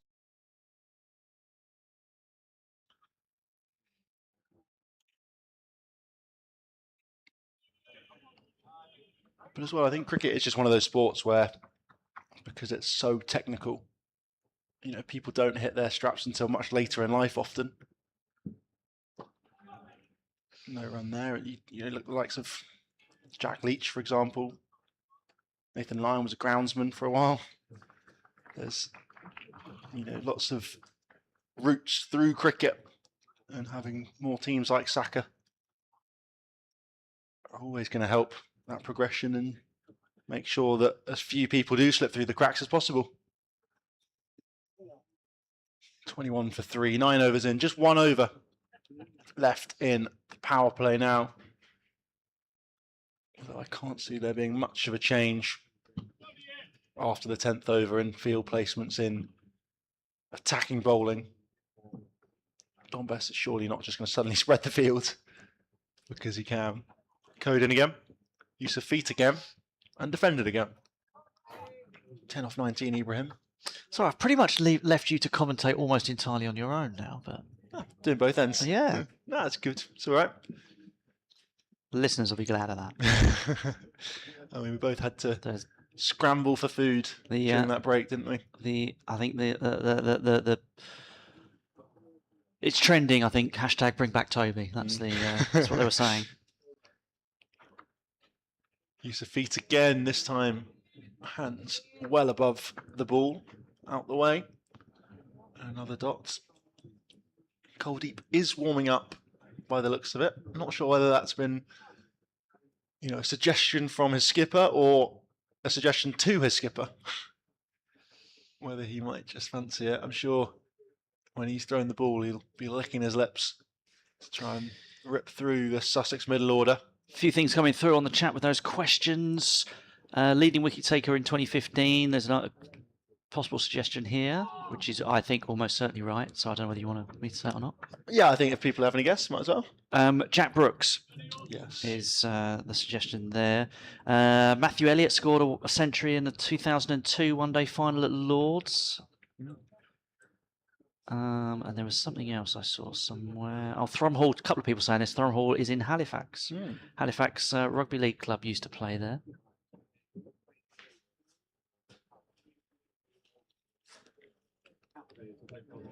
Someone else then replying, it's a supermarket now, apparently.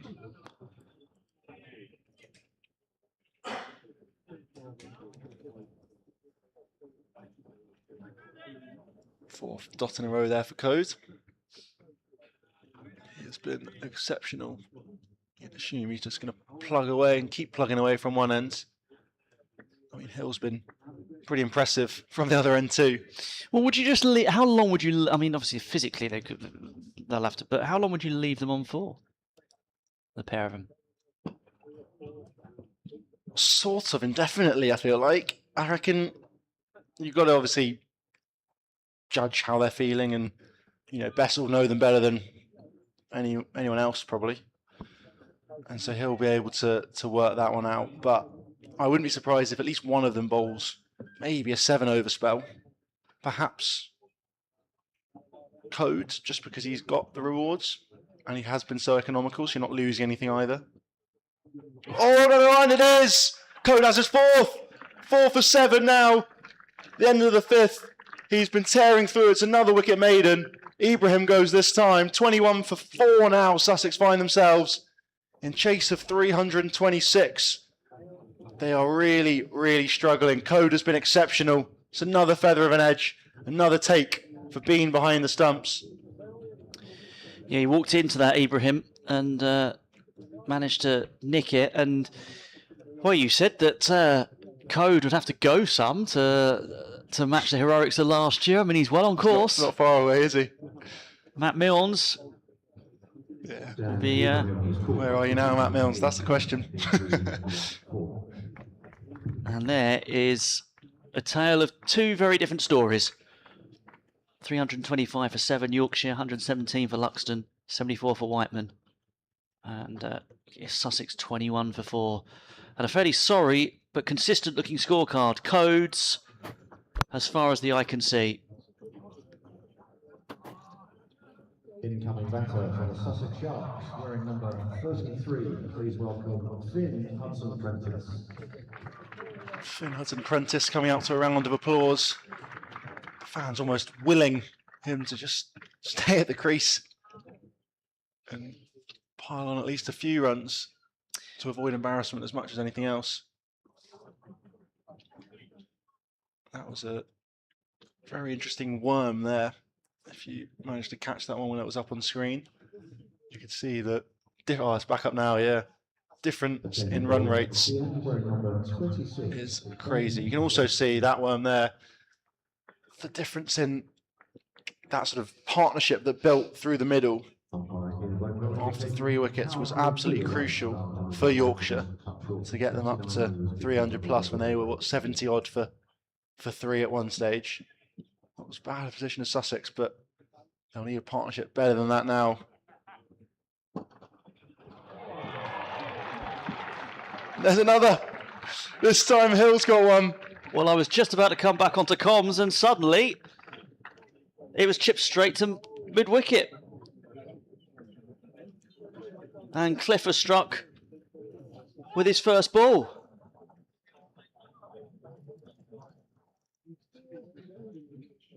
And leaning, wow, you just can't believe it that he's just done that.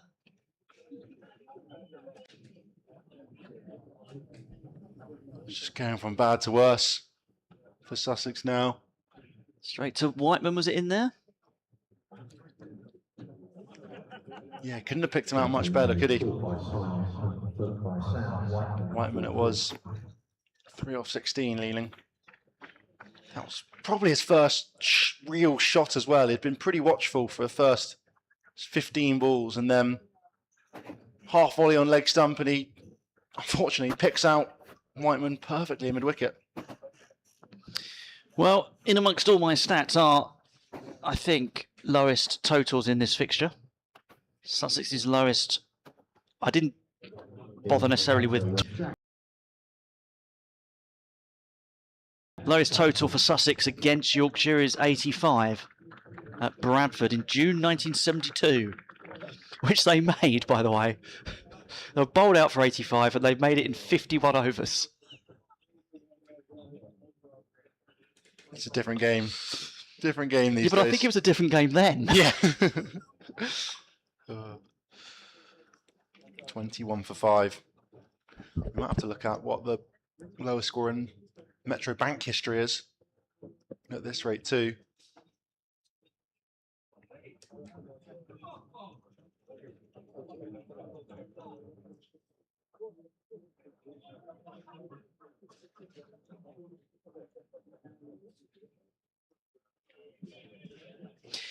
Now, unless I'm missing something here, some people on the chat still seem to think that there's something about winning runs being hit in a knockout final, but it's who's the first player to score a century? Who was the first Yorkshire player to score a...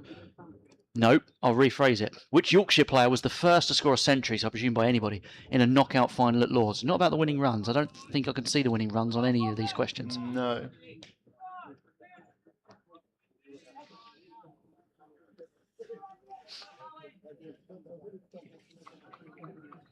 Unless there's now a debate between themselves, which there might be.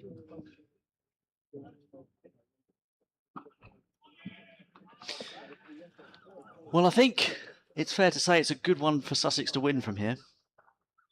Yes. I think that is more than fair to say. I mean, yeah, numbers 6 and 7 in at the moment. Hudson Prentice coming off the back of 63 against Glamorgan. Carson at the other end made 81. They're going to need better than that today to have any hope, really.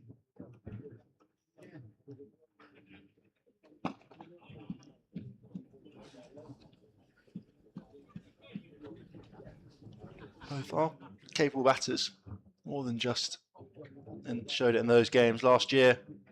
Jack Carson, 190 runs at an average of 48 in this competition.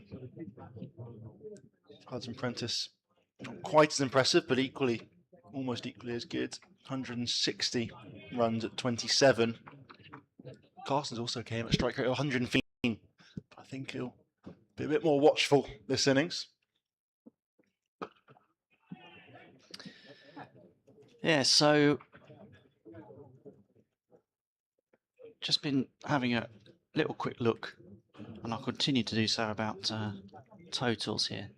Just we're not going to rule Sussex out of everything entirely, but it's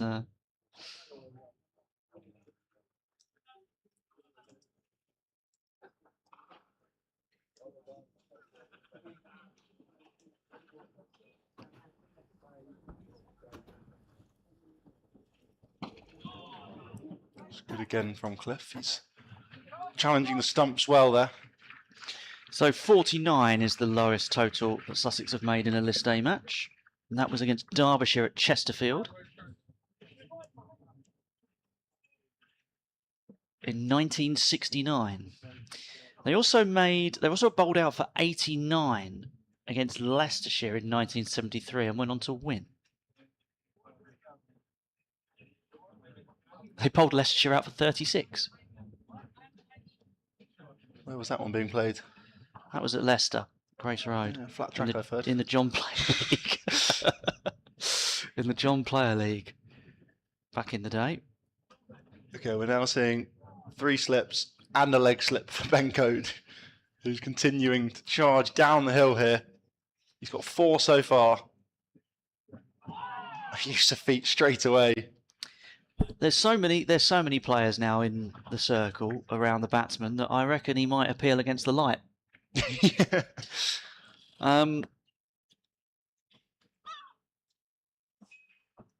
That for people is an old Freddie Truman joke. Should have claimed it as your own. Yeah.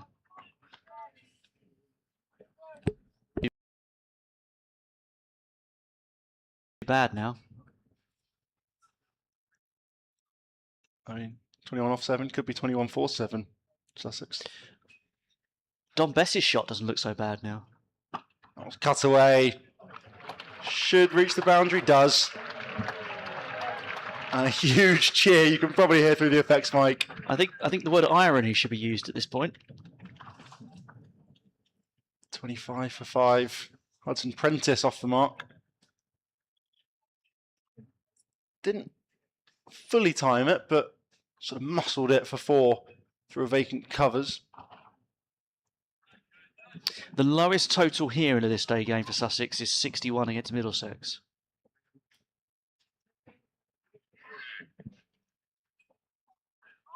Left alone, outside off.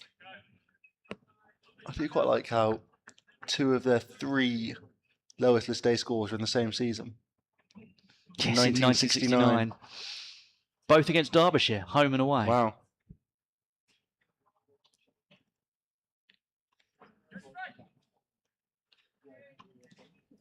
Both inside 36 overs. Code in. Oh, inside half of the bat. Looked to be a bit wider. Definitely shorter that one, but defended by Hudson Prentice. Before a huge cry of no. Turns down the single.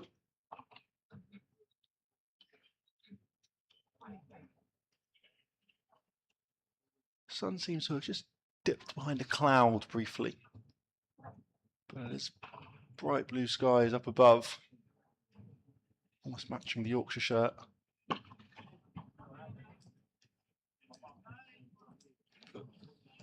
Hudson Prentice onto his toes there. Defends. Besson Hill having a little bit of a chat by the look of it. Just figuring out maybe he'll swap ends and come down the hill. Still got Coldy Yadav and the skipper himself. Double bowl. So that one's onto the pads and just clipped away for a single. Famously, Sussex's lowest total in all cricket was 9.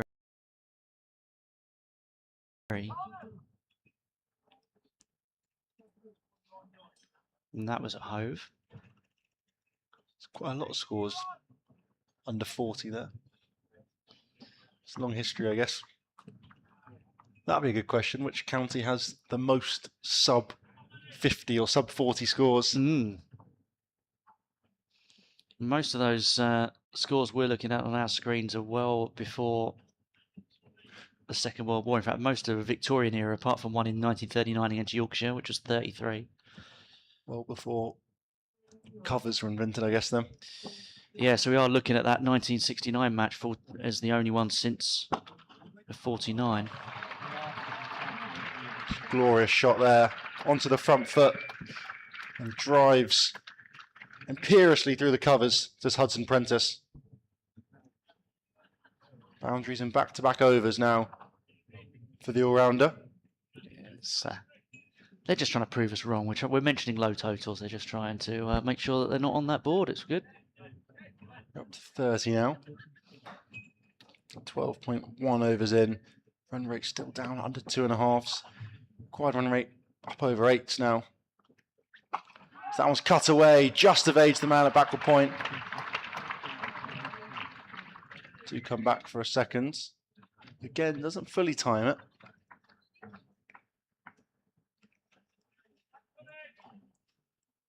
Bounce short of point as well.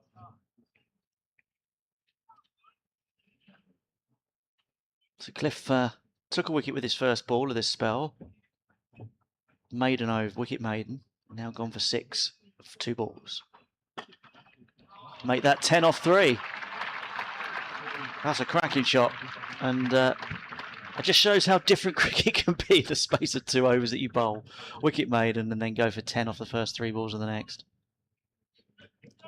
Yeah, I'm not sure either over's been significantly better or worse than the other, as much as Hudson Prentice's mentality just changing.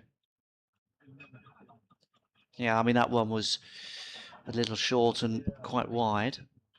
Bit of fin ball, perhaps. Bowler's head won't go for 4. Didn't get a lot on everything on it, but tied it up by Don Bess, who grabs his cap. Bit more muscle with that one, wasn't it, than timed? Yes. Some symmetry about this over. 4-2, 4-2. It's a good formation, that. Yeah.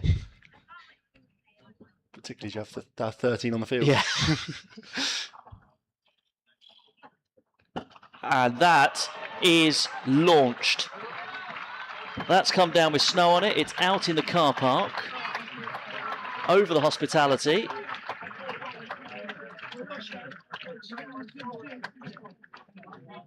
That was huge. I'm very glad I didn't park my car around there. It's been raining 6s all day today. And Hudson Prentice is really looking to take on this attack now.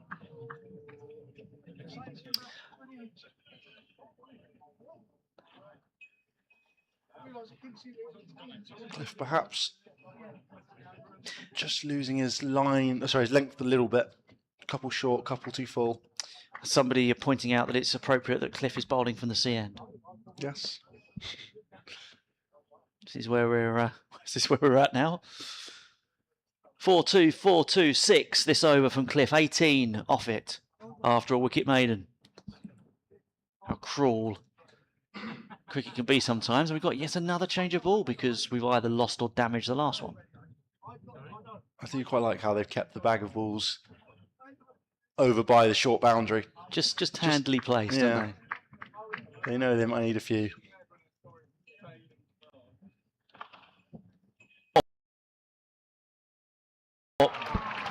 What an over that is for Hudson Prentice. Leaned into it, beautiful timing. Went away to the fence. 22 off the over. And actually, in that over, almost doubled the score, I think. Yeah, it was 26 before that.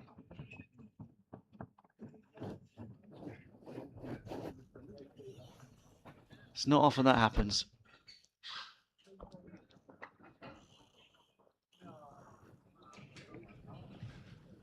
No, that was a proper over intent.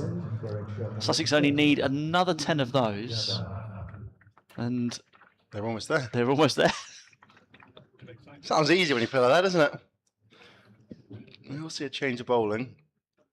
Don Best turning to his trump card. Kuldeep Yadav to come down the hill. Raymond says that over has been cut and pasted from another game. Certainly not the one at Radlett. It's a bit like on a Xbox or PlayStation game where you can adjust the sliders of the skill of the players. They've just made it a little bit easier for that one over. We'll see whether the sliders are staying down for this one. Kuldeep comes in with his left arm wrist spin. On the money straight away, the Indian international. Bowling to Carson. Just 0 off 6 right now.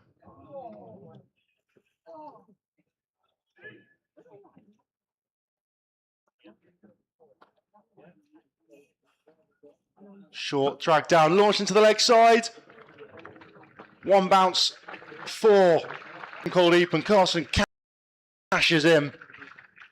We saw in that first innings that if you miss your line, you miss your length, it's very easy to score quickly today.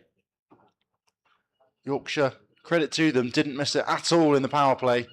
Last couple overs a little bit looser. Carson defends, thoughts of a single, but I think sensibly turned down. Maybe Carson and Finn Hudson Prentice will just say, you take that end, I'll take this one. Try and go at 20 and over as they did last.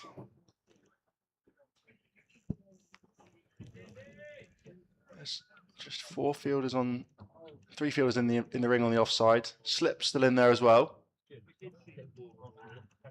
Carson prods down the grounds. Through for a single. There's a sweeper on the offside. Two out on the leg. Deep forward square and long on. But for Hudson Prentice, deep backward square is also going out. More of a long leg, perhaps, actually.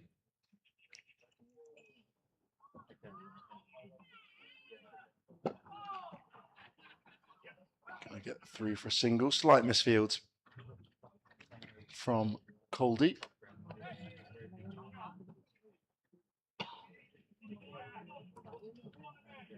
It's 50 up for Sussex now.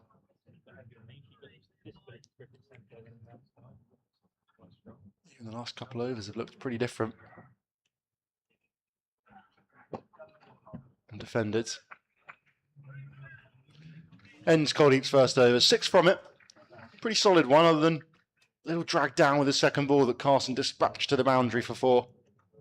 Partnership up to 33 off just 23 balls. Hudson Prentice has been absolutely flying. Carson a lot more watchful. 54 for 5, 14 overs in. Still a long way to go. Speaking of absolutely flying, Gloucestershire 143 without loss. They only need another 66 from 25 overs to beat Kent. So they're on course there, Gloucestershire against Kent. Lancashire, as I said earlier, made 383 for 4 against Leicestershire, who are 65 for 4 after 15 overs. So it's a struggle for them.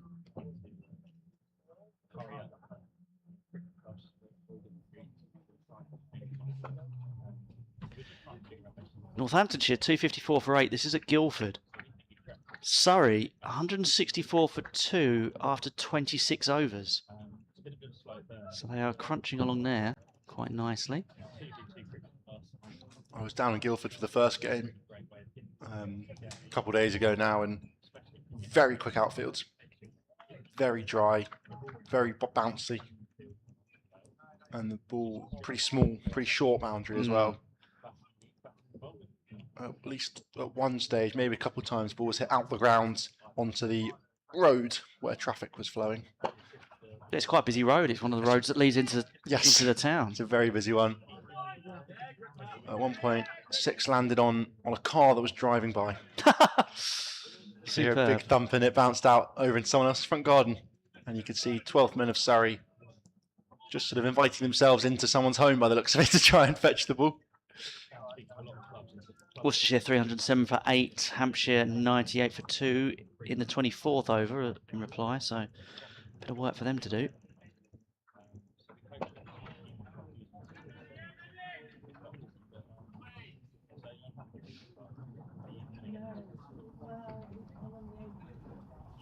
Reminder, Middlesex have already beaten Glamorgan.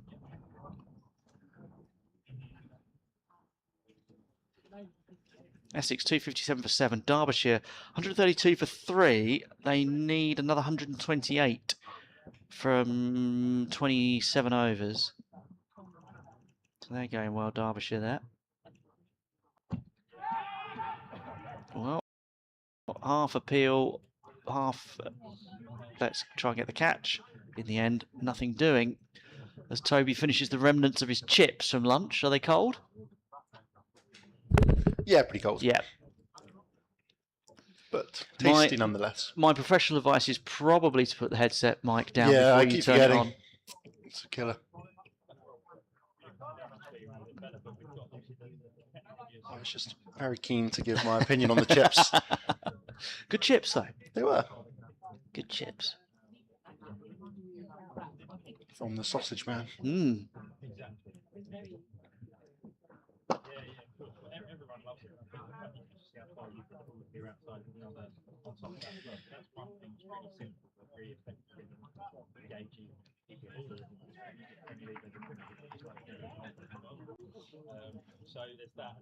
So you can see there the run rate under 4, the required rate above 8. It's about doubled in the last couple of overs, the run rate, hasn't it? It's down at 2s for a while. I think Finn Hudson Prentice had something to do with that. Carson covers up, 15 done, 57 for 5. I think it's fair to say that Sussex have not got off to the start they would have wanted. And there you could see that Finn Hudson-Prentice takedown. See the best, or the best of the match. The worm itself, you can just see that spike from the one over.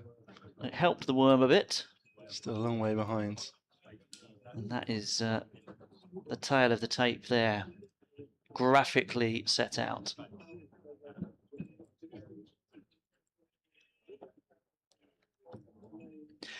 I mean, obviously, 5 wickets down is not handy, but if they can get into the final 20 with a T20 type target. Use of feet, but drilled to the man at cover. You get the feeling that Hudson-Prentice is not going to die wondering. I think it's probably the right approach.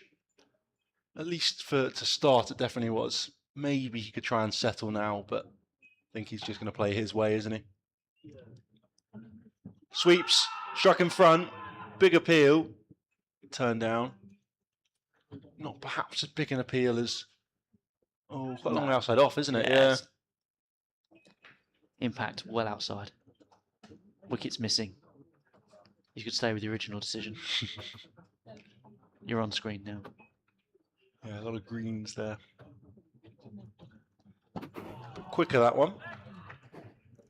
Hudson-Prentice keeps out. He's 30 off 19, absolutely flying.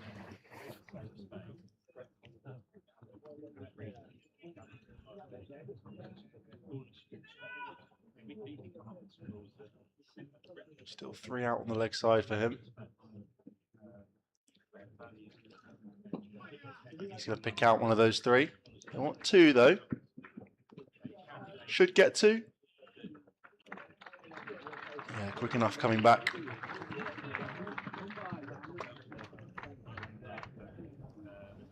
I think he might go to that sweep again. Big gap between deep forward, square leg and long on. Goes offside this time though. To the man posted on the opposite boundary. Deep cover. Just under the scoreboard over there.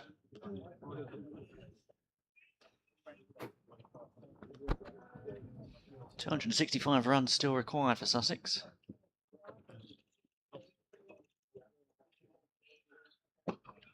Driven just for a single to end the over. 4 from it. 61 for 5. 16 overs in. A third of the way through this chase. Sussex Sharks are going to need to both up the ante but also try and rebuild, which in itself is a little bit contradictory. But these 2 have done well with it so far. They have, and I you know, Jack Carson obviously will want to play some shots as well. He can do that, but all the while Hudson-Prentice is there, you know, then I think Carson will probably be the one just to say, right, you can play around, you know, me. I'll just try and keep things tight. Take the runs when I can, and Finn Hudson-Prentice will try and launch the ball out of the ground. It's the only way he wants to play at the moment. Not sure how much batting there is to come beneath these 2. Freddie Price carded to come in at 8. He scored 10 in his list A debut against Durham a couple of days ago. And below him, Toby Munt, Sean Hunt, and Ollie Kirtley. Munt scored 26 on his debut against Glamorgan last week. But again, no real pedigree behind them. So I think these 2 will have to make a lot of the hard yards, you'd assume. Well, funny enough, someone on the comments just you were talking about that said, I'm probably showing my ignorance, but do Sussex bat deep? Much to come after this. And the Seafordian, who is obviously a Sussex fan, with Seaford up the road, just said no.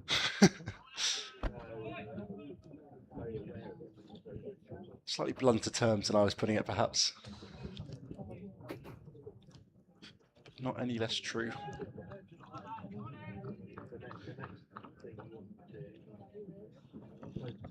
I mean, if these two put on 200, they're still going to be 60 short. Yes. Nudged down to third man. That'll be a single. Brings Hudson Prentice onto strike. Will there be some fireworks? He's having a look around. Specifically the short legs of Yes. the boundary. He's no fool. He's looking at which window he can pick out. Which window's open, which ones have got tiles off the roof. Instantly, James Wharton drops back to long on as well. Deep square, fine leg as well. Yep, there it goes, and that will be 6, and that will be in somebody's house. The same flats that Adam Lythe picked out previously, as did a few of the others. I think Cole Deep too. That was a glorious strike again. Not particularly good ball. Just imagine the conversation, can't you? The initial conversation with the estate agent. So why is this flat so cheap? Well, it's a funny one. I reckon a lot of people would quite enjoy those flats specifically for that reason. You're touching distance to the cricket pitch, but perhaps don't quite comprehend at the time, at least. Well, you were touching distance to the ball a lot of the time. Exactly, yeah. Well, if you play cricket, you wouldn't necessarily have to buy as many white balls. No. Take them down to the club.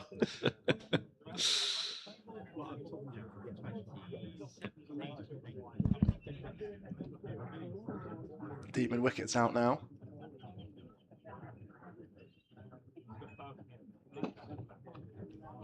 That's just sensible cricket, isn't it? I think maybe Don Best should ask one of his fielders just to knock on a door in those flats and field from the balcony. From the balcony. Yeah. Because if he jumps in the air and pushes the ball back into play, you could do a relay catch that way. I think you've got to start inside the ropes. I know. Ruining all my fun.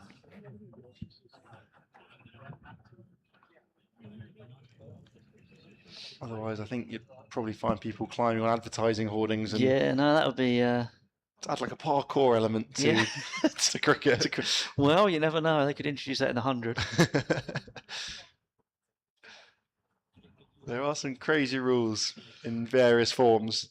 BC Historia says, hope they don't run out of balls. Sports Direct shut 35 minutes ago. Which not only is funny as a sort of a line in itself, it's also true.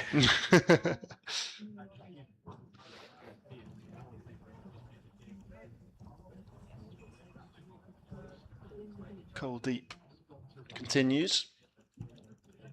He's into his third over. Surprisingly expensive compared to the opener's spell, sorry. He's gone for 10 from his 2. There's a real ring of steel in that offside. Don't mind that, trying to force the batter to play against the spin. But instead, Hudson Prentice just punches it down the ground. I think he's probably going to look leg side, sort of no matter what Hudson Prentice is, and he may be long off. And therefore, I think actually it's not a bad shout to have that ring field on the offside to almost entice him to play the way he doesn't want to play. Carson sweeps. There is some bat on it as well. Feather of an edge on his way through. He moves on to 12. There's no stopping that one. Races down the hill. Brings up the 50 partnership with it off just 43 balls. Just sums up the chaos that has been reigning so far in this innings. 74 for 5. 53 of which have come from these two. Carson onto the back foot this time. Rotates the strike. This is perhaps the one slight criticism you could have for Yorkshire's squad building as much as anything else. They only had 3 seam options in the 11. They've got a couple on the bench. short and just helped around the corner. Going to push for a couple. Could go all the way. Oh, it does. Races down the slopes again. Picks up forward as Hudson Prentice. He's on to 45. But yeah, Yorkshire have Isaac Beppe and Jack White, both seamers, who are named in the squads. And they've only got Codes, who opened the bowling alongside Hill, and then Ben Cliff, who's bowling now. Cliff's been a little bit looser, but they've tried to take the attack to him, Hudson Prentice in particular. And then there's a lot of spin elsewhere, rather than a seam-heavy attack Sussex had. So that one's punched down the ground.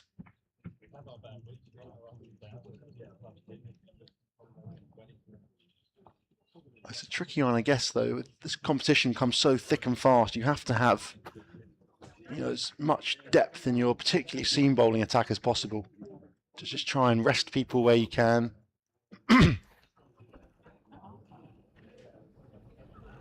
Use of feet, and that's a glorious drive back over Coldeep's head. Carson gets to the pitch, and he finds another boundary. 84 for 5, the hosts now. That's a lovely strike. Real class. And good thought process as well. Long off comes inside the ring. And he makes the most of it. 18 overs gone now. Partnership up to 63. Both batters were on 0 off 0 when they came together.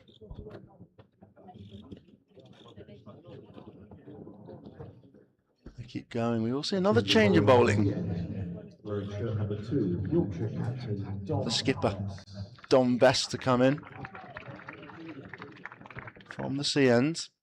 Long on, cow, deep square leg, and the sweeper at cover as well. No one inside the ring on the leg side in front of square. 4 inside the ring on the offside. Short, fine leg 2. Let's see how Dom Best goes here. Be a single for Hudson Prentice. Sussex's fastest, not this will match it, Sussex's fastest List A half century was against Yorkshire. Dwayne Smith scored it in 19 balls.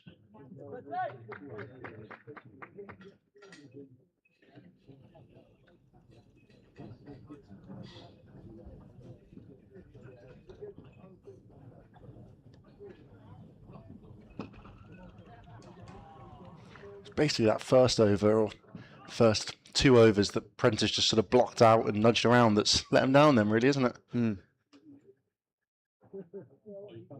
He's flying otherwise. 47 off 27. Carson's no slouch either.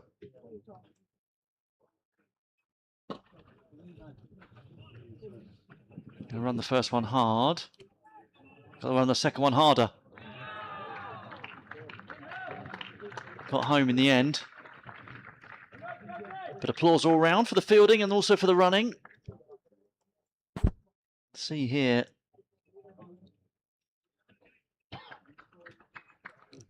Yeah, he's in his ground for certain on that one. The Yorkshire run out was tight. Very tight, yeah. Needed frame by frame from side on. It's one of those.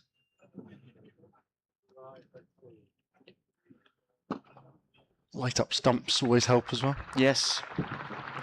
That's 50 for Finn Hudson Prentice. Off of just 29 balls, 5 fours, 2 sixes.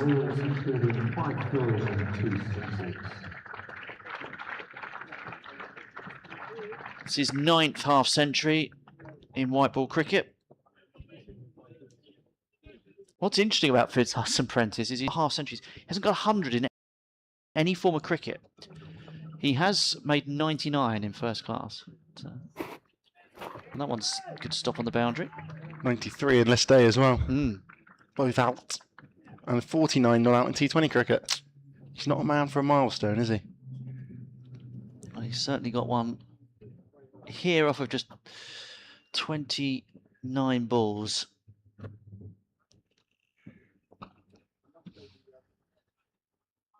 How he'd love to get his first century at this point in time.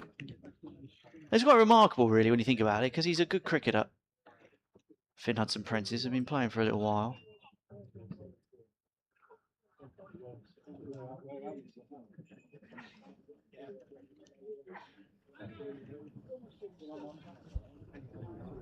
Yeah, he sort of made his name up in Derbyshire, didn't he?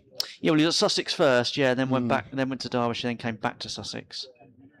He was released by Sussex at the age of 20, and which does happen to a lot of cricketers. Probably sort of go under the radar a bit.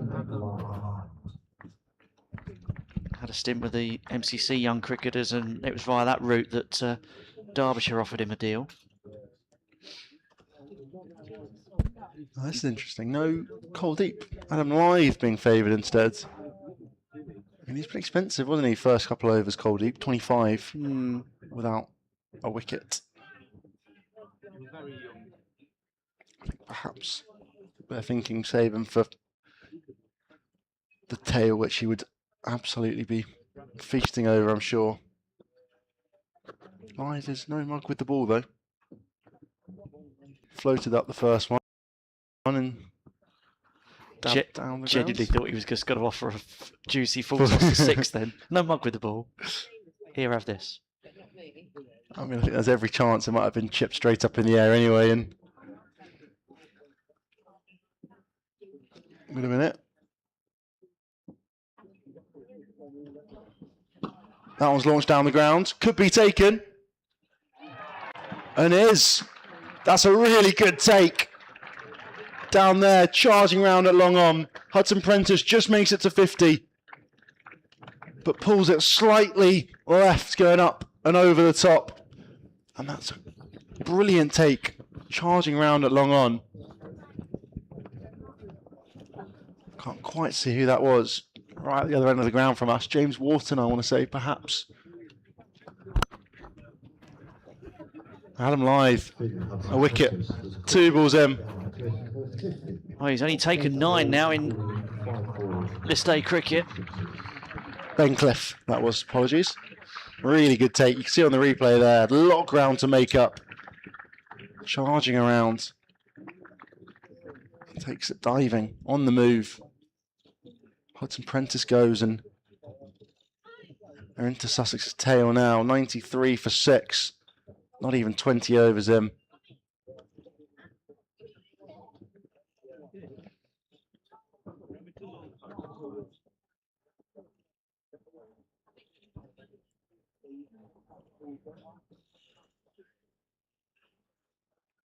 In his 7 test matches, Adam Lyth bowled 1 over.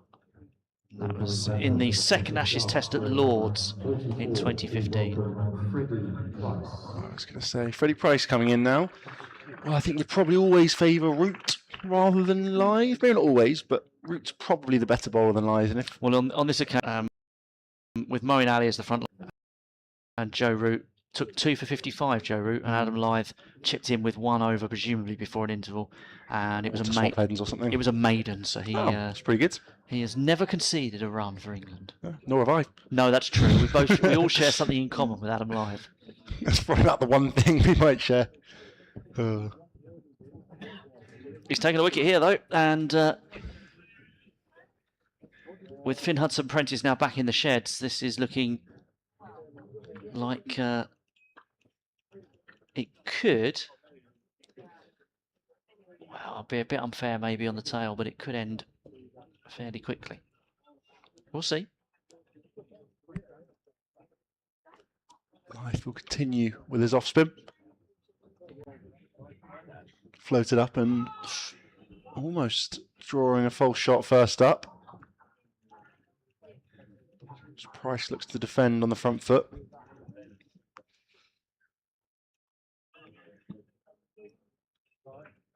Still well over 200 required from a little under 30 overs. Someone's chipped back to the bowler and gone. Freddie Price throws his head back in disappointment. Lyth has 2 in 3. He's been throwing the ball replacing Cole Deep, and he's making the difference. Slightly tame end after just 2 balls from Price there. Just leading edge, and Live snatches it up for his 2nd wicket of the day. 93 for 7 now.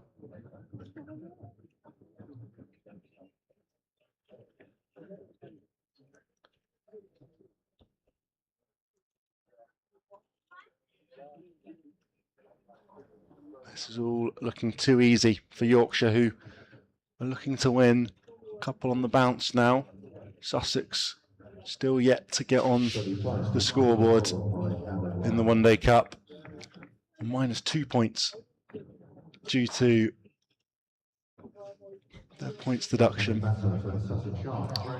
It's quite an exciting finish, the women's match at Glamorgan, which we haven't actually reflected.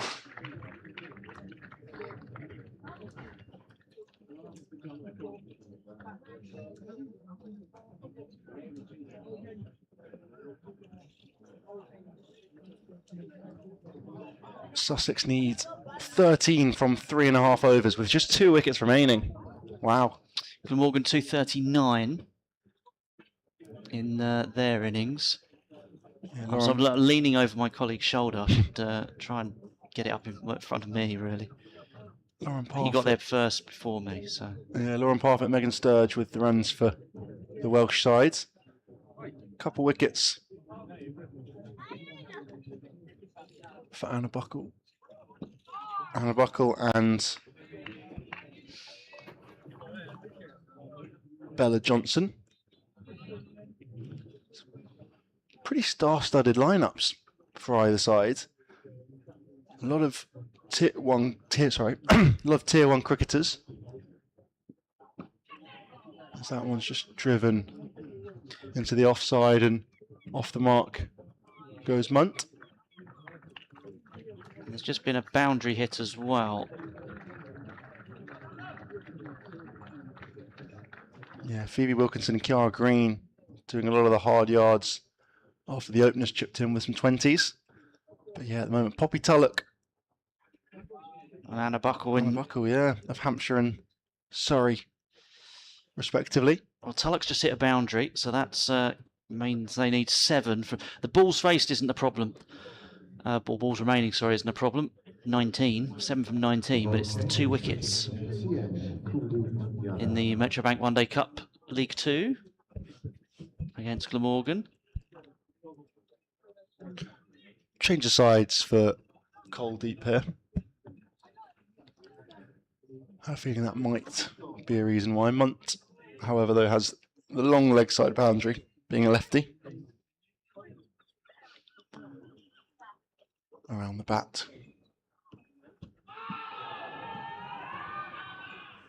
So one of the longest appeals I think I've sort of had variations of no. I mean, it's miles down the leg side.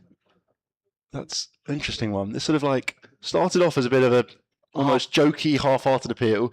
Then they went up again, and then they went down again, and then they went up again. It's a weird sort of chorus. It just. It's like it seemed like a Mexican wave. It seemed to go through the field. Yeah. And they were kind of all a little bit half. There was a half-second delay before they realised, oh, maybe I should appeal too. I think it was the skipper Bessett leg slip who was probably the most vigorous of the appealers, but also the latest. Yeah. Which is ironic because the ball was heading more for him than the stumps.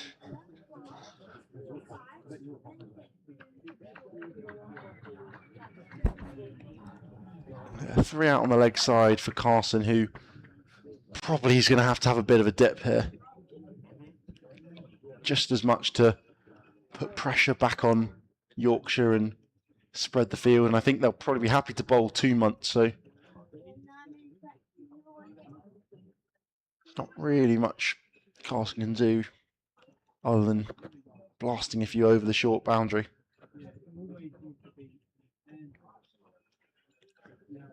There's a lot of movement of field placing here. We've seen quite a few sort of bit of ingenuity in the fields, haven't we? Yeah, there's all sorts Catching of things going on extra. that cover in that offside region. That's a wide. The yeah, so you can't see the field from this angle, but pulling wider you would be able to. It's just a ring of fielders on the offside. Short extra cover.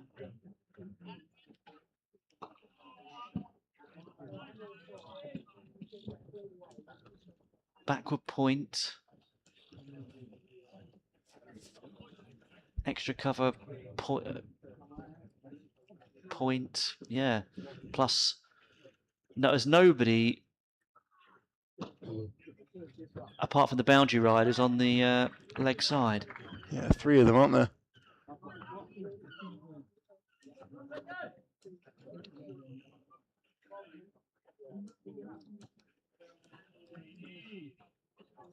I think a lot of that's probably Coldeep and Best just coming together, almost trying to confuse the batters as much as anything else and try and make them play shots they don't want to play.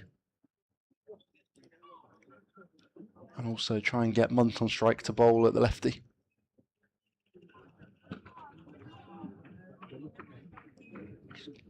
Got a nice technique though, is Munt.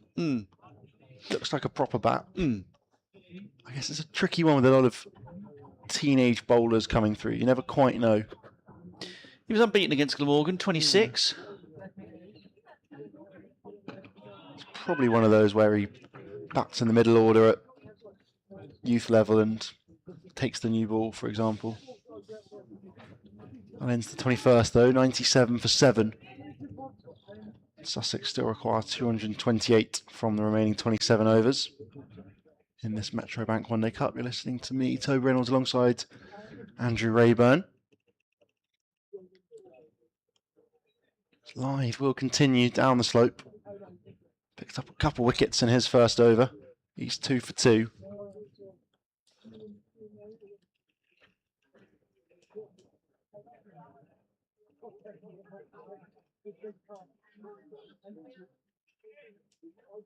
Sussex women have completed that victory over Glamorgan at Neath, 241 for 8. So they won by 2 wickets. Well done to them. Excellent win. And Buckle finding the boundary to win it.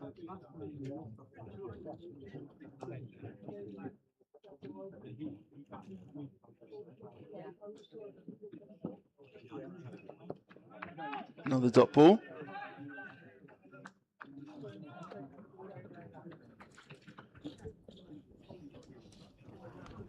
Yeah, Glamorgan were unbeaten in the One Day Cup before this. Cast. Prods, thoughts of a single, run out opportunity. Luckily enough, it was an early enough shout. Yeah, Glamorgan were 4 from 4 before that, so that's a really big win for Sussex, who now go 3 and 2. Who'll possibly jump up into second, depending on run rate. So that one's punched into the offside. It's going to be a single. They've only played, well, this has been the 5th game for both sides in the One Day Cup. Should be a few more over the remaining weeks. I think they play each other once, I'm right in saying, so about halfway through that competition. T20 finals day a couple of weeks ago as well.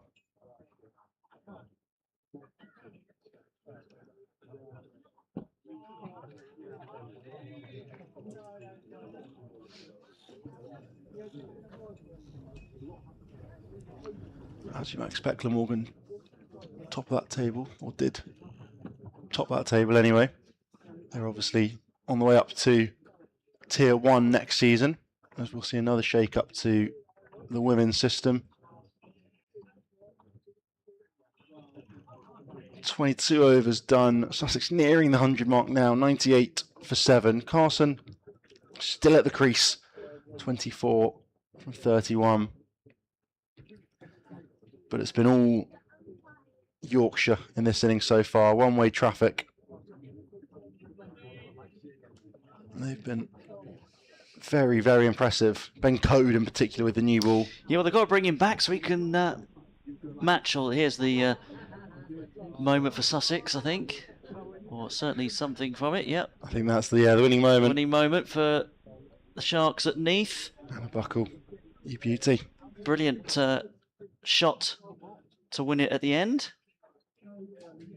Superb stuff for them at Neath. Congratulations.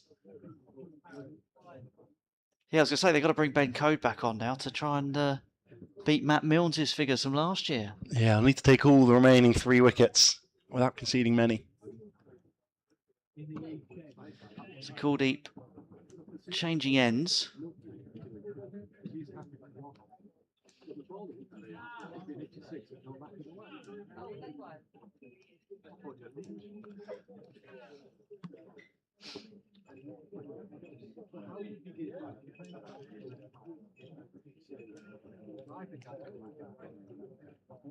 Yeah, Code was 4 wickets, 12 runs from his 6. We still has 4 overs to go.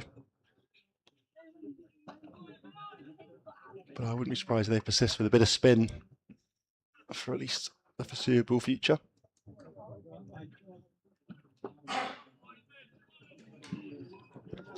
Sean Hunt and Ollie Kirtley still in the sheds, waiting to come out to bat.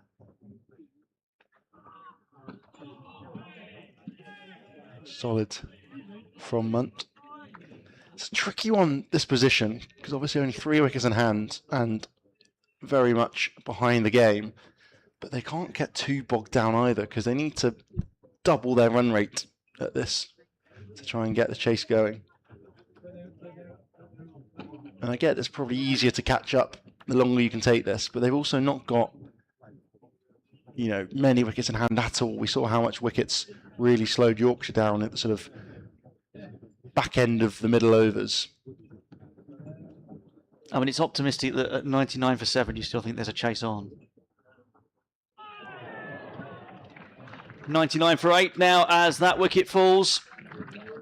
With stumps splattered, Munt goes back to the pavilion. He's out for 2. Kuldeep gets in on the act. And Yorkshire are closing in on what would be a big, big victory. Yeah, 2 stumps gone there. Just skips on a bit. Munt looking to give himself a little bit of room and work through the offside. Unable to lay bat on it. He's back in the shed now, and Sussex sliding to what seems like an inevitable defeat now. Sean Hunt, the new man, out to the crease. Kuldeep 1 ball left in his over. And unfortunately, it means Ben Code will not have a chance to beat Matt Milnes' figures, unfortunately. But he'd probably still quite like a fifer, you'd imagine.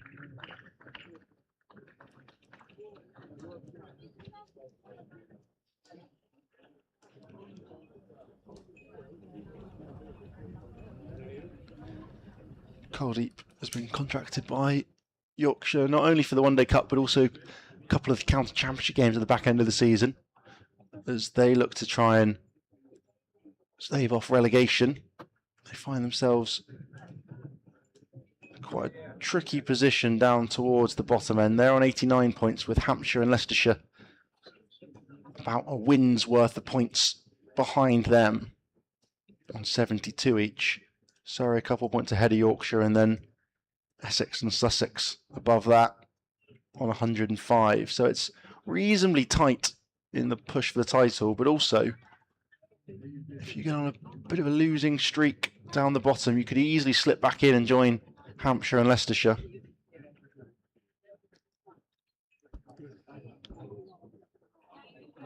Sussex, of course, have had a brilliant Red Bull campaign so far. Just the 2 defeats on to Surrey and then most recently to Hampshire, which did hurt would have hurt them a little bit. If Hampshire had lost that, almost certainly would have been facing relegation. Sussex would have found themselves right at the top of the charts. Instead, they're down in the middle of the table. Seems to keep a little low. Kuldeep, hands on his head. It's a successful over for him. Wicket from it, only 1 run conceded. 99 for 8, the Sharks. And Yorkshire are closing in on victory.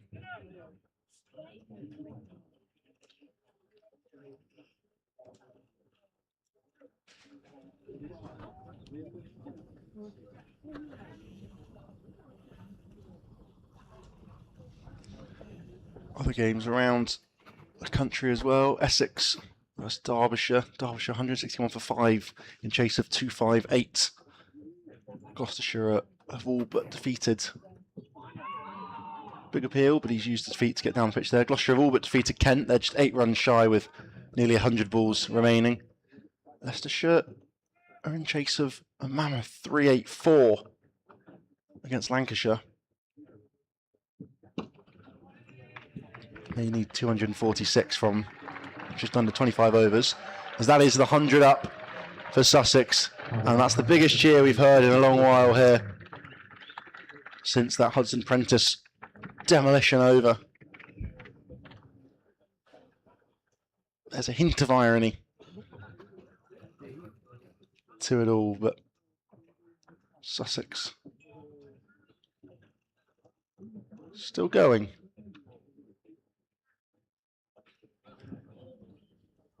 Middlesex have already defeated Glamorgan. We've mentioned that one before. Glamorgan all out for 66 in an easy chase for North London side. Somerset set 337 for 8 against Warwickshire. Who again need up 200 from the remaining 25 overs. And Surrey are nearing victory against Northamptonshire as well. That was chipped just over the head of Lythe, just past Dom Best, the captain, at mid-off. And that is a boundary. A lovely strike from Sean Hunt. Just gets to the pitch there. A little bit wafty, but over the head and past the bowler to pick up a boundary. And then, yeah, finally, Worcestershire at 307 against Hampshire, who are 145 for 4. So they need about 160 from 18 overs.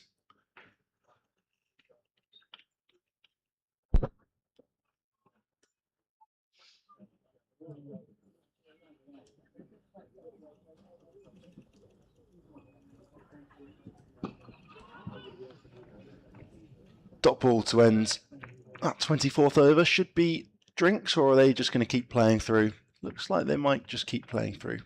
I think sensibly so. There's the situation at the halfway mark at the Sussex Sharks reply, 105 for 8, needing another 221 to win. Myself, Andrew Aben, with Toby Reynolds alongside me. And there we can see the worm. The worm isn't turning for Sussex. And I think the worm's burrowing it the last is. few overs. It Unfortunately. is.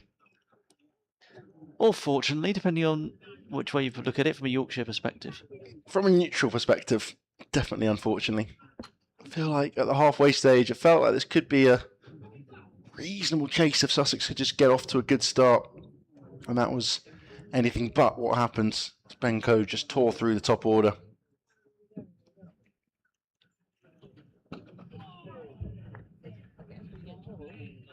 Bit of hoik that time. Out to the boundary fielder and taking a single. Hunt's on 6, Carson 26. Run rate required now up above 9.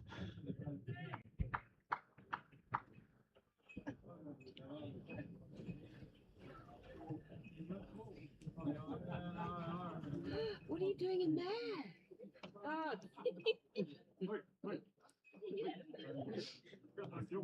I think some fun coming through the effects mic. And that has come back off the scoreboard almost, I think. That's a big hit. Hoik across the line. Certainly hit something. Smashed into the glass door of one of the hospitality Yeah, I think boxes down there. Got to be reinforced, haven't they?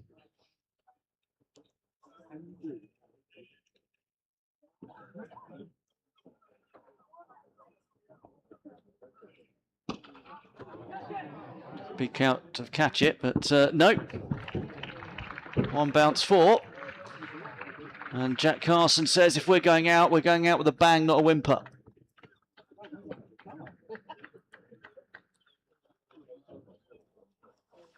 I think that's probably the right way to do it. Mind you, this was a man a few hours ago who was holding his hamstring. Well, even less stress if you don't run any singles. Well, that's true. But I think as well, as much as it seems unlikely, if there was any hope, they've got to really get the run rate up, because wickets are going to keep falling. And that is another huge one. That's going to be another 6. That's out of the ground as well. That's the biggest of the day by quite a long way, I reckon. He's absolutely nailed that. It sounded good, didn't it? And it was floated up, tempter by Kuldeep, right outside off stump. And Carson eagerly took it, and out come the bag of balls again, as we, again, have either lost or damaged that one. I mean, there's going to be a collection of balls somewhere. Well, I was going to say... I think they're running out of the balls in the bag. I was going to say, it's getting to a stage where, the first time you lose a ball, the umpires are very, very picky about which ball they want, which looks most similar to the ones they're currently using.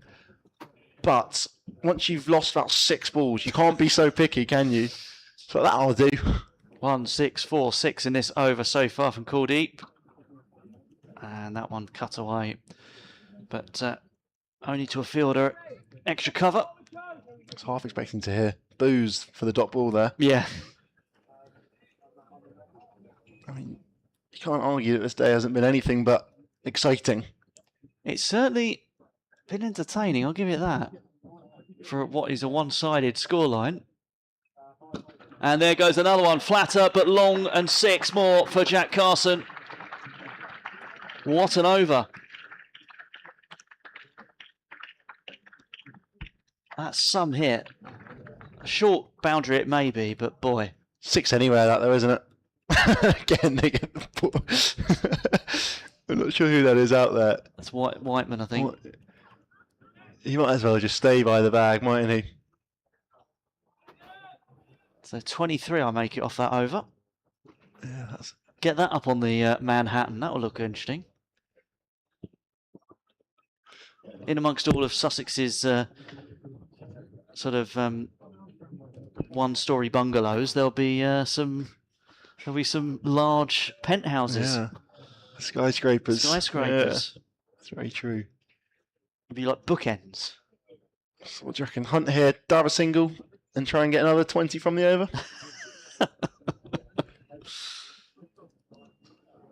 Well, it would be anything. If Jack Carson could do something from here, it would be anything Ben Stokes did in 2019. I'll tell you that much. If we're talking about Jack Carson's 150, I think even if he gets 150, they still be a bit short. they would, wouldn't they? As Hunt just finds the single. There you go. You called it. The problem here is it's a much, much longer boundary. I think that huge 6, the first one, I think it was, the second one of last over, would still go pretty comfortably for 6 this side, but some of the smaller ones, maybe not so. So it's a bit of a back pedal from Carson there to try and not get run out. There is a massive gap, though, between deep forward square leg and long on. So if he fancies it, you could take it on, at least pick up some 4s. I'm not sure Lythe is going to let him. He's not floating up as much as Kuldeep. And the other option, I guess, would try and go over offside. Oh, that's missed everything. Bean behind the stumps, unable to lay glove on it. Goes through for 4 byes. There was use of feet from Carson again. Trying to get to the pitch. Done by the turn, but so was Bean. And that flies through for 4 byes. Which helps the scoreboard. Carson still on 48.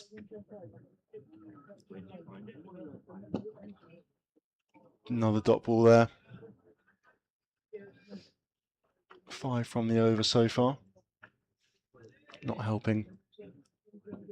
Lythe's figures, although the buys obviously don't go against them. Carson whips that one into the leg sides. Picks up a single to end it.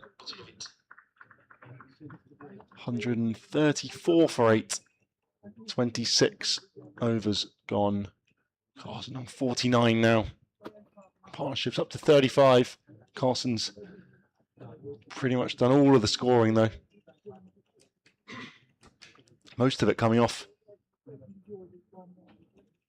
the previous over of Coldeep, who looks to have been withdrawn from the attack. I think, is that Hill? No, Code back into the attack. That's they're taking the nuclear option now, the nuclear code. See what I did there? Anyway, that would be a pretty good I'm wasted here. darts nickname, isn't it? Yeah. Ben, the nuclear code. I'm wasted in here, but then again, I usually am wasted when I'm watching cricket.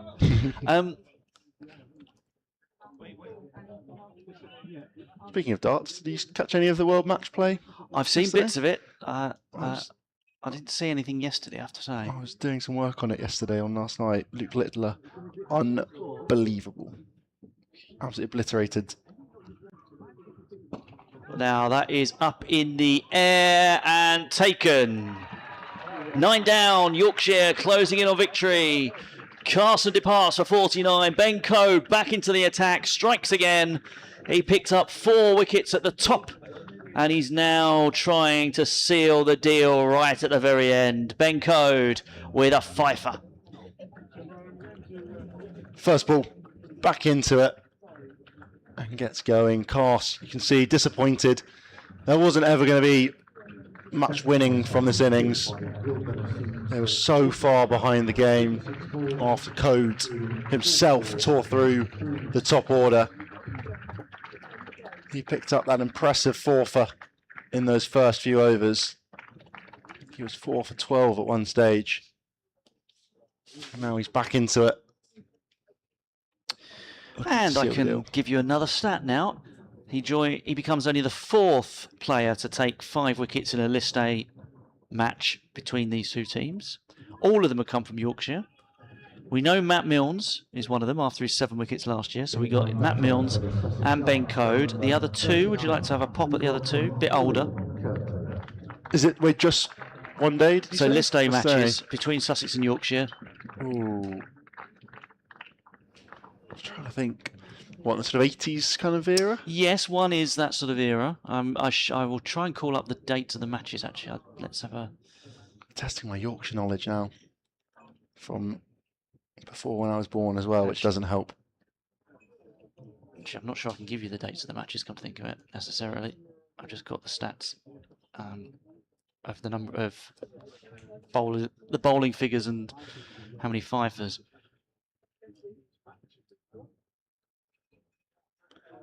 You might have to tell me. So one was Gavin Hamilton, who briefly had an England Test career in the late 90s. And the other one was Chris Old, Oh, nice. who had a bit more of an England Test career, as we all know, in the 80s. Not sure I would have guessed either of those, I'm afraid. Ben Code looking to finish it off. Ollie Kirtley, the new man in, defends stoutly.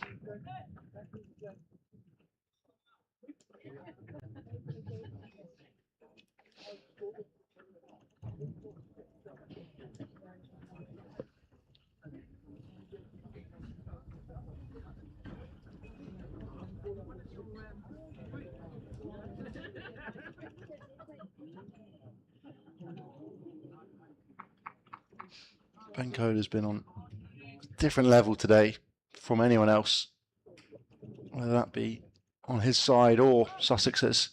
He's been exceptional. I think even just the accuracy as much as anything else. He's just landing on a handkerchief at the top of off, getting it to nibble a little bit, particularly early on with that new ball. He's getting it to talk more than anyone else as well. Neil on the stream chat says if this is written when all the 6s were reining in. So if they run out of balls, is it a draw? That would have been incentive, wouldn't it? More in hope than expectation, I think. You do wonder, because you'd assume that there's just a bag of balls for net sessions and whatever floating around somewhere. How many would you have to get rid of? Well, I presume at some point someone goes out and looks for the ones that Have been hit. have gone walkabout. Whose job is that, do you reckon? I mean, I think most of them came back. Yeah. Because the umpire checked the quality of the ball. I think there might only be one or two that didn't actually come back. But of course, if the ball can't be reused, then I suppose it's the equivalent of losing them anyway. Yeah. And there's a few times when I think that just one of the new balls was lobbed on, perhaps. Mm. And I guess you do have the 2 old balls from the previous innings as well. I'm not sure if they'd be allowed to use.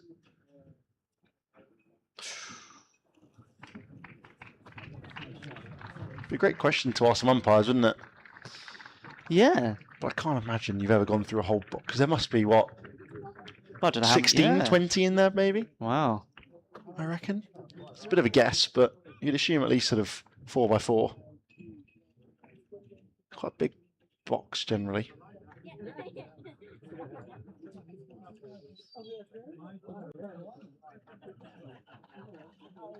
You do wonder as well if sometimes they end up...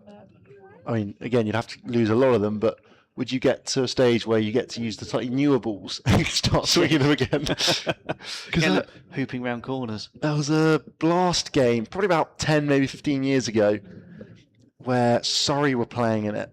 And I'm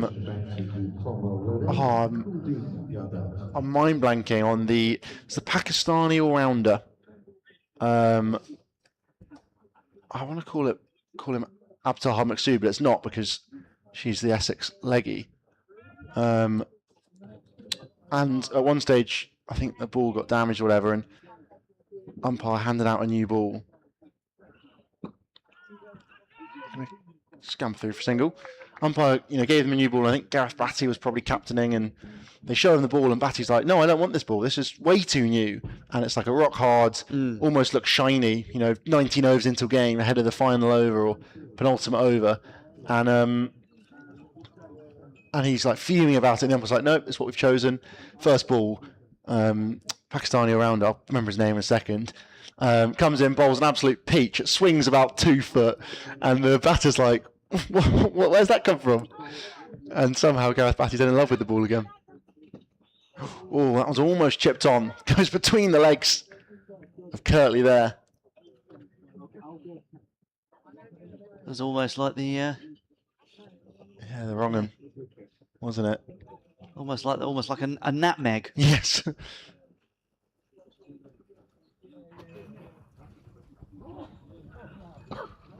That one's hiked into the leg side. Single for the teenager.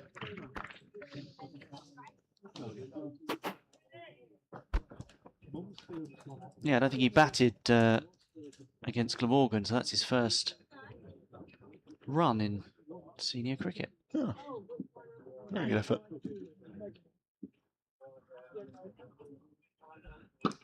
That was launched down the ground. Not quite going to have the legs. Yes, it does. Perfectly finds the gap between those 2 fielders. Yeah, I'm not sure what happened there. It seemed to... Just fleeked it, didn't it? They seemed to run past it. No, it did beat them. Just about. Don Best down there unable to catch up to it. It's a lovely shot, though, from Sean Hunt. Very similar, I think, to his winning runs against Lancashire last year. That one's up in the air, though. Could be taken. Should be. And is. And Yorkshire have victory. They've bowled Sussex out for 140 down here at Hove today in what has been one-way traffic all day. They piled on 325 after a brilliant 100 from Will Luxton. He was ably aided by Sam Whiteman. But in the second innings, it was all about Ben Code. He picks up a fifer, and Sussex fall well short in the end. almost 200 runs behind, 188 in the end. Yes, indeed, 140 bowled out Sussex, and never in it from the moment that they really lost Charlie Tier, and then wickets tumbled after that.